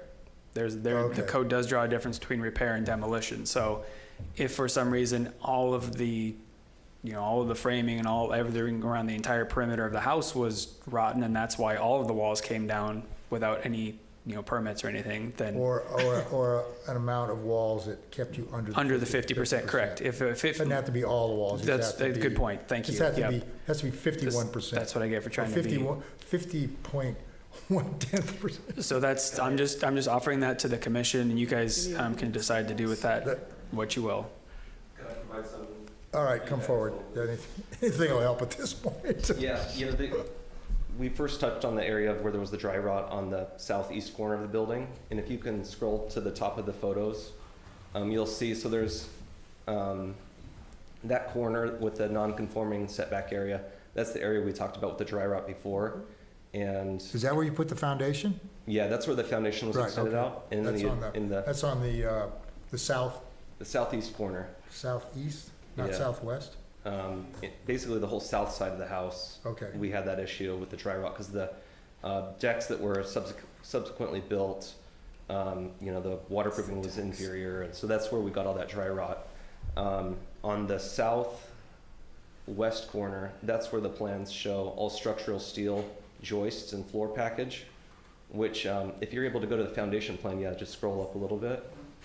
You can see, yeah, cool. So the blue circle on the bottom left, that's the non-conforming setback area where the dry rot was, okay? And then in the top left corner, you can see the dark shaded dotted lines. That's all structural steel framing. They're like I-beams. Yeah, I noticed that in your photograph from underneath. You can see them there. So that's all the structural steel floor package, and the only way to get that floor package in there is by not having walls above it. And then the northwest corner, where the other blue circle is, that's where we have other photos of the termite damage. So that wasn't fully discussed in this meeting. Where we've got a bunch. Yeah, it seems to me though that your only way to get out of this is if you didn't demolish more than 50% of the walls. Mm-hmm. That's the trigger. Once you demolish 50% of the walls according to the ordinance, then you have to bring the entire structure into compliance. Yeah, and I don't foresee a feasible way of So getting and that only structural refers to steel. the exterior walls, right? That's right. Yeah, it's only the exterior walls. So. But again, there's there's a difference between the demolition and repair. So I think that's where you were going with that, is if for some reason, 51% of the walls were what the planning commission would consider a repair when there was, dry rot or termite damage, even despite being done without a permit, if that would be defined as a repair, it wouldn't constitute demolition. So that's your only avenue here. So That's the only avenue we have. That's, it's not just you, it's we're put into the same position. So in the preceding page from this one, Brandon, it shows the foundation plan. So that foundation is proposed to be new on that, where we talked about bringing it out. And it's also a new foundation on the bottom right corner of the building too. See those three sides? Yes, where it's kind of shaded in darker gray. So that's a completely new foundation in that location as well, which there. Was there dry rot there? Was a repair necessary there? There wasn't necessarily dry rot, but getting that foundation built with the building above it was impossible because of just the way that the framing was in that area. So that's kind of where I'm in a hard place.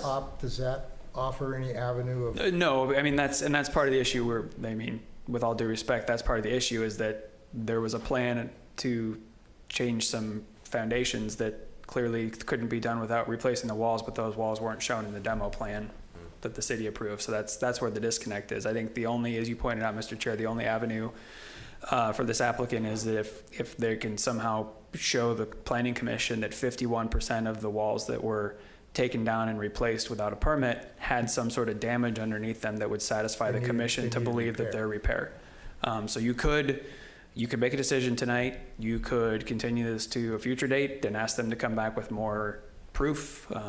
There's a number. We've talked a lot of theory tonight, so there's a lot of options for this planning I've heard commission. enough. Okay. I'm going to make a motion we continue this item. That allow the applicant to come back and further present this case. Can I ask one question? Absolutely.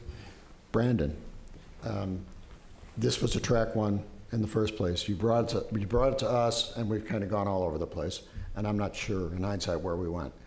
But is it possible for this to remain at track one? That if I'm trying to throw this back to you instead of continuing it back to us. That I think you've expanded your knowledge of this and your own thinking on it tonight. And is there a track here where you can try again? I still don't feel comfortable at a director level making the interpretation of that being a repair. I would want the planning commission to do that. And in the future, perhaps, at a staff level we could, but. But if we were to say, I'm sorry, I'll just take 2 minutes. If the statement from the planning commission is that replacing rotten wood is a repair, then what do you do with that? I would, for this one, I would bring it back so we'd end up with a resolution with findings and pictures, because we haven't seen, you need to see the proof that they're going to provide of these other things and whether or not that rises to your level, if it's just termite damage versus repair versus rotten wood. So I would still refer that up to the, I know you want me to take care of it. I hear what you're saying, but this is significant enough and precedent setting enough, especially with the after the fact nature of it, that I don't feel comfortable doing this one at the staff level. I second the motion. Yeah. Okay. Is there any further discussion? Hearing none, roll call, please. Commissioner Allen, Yes. Commissioner Delves, Yes. Commissioner Karpetkov, Yes. Commissioner Locke, No. Chair LePage. Yes. And I hope you understand this is the best we could do for you tonight. Okay. That concludes the public hearing items.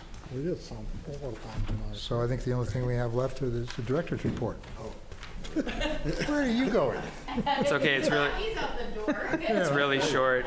I just wanted to announce that Boom. Catherine Wallace did have her baby, a healthy baby boy named Peter, 9 pounds 13 ounces. Oh, did she? Oh, they had the baby? They did. She had the They baby. Oh, was it a baby boy? Baby boy Peter. And how big was it? 9 pounds 13 Oh my ounces. gosh. Yep. So She she's doesn't look that pregnant. healthy and happy. Because I haven't and seen her lately. She must have. that's the only really update worth anything Well, right tell now, her other than to say thank congratulations. you for another wonderful year. We'll be back in 2024 to do all this all over again. On the 24th.